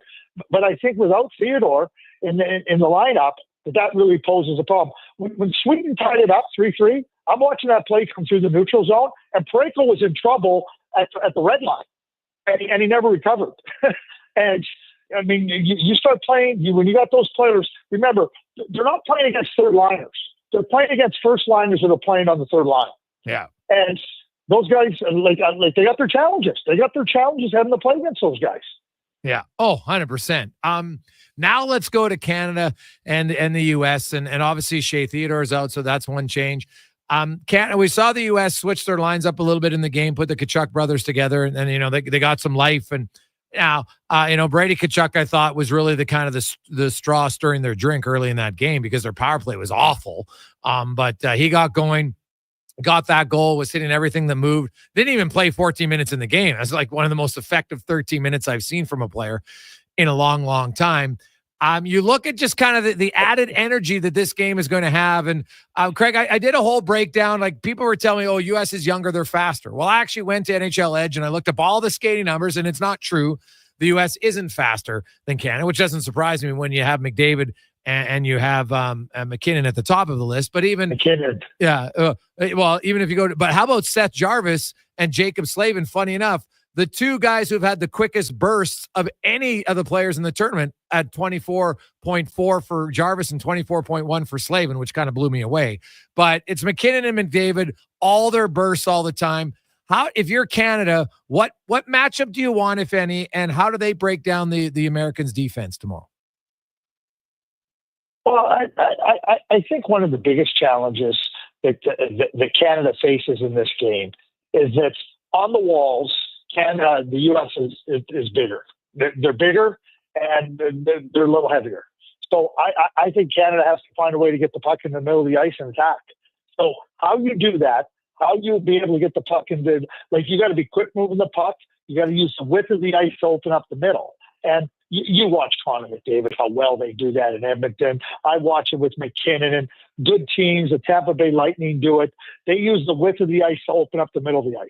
That, to me, is the number one thing that Canada has to do against the USA. Because if they're going to play the game, if they're forced to play the game outside the dots on the wall, I think USA has an advantage because of their size, and because of their ability to lean in on you. Think of the Stanley Cup playoffs. Think about how hard it is to get into the inside ice. I think that is the key thing that I'm watching for Canada against the USA. Okay, interesting. So then the U.S. obviously... Your speed won't matter. Your speed won't matter, Jason, if you can't get to the middle of the ice. Oh, no, it won't matter. No, that's up to the outside. That's totally fair. They have to get to the middle. But when I like, they're big up front, but their blue line's not that big, right? So the forwards should be able to get to the middle of the ice in the offensive zone, no? Point isn't big. Marner isn't big. Seth Jarvis isn't big. Sam Bennett plays a rambunctious style. He's not big. They don't have big players. McDavid isn't big. We know how fast he is and everything. They don't have the ability to go and lean in on you. And if the U.S. is going to be able to push you away and keep you on the outside, I think that's a big advantage. Yeah. That's a big advantage. You talked about the speed, you talked about the quickness, and we're talking about two of the most dynamic players the hockey has seen ever, not just in this generation, ever, in McDavid and McKinnon. But that speed can, if you're trying to create space, coming up the wall, it gets closed off real quick. And so I think that becomes a big factor. And certainly, you start to look at, where they're at, and we know they're smart, and we know that they know how to play with one another, but you want to get your speed into the game, and speed has to become a factor for Team Canada. If you look at the U.S., which defense pairs do you think that, in a perfect world, who do they want matched up against McDavid and then McKinnon? Yeah, well, I mean, to me, I want Slavin and Faber. I would, make sure that one or both are out there. I think that they're really key. I mean, Adam Fox, I don't think he's the right guy. Zach Werenski's a really, really good two-way defenseman. And so if you take them and split them up a little bit that way with respect to how you're going to match up, I think you have three guys that can really do it in different ways. Addison, I'm not so sure that he's a bottom pair guy. I don't want him against McKinnon or McDavid. And yeah, Noah's a great skater. I don't think he's as smart as those guys. So I think he's at a disadvantage. Then you have Adam Fogg, and that I don't think Jake Sanderson's getting into the lineup as a replacement for Quinn Hughes. So as you continue to go down the lineup and you start to think about Slavin's a great defensive player, Brock Faber's a great defensive player. They're great skaters. Werenski, I have no issue with. So, again, how are you going to try to exploit it? How are you going to try to get to the areas of the ice where you can get those guys back on their heels? Because to me, that becomes a real important factor for being in the U.S. And, Charlie McAvoy, I don't think he's had a great year this year. And, he's playing for Team USA. Yeah, he's a good player. So those are your four. Like Fox and Hanifin, if those two guys are out against those guys, I'm licking my chops if I'm McKinnon or McDavid.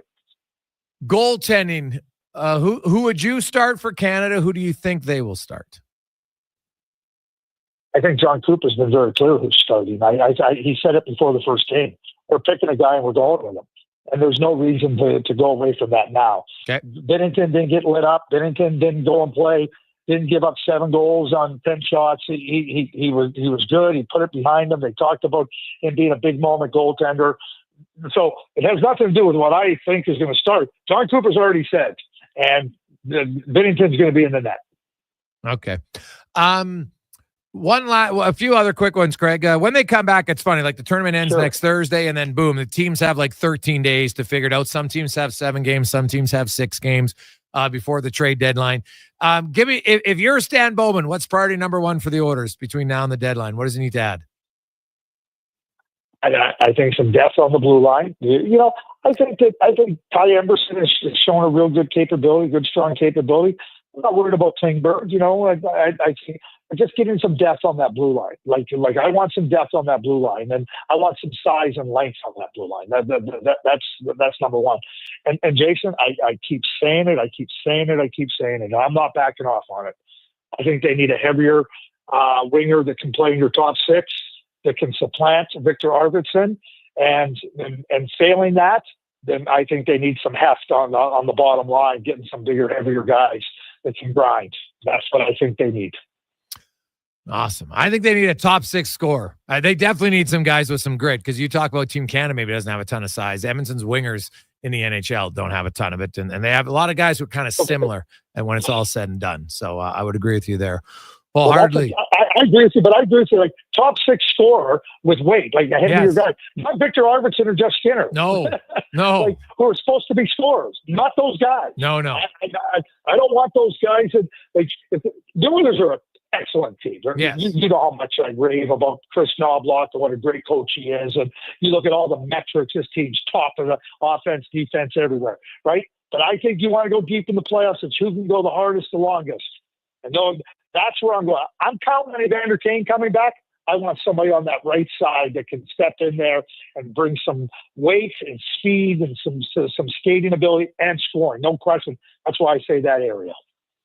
Greg, great stuff, my man. Have yourself a great Valentine's and enjoy the games. Rivalry Saturday tomorrow. It should be awesome. Okay, I got to ask you something. Okay, so give me a minute or give me 75 seconds. Sure. Okay, real quick. Okay. What do you think the key is for Canada to win against the USA? Because I know how much you dive into it and you're dialed in. So I want to hear what you think. Well, it's funny to me. 2 things. They need better production from the top line. I didn't love the Reinhart, Marner, McDavid game overall. They had McDavid was really humming in the first 50 minutes of that game, but after that, I thought they were quiet. And long term, you can't win if your big guys aren't your best guys. So I think they need more from them. I thought they were there. They didn't get any second chances in that game against Sweden. So you talked earlier about getting to the middle. I think they have to. Now, Sweden has a much bigger defense overall than the U.S., so I need to see that. And the other thing I think I need to see from Canada is I felt with the U.S. watching their game last night, U.S. was very good at transitioning the puck against Finland. That's where they really murdered them. Now, obviously, Finland's defense isn't what Canada has. I get it. But to me, I think the Americans, I find, are very emotional. And if they can get rolling physically in the running guys and going over, Canada's got to find a way to initiate. I think the start of the game, Craig, Canada has to start like they did in game 1, but they can't let up. Because let up's maybe the wrong word, but like they had a great 15 minutes. But then after that, I can make an argument for the final 45 minutes, Sweden controlled more of that game. And I thought Canada kind of got a little too passive. So I need them to be more aggressive.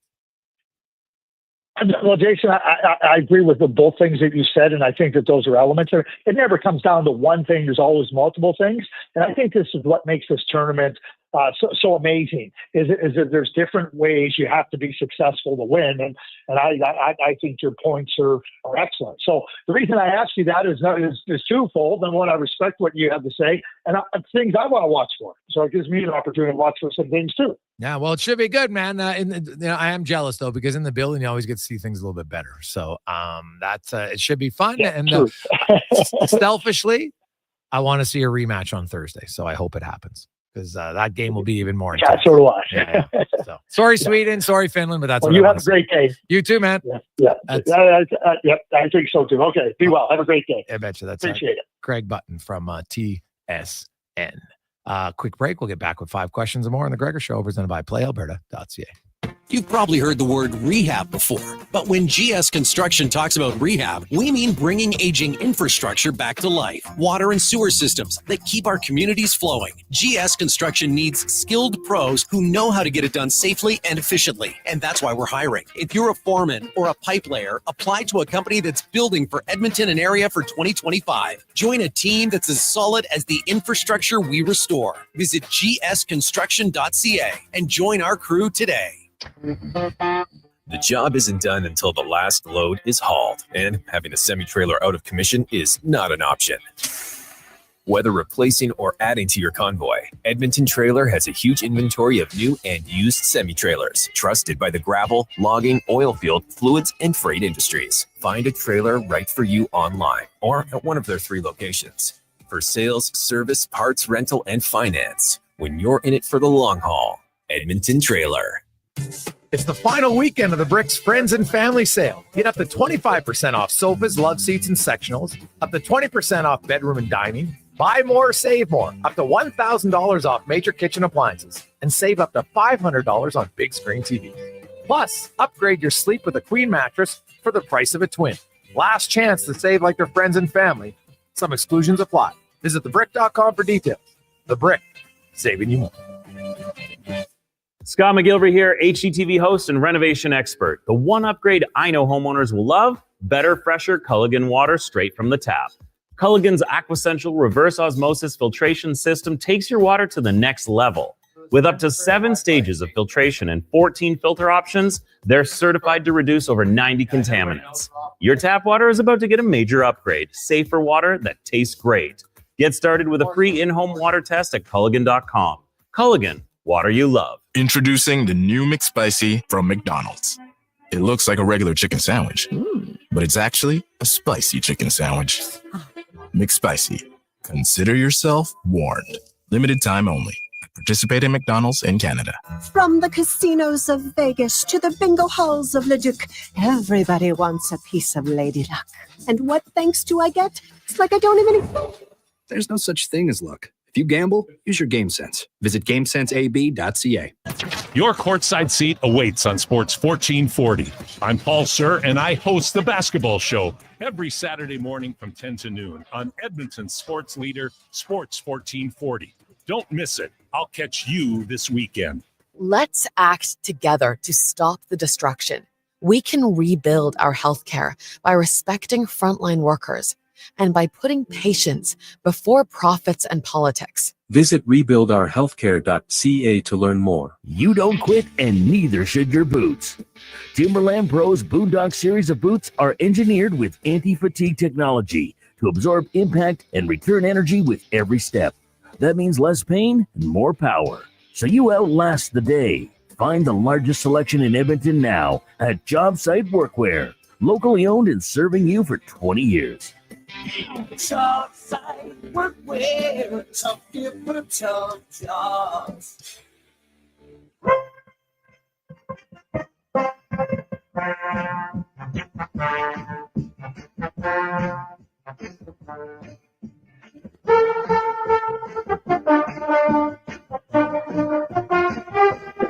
First to the Sour brought to you by Culligan. For all of your residential water needs, your local water treatment company, more than just big bottles, Culligan.com. Hat tricks, touchdowns, and home runs. Get it all with the Jason Gregor Show on Sports 1440. Presented by PlayAlberta.ca, Alberta's only regulated online gambling website.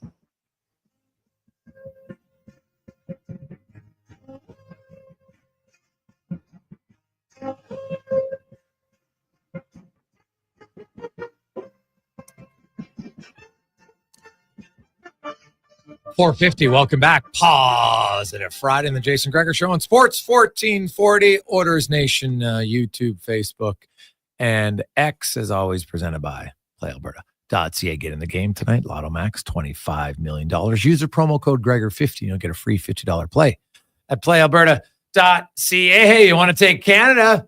Right now, it's even odds, Canada or the U.S. Who do you like? Pick 'em game. Well, obviously, I'm assuming you like Canada.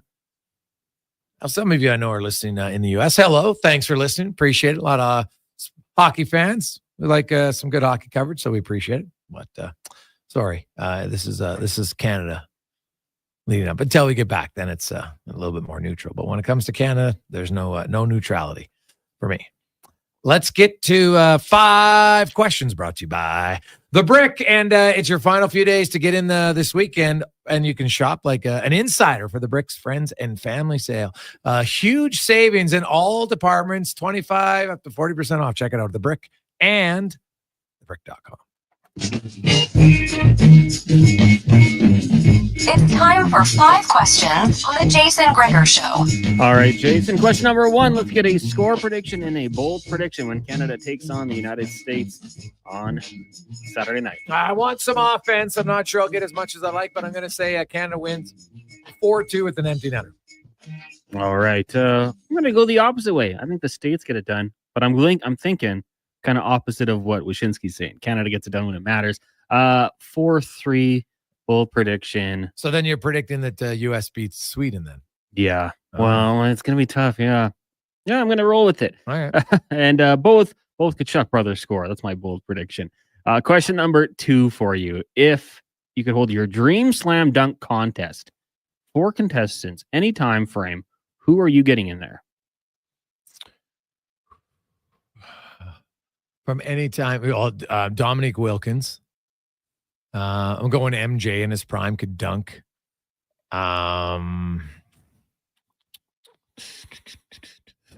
a good question, man. Zach LaVine is pretty good. I'd probably throw him in from New Age, and I would. You know what? I just think if he focused on it, I'd like to see what LeBron could do. Yeah, I'm with you. Like if he actually wanted to take it serious, just that athleticism that he had, I would be really interesting. I got to put Vince Carter in mine. Throw in Zach LaVine because I think what he did in those dunk contests kind of brought it back. I'm going to throw in prime Sean Kemp. Oh God, yeah. Not now. He's no. I get it. Yeah. And how about Dr. J? Or Julius Irving in there. Yeah. Maybe we'll have to get Declan's later on because I'm sure he has some good ones in that. But I think where I'm going on this one. Question number 3 for you. Bo Bichette has said he hasn't had any contract talks with the Jays. Vlad Guerrero's camp's going to stop negotiating once he gets to spring training, which is likely on Tuesday. Do you think either of them will re-sign with the Jays? What an absolute train wreck if they don't. Right? Like, I don't see how you don't re-sign Vladimir Guerrero for sure. Like, for sure, 100%. Bo Bichette, if you want to make some arguments about his defensive play and everything else, okay, a little injury prone, maybe. Maybe they want to wait a little bit and kind of see where they're at. No, I got some time for that. But they've been willing to spend all this money on guys who aren't in their organization, ridiculous amount. But you're not gonna negotiate with Vladimir Guerrero. What are you doing? So I think it just illustrates where the organization's at. But again, I don't necessarily buy either that, we'll stop negotiating once spring training comes. The Jays call his agent in May. Hey, we're going to offer you, I don't care, $65 million a year. No, we're not listening. I'm pretty sure they'll listen. I'm with you. I mean, I know they wouldn't offer 65. I'm just using the number. It would crush me if both of these players walk. Bo Bichette, I think, is done. I think there's very little chance he's back in Toronto. But if they mess this up with Vlad Guerrero and can't get it done, I don't know what I'm going to do. It's not. It might be the Connor's trip to the mall to find a new team, because I would be so disappointed that they just let him leave. Because I did that once. I went to get a Mets hat. It wasn't available, so I stuck with the Jays. Maybe this time wouldn't be quite that fashion, but it would just be such a disappointment. I'm going to say and hold out hope that Vladdy stays, that they get the job done. Question number 4, Daytona 500 this weekend, being moved up a little early because of weather conditions. Who's your pick to win the event? Go ahead. You know, I probably should have consulted with Colin Livingston on this one to try to find a good under-the-radar pick, but I'm going to go with Chase Elliott, plus 1,600 odds. Ooh. So I think he's 1, 2, 3, 4, 5, 6, 7th best odds to win. So Chase Elliott for me. I'm going, not looking at the odds. I'm just going to go, I'm going to go purely on name. I'm going with Denny Hamlin. 5th best odds at plus 1,400. Does he have the 5th best? Yeah. All right. So we're both inside the top 10. Okay. Not taking too many long shots. Who's first? Who has the best odds? Kyle Larson. Kyle Larson. Plus 1,200. Ryan Blaney, Kyle Busch, Joey Logano in the top 5. If you're crazy, Helio Castroneves, 2,500. If you want to throw some money out there. Final question for you today, Jason, since it is Valentine's Day. Give me your top 3 romance or rom-com movies of all time. Well, Konza, you're such a movie and very romantic. I'll let you go first. I had to do some research. I went to IMDb and I looked at the top 200 rom-coms because I don't love just straight romance. I need some comedy in mine as well. Palm Springs, Andy Samberg is one, kind of a time travel one in there as well, but Yeah. I enjoyed it, so that was a good one. I've never even there. You know what? There's a movie Connor's seen that I haven't seen. You should see it. Yeah, it's good for a couple of laughs and heartwarming moments. Okay. They had Knocked Up in there, which is more of a comedy, I would say. But Seth Rogen, one of his earlier films, I have that there. Jerry Maguire, you mix little sports in, Always Gonna Get Me. And then finally, I got to go Pretty Woman. I think I've told you before, we had the Pretty Woman soundtrack on cassette when my mom would drive us around in her caravan. So I've seen the movie a few times. The soundtrack was elite. So Pretty Woman with Richard Gere and Julia Roberts. Oh man, like it's like rom-coms. I don't hate them, but it's not like it's. But for sure, number 1 for me would be 4 Weddings and a Funeral. I thought that was quite funny, more than sappy. So I would go with that. Love Actually has to be in there. I think that falls under the category. And geez, what's another rom-com?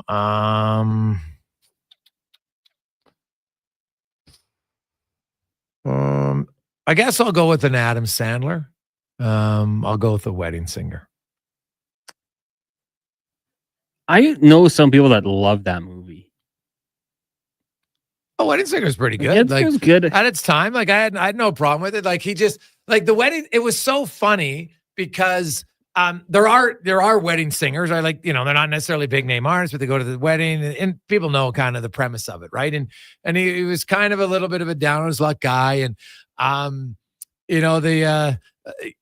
wedding that he's at, and the groom's such a clown, and so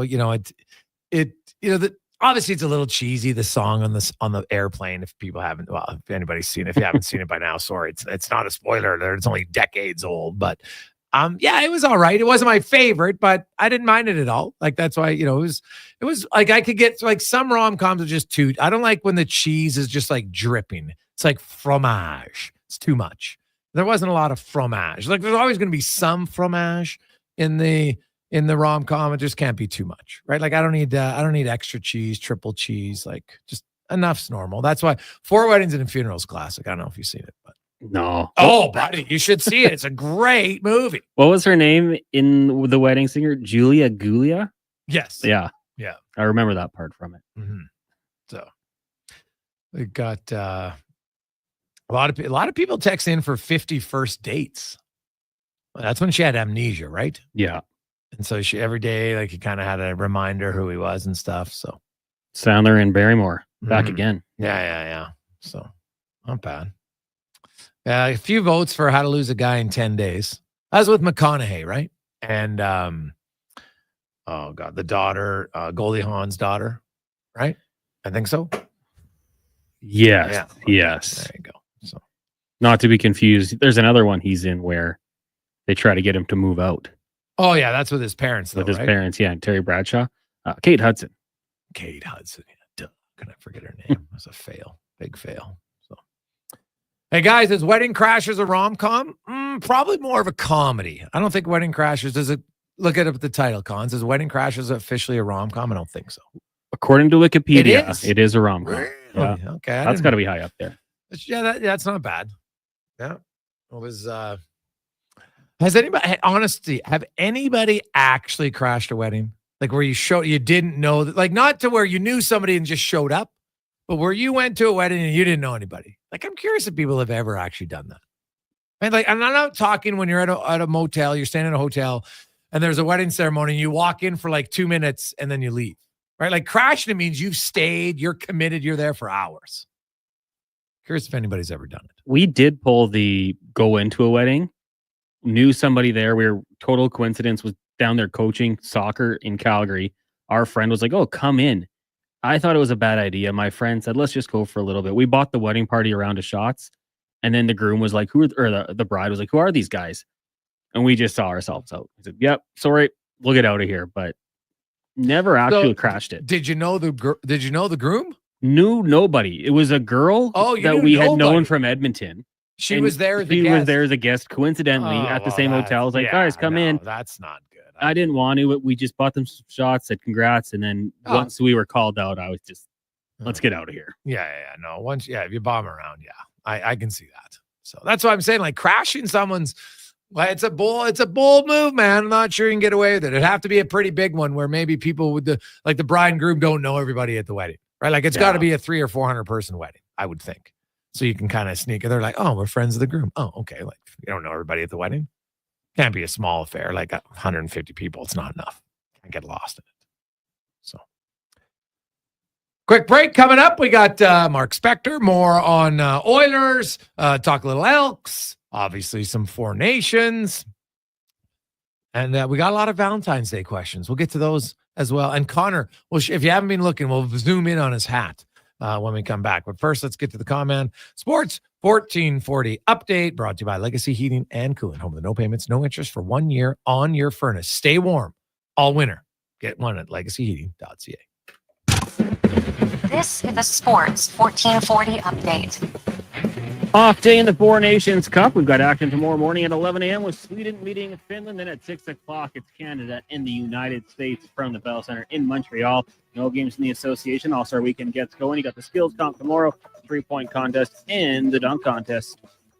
Main event gets going on Sunday. In the WHL, the Oil Kings are in red here tonight, taking on the Rebels. That gets going at 7. And tomorrow, they're back in town hosting the Hurricanes. Puck drop 7 o'clock at Rogers Place. In the BCHL, should be a great one out in Spruce Grove as the Saints host the Crusaders. That gets going at 7. In the AJ, you got GP hosting Whitecourt. Canmore up against Oldstrom, Heller and Camrose.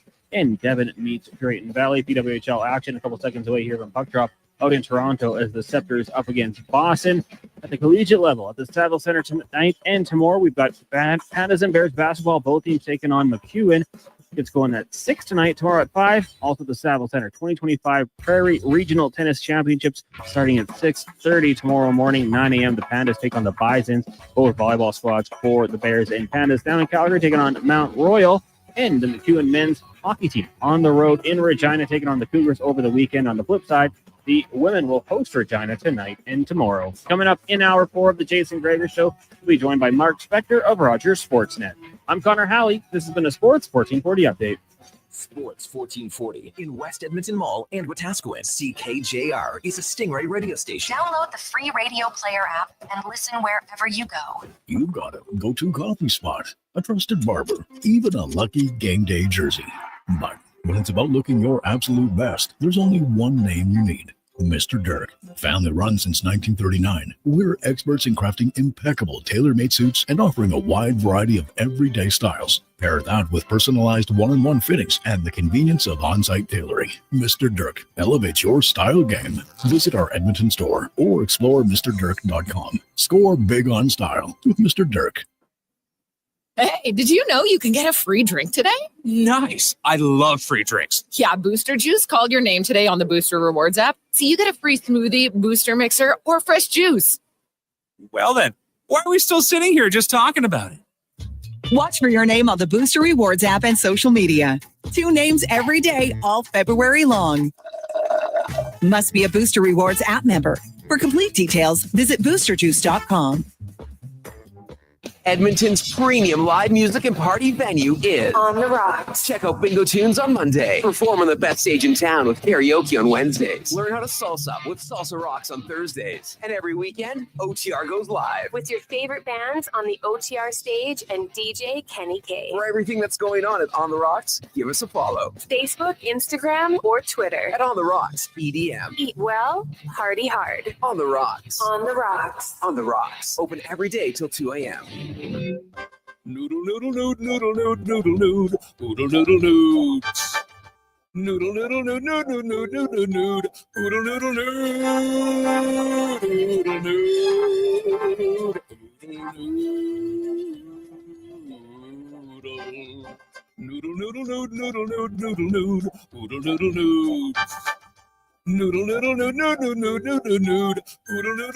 Throw the load down to Oodle Noodle tonight because dine-in is open.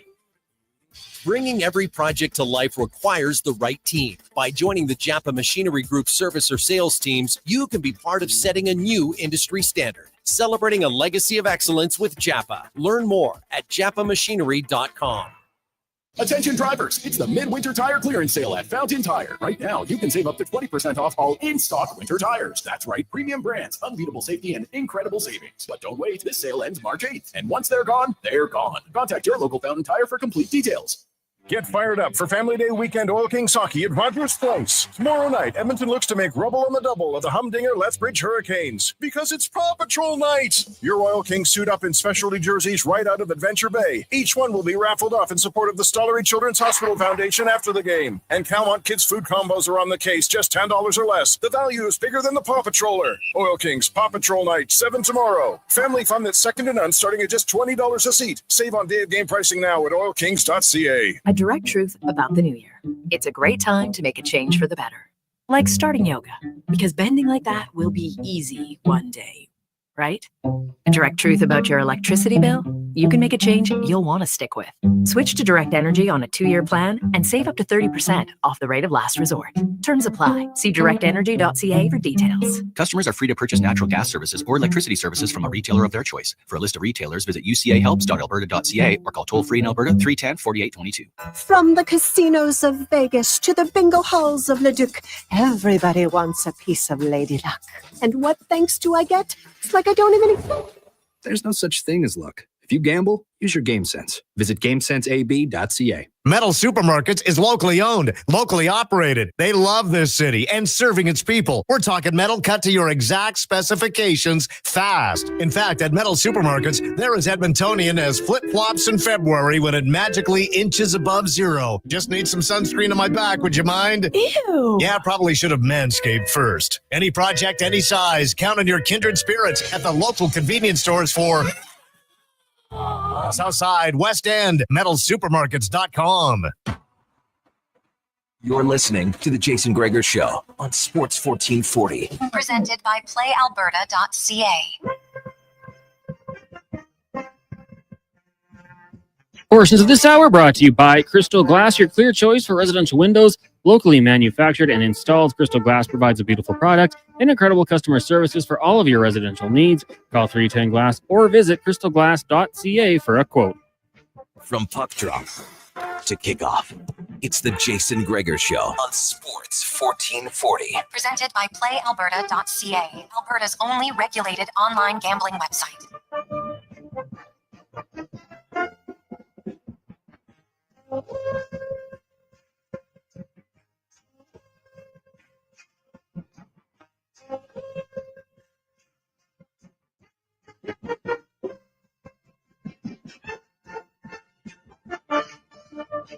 It's after 5 o'clock, Sports 1440, Oilers Nation, YouTube, Facebook, and X. Welcome back, Jason Gregor, Connor Halley. The Gregor Show, presented by PlayAlberta.ca. Get in the game at PlayAlberta.ca, Alberta's only regulated online gambling website. And remember, though, if you do gamble, use your game sense. Go to GameSenseAB.ca and learn more. Also, hey, guys, we were speaking of crashing weddings. It goes, guys, I didn't crash a wedding, but I got married in 2008, the Hotel Mac. Gene Simmons was there for those races we used to have at the airport. He walked over and crashed our wedding for a couple hours from Bronco Brad. Well, there you go. Me and Gene walks in. Did you get him to sing a song? Would have been great. Probably not. But I met Gene Simmons when he was in Edmonton for the races. Now, granted, in the minute interaction I had with him, but I've read a lot of stories. People quite like Gene. So, good guy. So, wow. Supposedly, from what I know, I can't say he's a great guy. I don't know him that well, but my interaction with him was no problem. But yeah, I could see that a memorable moment of your wedding. Gene comes in, would be sick though if all of a sudden Ace Frehley showed up too, and he's got the boots on. Ooh, now that would be pretty money. Pretty money.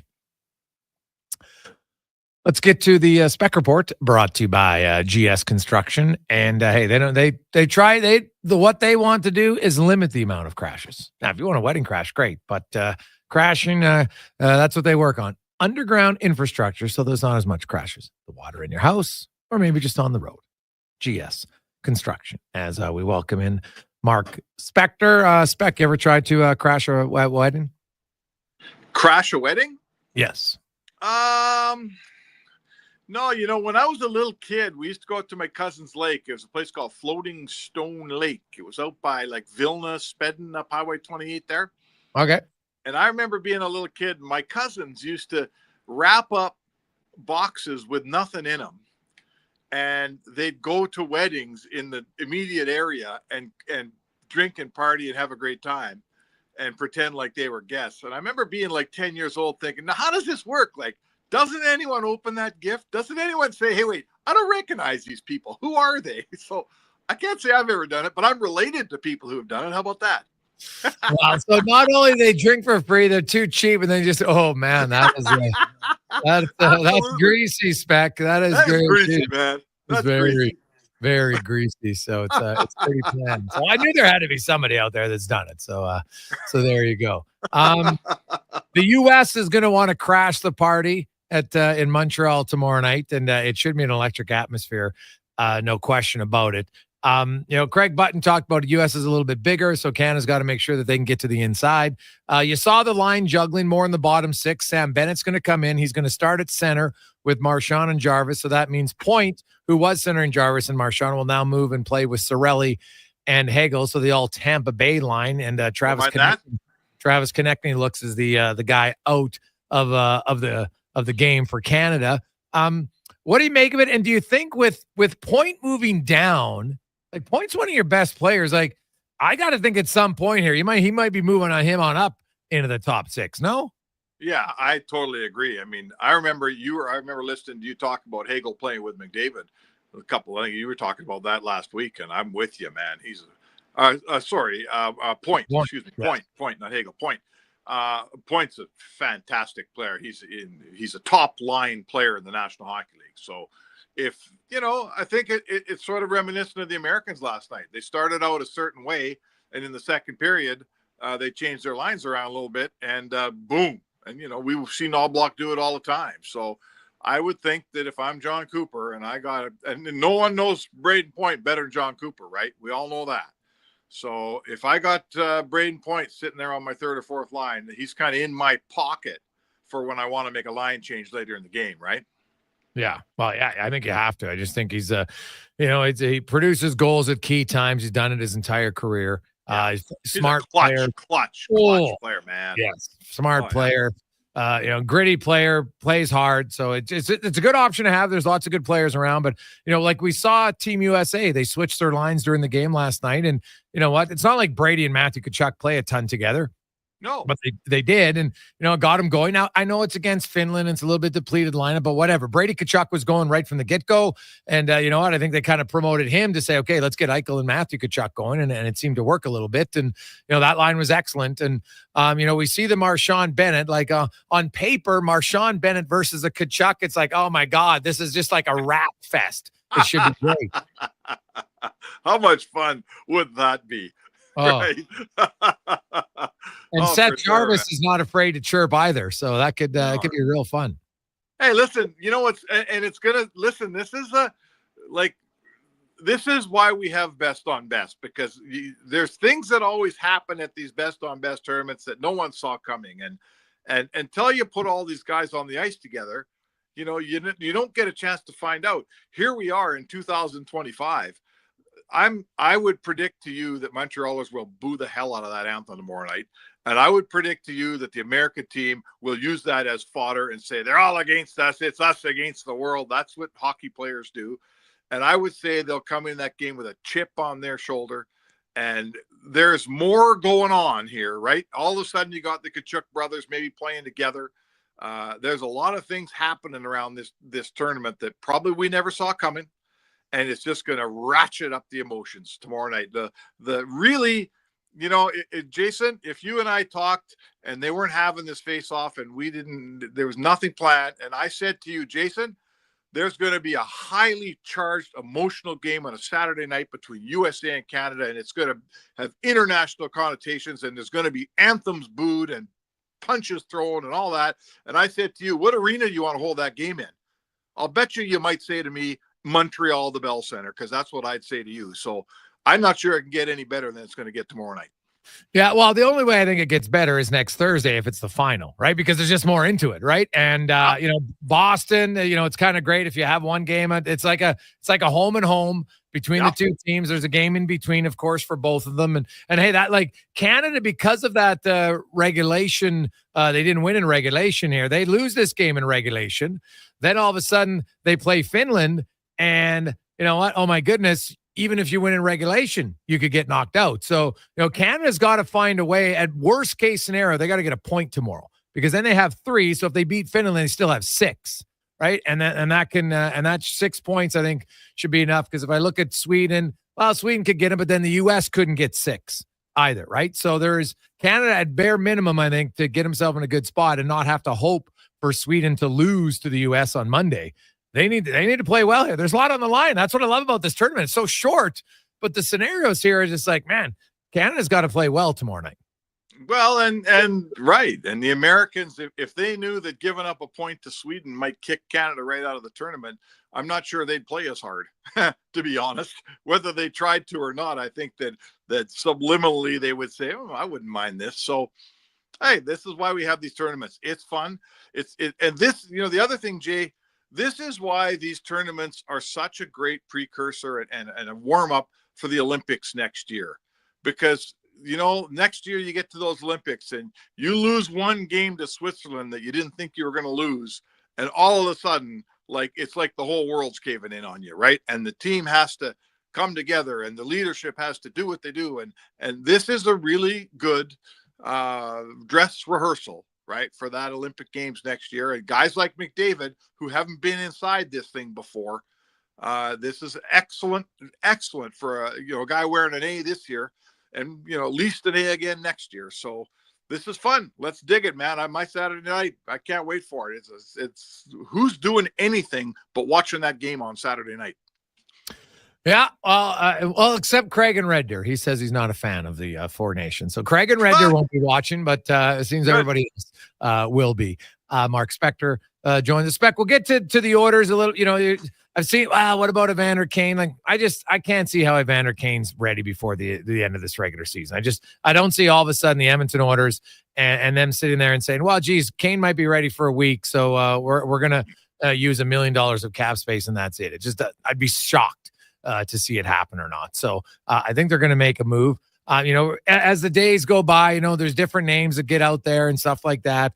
I look at Edmonton and I still believe top 6 scoring winger is what they need. Now, preferably somebody with some size, right? It can't be another small scoring winger, right? They got a lot of those guys that they're just not scoring right now. So, so if they can't find that, then, to me, it's a winger with speed and grit, because they just, last year, if I look at their top 12 forwards, they had different dimensions than their 12 forwards currently have. Yeah, they definitely need some size and power, right? I feel like they need some power in their top 9. Now, you'd love for that guy to be a winger that can trade pucks with Draisaitl and have that level of skill and be big and strong and throw a hit, once in a while, like basically Evander Kane, who's younger and healthier. You'd love that guy. That guy probably makes $6 or $7 million in the league, so it's hard to find him.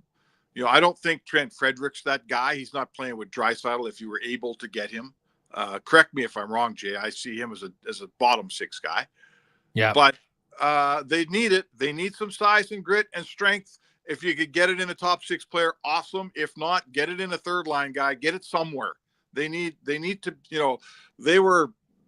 I thought that they were just short of getting pushed around by the Vancouver Canucks in that playoff series last year. Vancouver out-hit them like crazy. Now, is one player going to make the difference, Jay? Can they catch up with one transaction? I'm not sure the Oilers are ever going to be that team, to be honest. They're not going to come in your building and run you out of it. They're just not that club. But a little bit wouldn't hurt. They could use some size. I'm with you all the way, buddy.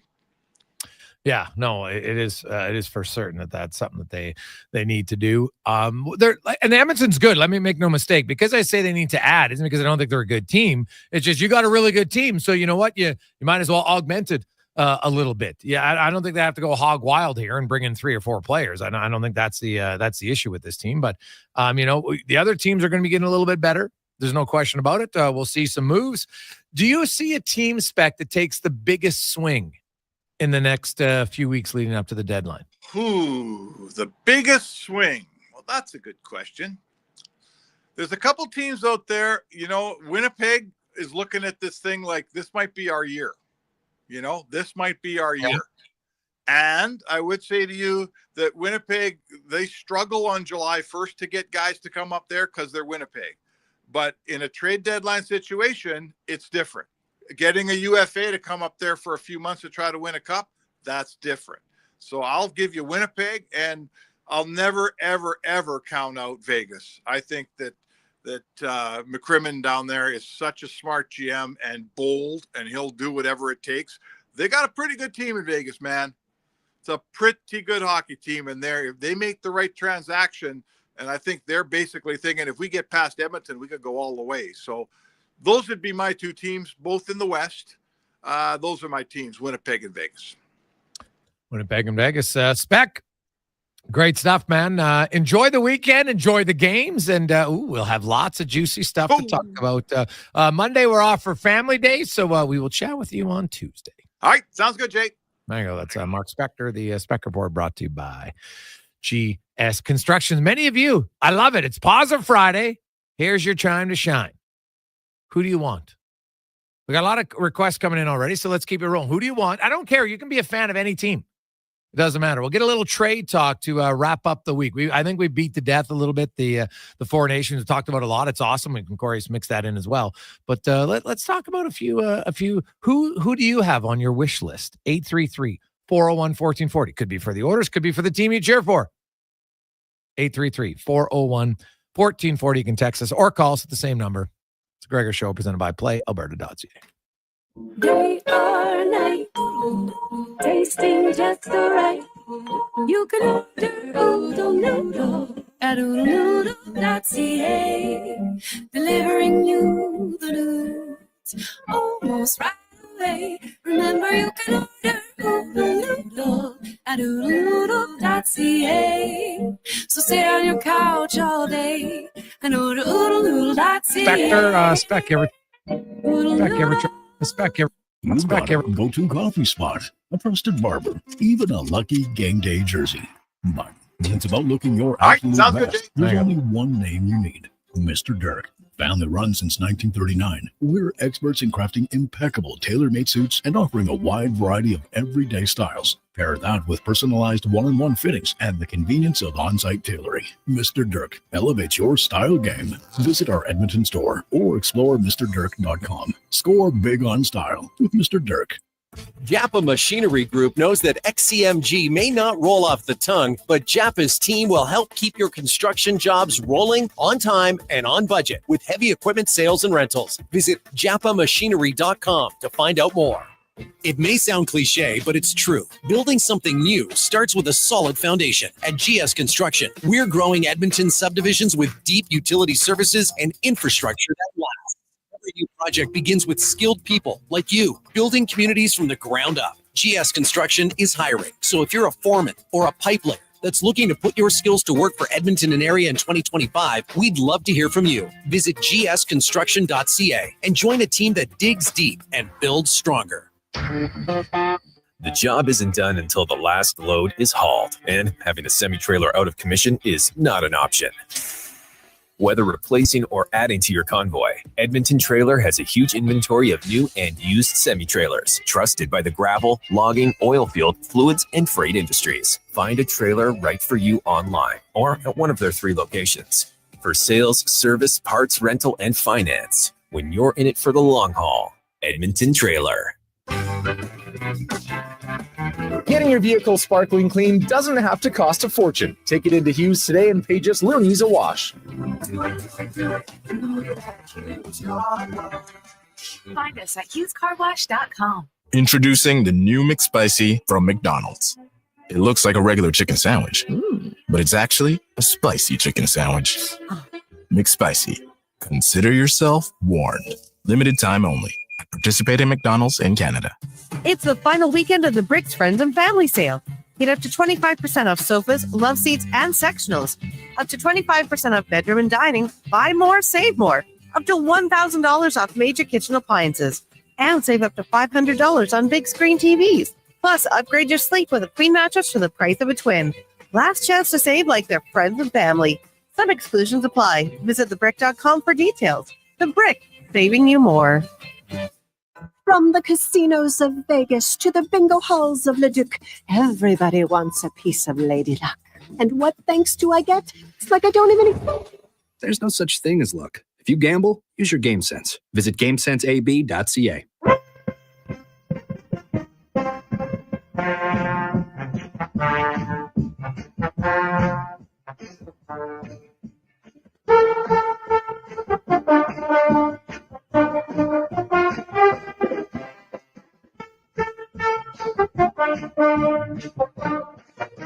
Portions of this hour brought to you by Papa John's. Use promo code Gregor and get 20% off your order all day, every day at papajohns.ca.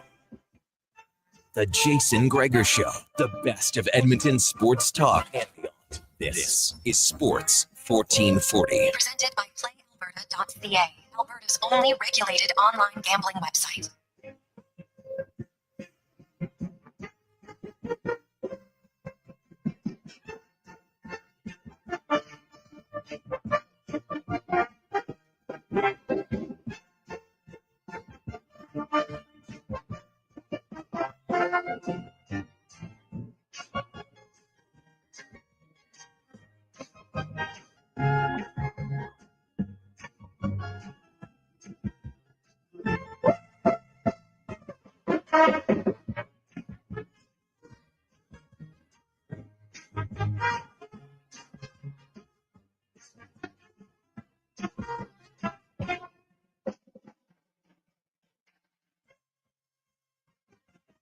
.28. Welcome back. Jason Gregor, Connor Halley, as we roll through a positive Friday. Next week, somebody's going to win the Four Nations. Also, I think the conversation, NHL teams will be back on the ice starting Tuesday afternoon and Wednesdays, and then we have games starting next Saturday. It's a bevy game. Some teams have 6, some have 7 between now and the trade deadline, which comes 3 weeks today. Actually, less than 3 weeks, because now we're in the 5 o'clock hour. It would be we're already at 2 weeks, 6 days, and 20 hours for the trade deadline. Nice. So it starts to heat up a little bit. We've already had some big moves, of course, with Miller and Rantanen being on the move. Granlund and Ceci going to Dallas. So some significant deals already. And asked you guys who you want, what would you like? 833-401-1440 in our email inbox. 833-401-1440. Hey guys, what do you think about Shen and Sundqvist from the Blues? They owe us a couple players, Jordan. Well, Shen's got 3 years left on his deal. So I look at Braden Shen, I love the style of player, but if you're trading him, like, you'd almost have to like move Adam Henrique out in the trade to kind of make that make sense for where the Oilers are stacked up. I'm not saying I'm opposed to that. I'm just saying that's kind of how I would look at it. Sundqvist would definitely be a fourth line guy. I think you're probably maybe a better chance to just get him straight up potentially. Although I'd have to look. I haven't looked at his numbers this season to see if, is he doing anything that's, intriguing to me or not? What kind of year is he having? Like, because sometimes you can buy guys low. Like he's, I guess he's kind of having his normal year. He's got 4 goals, decent numbers again. So I've always, Sundqvist, big, huge. Like when I look now, he doesn't have the offense of Stenlund, but I know we had some people that, we got a lot of texts about McCarron. Like guys say McCarron isn't fast. Well, is McCarron any slower than Stenlund? I'll tell you no. They pretty much have the exact same skating speed numbers at the NHL Edge numbers, right? They're not burners, but McCarron's huge. He's a little bit bigger than Stenlund. Now, Stenlund, I think, has a little bit more offensive touch. Not a huge amount, but a little bit, maybe. I also think McCarron's definitely more physical and tougher. But did anybody, when you watch Stenlund in the Cup final against the Oilers, you say, geez, their fourth line center is pretty slow. Right? Speed is one element of the game, but it's not the only element. And it's not like, McCarron's out there and you're like, geez, this guy's like noticeably slow. Like, sure, he's not as fast as McDavid, but the Oilers don't need everybody to be fast. You need different elements. And so, what? Do they need another fast, small fourth line center? I don't think so. I think McCarron skates well enough to be an option. Sundqvist, he definitely doesn't have the offense. Like McCarron had 12 goals last year. Stenlund, I think, had 13.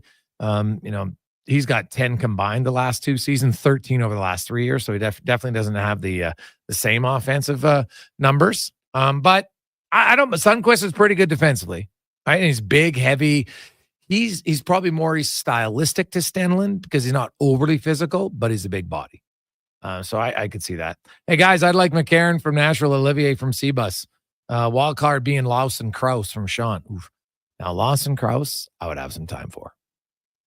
Now there's a big body, heavy. All right, Craig Button talked about it. If you look at something the Oilers lack, I think that's what they lack overall in their forward group. Right? Like, hey, Leon Draisaitl, big, strong. McDavid, like, come on, he's McDavid. I don't worry about him. Zach Hyman, I think, plays a more than enough inside game. But they don't have a lot of other guys like Corey Perry, and I've loved Corey Perry's game. It's been fantastic. But do I think in the playoffs he's going to be a regular in your top 6? I don't think so. Right? I think he's in your bottom 6, no problem. Like, I like Kapanen, right? Podkolzin really hasn't done anything offensively for a long time. And that's kind of what they said in Vancouver, where he got to the point where, you know what? He doesn't make any mistakes for you, but he also doesn't do anything for you, right? Like, how many games has it been since Podkolzin scored? So, like, I like his physicality and his tenacity, but you gotta bring a little bit of offensive threat sometimes. So he's over. I don't know, what has he got? 2 goals in his last 30 some games or something, Cons? Like, I think he's got 2 goals. 2 goals since the start of December for Podkolzin. So, that's obviously, not ideal. I'm not expecting him to be a huge point getter, but when you play that many minutes, you got to find a way to chip in a little bit more, right? And hey, I like Matthias Janmark. He's got a lot of assists, but has he got 1 goal on a goalie this year? So I don't know. I think Edmonton, I think it's safe to say they like Podkolzin. He's had a really good start, but we haven't seen much from him since, especially offensively. And that's 30 games, right? 31 games. And now his analytics and all that is great. But at some point you need some production. Do you not? So that's just the way I look at it for him. He's got an assist, sure, but some of those, hey, you play with Draisaitl, my goodness, you better get some assists. No question. 833-401-1440. Guys, it's got to be Connor Murphy. What about Jack McBain as your fourth line center? Ooh, there's a different name. I don't mind. Connor Murphy, as I've always said, if you could find a way to get Chicago to, and it might not be as wonderful as the Jake McCabe, because Jake McCabe at $2 million, because that's what Toronto got him for 2 years, and Chicago retained the other half, right? Like that was a stellar deal for Toronto. right? McCabe is a good defenseman. He was making $2 million for a few years. That I have no qualms about him at all, right? Like Jack McBain, I'm pretty sure, Cons, can you look it up? I think Jack McBain's like 6'4", 6'5", maybe 6'4", but I know he's at least 215, probably closer to 220. Big, heavy skates. But if I'm Utah, I'm like, why am I trading him? Like Frank Cervelli keeps telling me he thinks Utah might be adding, even though they're adding because they got so much cap space and they're moving. But I really like Jack McBain. That's a great name, because if you could convince him to do it, I would. Because I think that's a guy that could play on your team for a while. Like, it wouldn't just be a rental. What is he, 24, 25? 25, 6'4", 219. Like 219. Okay. Yeah, like he is big, man. That is a great pull. The other ball, Jay. I like it. Hey, yeah, it's Chrome Domes. Smart. I like it. Big R wants Connor Murphy and Michael McCarron. Can see that. Evan in the Park. Hey, boys, what about a guy like Josh Anderson? Josh, what's funny? Like Josh Anderson, you look at his numbers, like, size, everything else, you think, man, Josh Anderson could do something, but he hasn't. What did he got? Like, he's on pace for, I think, like 13 or 14 goals. Probably 14, I think. Maybe not even that much, to be honest. Maybe like 12. I think he's only got 8 or 7 goals. How many, Cons? 8 goals. 8 goals, yeah. So he makes way too much money to be a guy who's on pace for like 25 points. Right? It's like $1 million. He's making $5 million. It's not. I'm not sure you're getting your bang for your buck. I know he had like those 5-6 years where he was a 17 to 27 goal scorer, physical. There's lots to like about him. Because and I still think he has like 3 years left. So if Montreal, they'd have to eat at least 50%. Like that would be the starting point, number one, on Josh Anderson, right? Like they're eating 50%. So if they're going to eat 50%, he's 5.5, right? So now you're down to 2.75, and you're like, okay, maybe. And he's got, but 2.75, you had Fogle for 2.75, and he scored you 20 goals. Josh Anderson's getting you like 12 right now. And he had 9 last year. Like, even at that stage, that's a tough sell right now. Josh Anderson, I don't know what's gone on in Montreal, but like he has 38. I just look it up. He has 38 points last year and this year combined. That's in 134 games.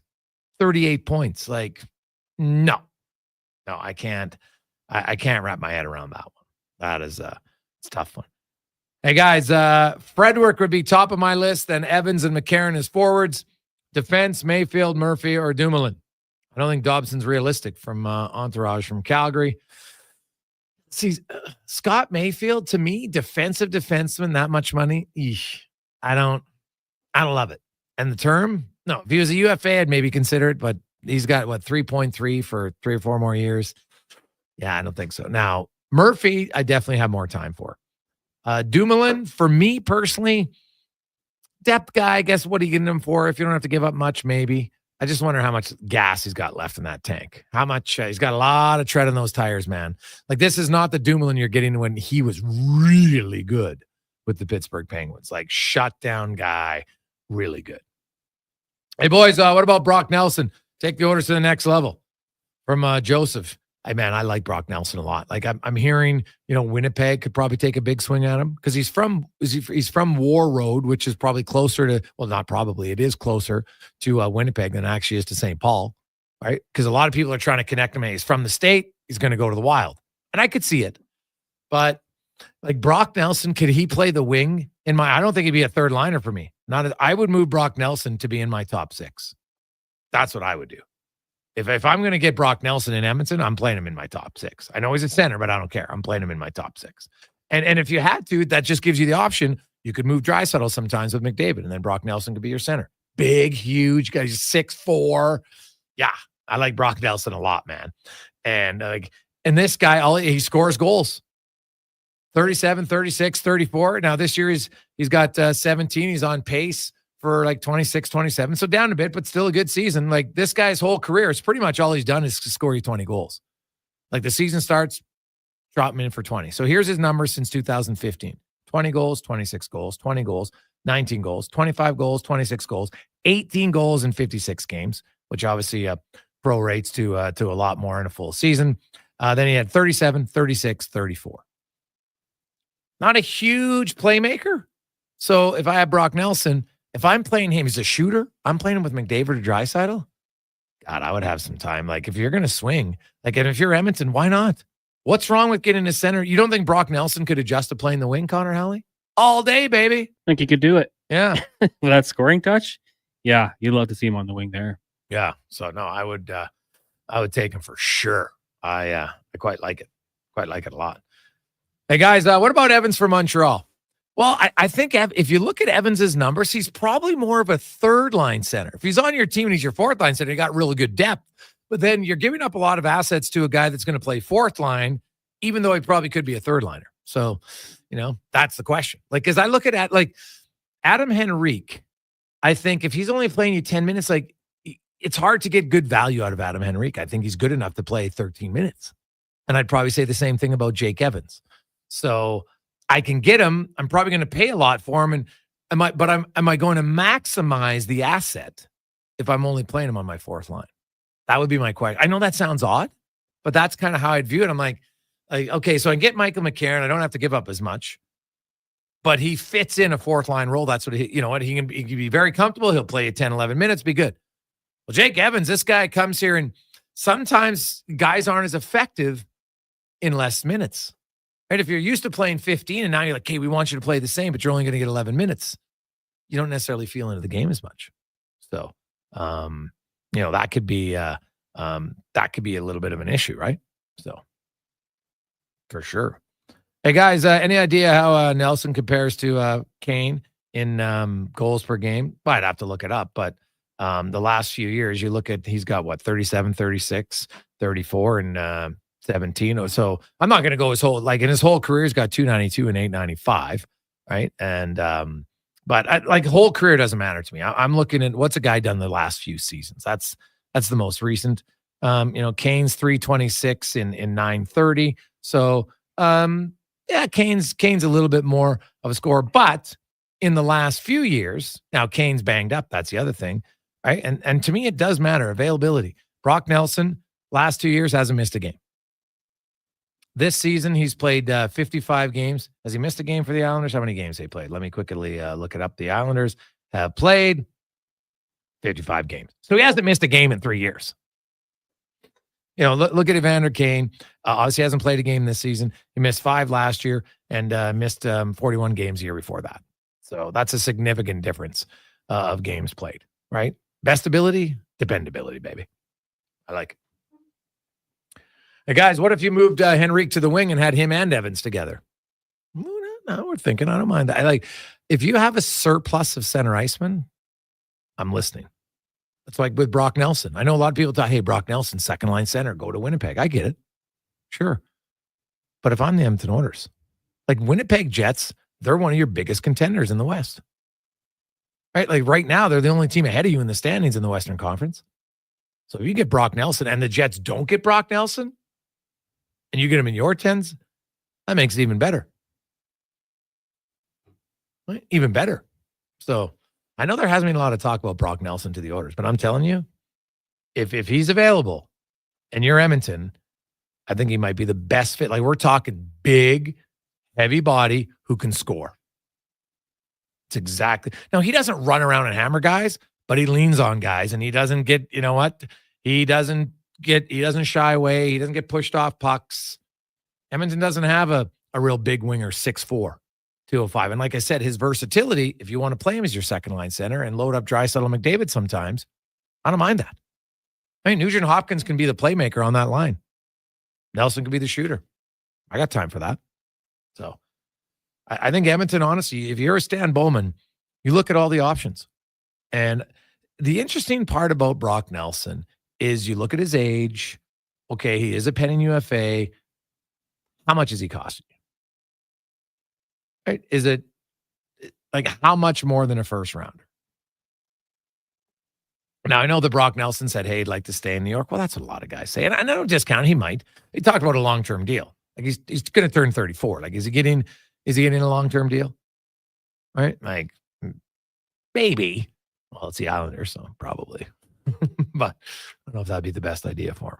So I got lots more. We'll get to a quick break. We'll come back. Lots more good suggestions coming in today. 833-401-1440, 833-401-1440. And the Gregor Show with Connor Halley, Declan Kruger, presented by PlayAlberta.ca. Hey, did you know you can get a free drink today? Nice. I love free drinks. Yeah, Booster Juice called your name today on the Booster Rewards app. So you get a free smoothie, booster mixer, or fresh juice. Well then, why are we still sitting here just talking about it? Watch for your name on the Booster Rewards app and social media. 2 names every day, all February long. Must be a Booster Rewards app member. For complete details, visit boosterjuice.com. Edmonton's premium live music and party venue is On the Rocks. Check out Bingo Tunes on Monday. Perform on the best stage in town with karaoke on Wednesdays. Learn how to salsa with Salsa Rocks on Thursdays. And every weekend, OTR goes live. With your favorite bands on the OTR stage and DJ Kenny K. For everything that's going on at On the Rocks, give us a follow. Facebook, Instagram, or Twitter. At On the Rocks, EDM. Eat well, party hard. On the Rocks. On the Rocks. On the Rocks. Open every day till 2 a.m. Kids get in free all season long. Can you believe it? Looking for an enjoyable and affordable family night out? The Spruce Grove Saints are excited to introduce their Kids Get In Free program. All kids 12 and under receive free admission for every Saints home game this season. Bring the entire family for action-packed junior hockey at a fraction of the cost. For more information, check out sgsaints.ca. Attention drivers, it's the midwinter tire clearance sale at Fountain Tire. Right now, you can save up to 20% off all in-stock winter tires. That's right, premium brands, unbeatable safety, and incredible savings. But don't wait, this sale ends March 8th. And once they're gone, they're gone. Contact your local Fountain Tire for complete details. You wanted local sports on weekends. Saturday mornings at 9, check out the Saturday Sports Setup, where we'll tee up what's happening on the weekend sports scene. Tune in Saturday morning at 9 on Sports 1440. Imagine a family get-together where the smiles are as genuine as the conversations. That's the feeling you get at Nisku Ford, a family-owned dealership where finding a new Ford feels just like catching up with old friends. Swing by in February as the 2024 model clearout continues. Cash in on rebates of up to $9,000 or access finance rates as low as 0%. The coffee's on, so drive into Nisku Ford or visit niskuford.ca today. Above expectations. Adventure just doesn't stumble into your life. It roars to life with Riverside Motorsports. Tearing up trails or cruising the open road. Yamaha ATVs, side-by-sides, motorcycles, and dirt bikes deliver the performance you crave. Built for thrills, ready for your next adventure. Yamaha's legendary performance and reliability take you there. Make Mother Nature your playground on a Yamaha from Riverside Motorsports. Located on St. Albert Trail. RideRiverside.com. Riverside Motorsports. What you do for fun is our business. Introducing the new McSpicy from McDonald's. It looks like a regular chicken sandwich, but it's actually a spicy chicken sandwich. McSpicy. Consider yourself warned. Limited time only. Participate in McDonald's in Canada. A direct truth about the new year. It's a great time to make a change for the better. Like trying to make sourdough. Once you eventually figure out the starter. A direct truth about your electricity bill. You can make a change you'll want to stick with. Switch to Direct Energy on a 2-year plan and save up to 30% off the rate of last resort. Terms apply. See directenergy.ca for details. Customers are free to purchase natural gas services or electricity services from a retailer of their choice. For a list of retailers, visit ucahelps.alberta.ca or call toll-free in Alberta 310-4822. Portions of this hour brought to you by the PWHL Takeover Tour, featuring a matchup between the Toronto Scepters and Ottawa Charge this Sunday at Rogers Place. Premium seating is now available. Check out the available suites, theater boxes, and loge tables. Head to rogersplace.com/PWHL. The Jason Gregor Show, the best of Edmonton sports talk and beyond. This is Sports 1440. Presented by PlayAlberta.ca, Alberta's only regulated online gambling website. It's a Friday as we roll through. All-Star Weekend in the NBA is going on. The slam dunk competition tomorrow. But sorry, I usually watch the slam dunk. Not with Canada-US going on. We'll not be watching. Probably I'll record it. See it later because my son wants to watch it. But no. It'll be hockey for certain. Hey guys, I hope your day's going well. I've wondered what future considerations mean, and do the Oilers have any future consideration cards to cash in? Well, Jason, you know what future considerations mean? Absolutely nothing. Honestly, they just say for future considerations. So it's a polite way of saying we trade you for nothing. They don't want to say for nothing, so it's for future considerations. And sometimes future considerations might be like a bottle of wine for dinner, but honestly, there's no actual anything. There's no, oh, hey, we owe you. Now, later on, you know what? They might do a favor, like something like that, but there's no tangible benefit of getting anything in the future of that. Just not. Hey, guys, I imagine Arvidsson and Henrik both were given no move clauses from Hacksaw. No, neither has a no move clause or a limited no trade clause. So if they want to move them, they could. And you know, I wouldn't. When you look at how things are going, and hey, like those guys would have value to other teams. Don't get me wrong, and we've seen guys move before. So like, keep in mind, Stan Bowman was not the GM who signed Arvidsson. He wasn't the GM who signed him. I'm not saying he's going to trade either one of those guys. I'm just saying he wasn't the guy who made those signings at the time. And I think that, and I know that can matter sometimes, right? If someone else made the signing, and I think any good organization, geez, I made the sign, I don't want to do it. If you agree or believe, guess what? This signing hasn't worked out the way we wanted. To me, you don't just double down and be like, well, we can't move him. If somebody's willing to make a change, say, hey, guess what? Maybe it didn't work out for, maybe we made wrong evaluations. Maybe this player isn't working, yada, yada, whatever the reason. You can't be afraid, because compounding your mistake just makes it worse. It doesn't make it better. It would just make it worse. So I wouldn't, if there is somebody out there and they feel that they're going to make it better, then why not? I think they could do it. So I wouldn't be surprised if a deal like that happened. I also, I'm not expecting it. Let me say that. But because I don't have no movement clause, now Skinner does, so he controls everything. If he doesn't want to move, they can't move him. It's just why the player signs the no movement clause, right? You get it. Some players ask for one, they don't get it. Sometimes you're like, well, we're not sure. We don't want everybody to have it. So I get it. Hey, guys, he's not being talked a lot, but what about David Savard, veteran defenseman on the last year of his contract? Yeah, his name has been out there. I like Montreal had their little run, but they've kind of come crashing down to earth. Now, I've heard some talk in Montreal that, they like David Savard for just, experience and stuff, but do they need him for the final 20 games of the season? And they're not going to the playoffs. So do they really need him in Montreal? I don't know. Do they have 21? Do they have 20? I don't know how many games they have exactly after the deadline. He's a right shot defenseman. He's 34 years of age, not the fleetest of foot. So Edmonton, if you acquire David Savard, it might be Ty Emberson who doesn't see as much ice time. Right? And then maybe Klingberg. We'll see what happens there. But he's an option. Right? He's an option for sure. And actually his salary cap is lower than Murphy's. Murphy's 4.1. Murphy has another year left, though. So, David Savard, I think that's a name that you'll see more as we get closer to the deadline. It's a good one. Great stuff. Great week. Enjoy the games, boys and girls, ladies and gentlemen. Happy Valentine's. Hope you got something sweet, maybe in words or maybe in a treat. Either way, I hope it was great. On behalf of, man, that actually rhymed. I didn't even mean to. That's unbelievable. On behalf of Declan Kruger, Connor Halley, have yourselves a wonderful weekend. Please don't drink and drive. Get home safe. And remember, tonight could be your night to fall in love and on the rocks. Valentine's Day. You never know. Put yourself out there. Say hi to Dr. Wang. Here's Connor Halley, Sports 1440 update brought to you by Legacy Heating and Cooling. Home with no payments, no interest for 1 year on your furnace. And how about Legacy Heating is teaming up with the Nuge at the Food Bank next Wednesday. So you want to stop down there.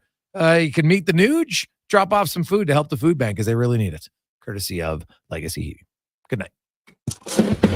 This is the Sports 1440 update.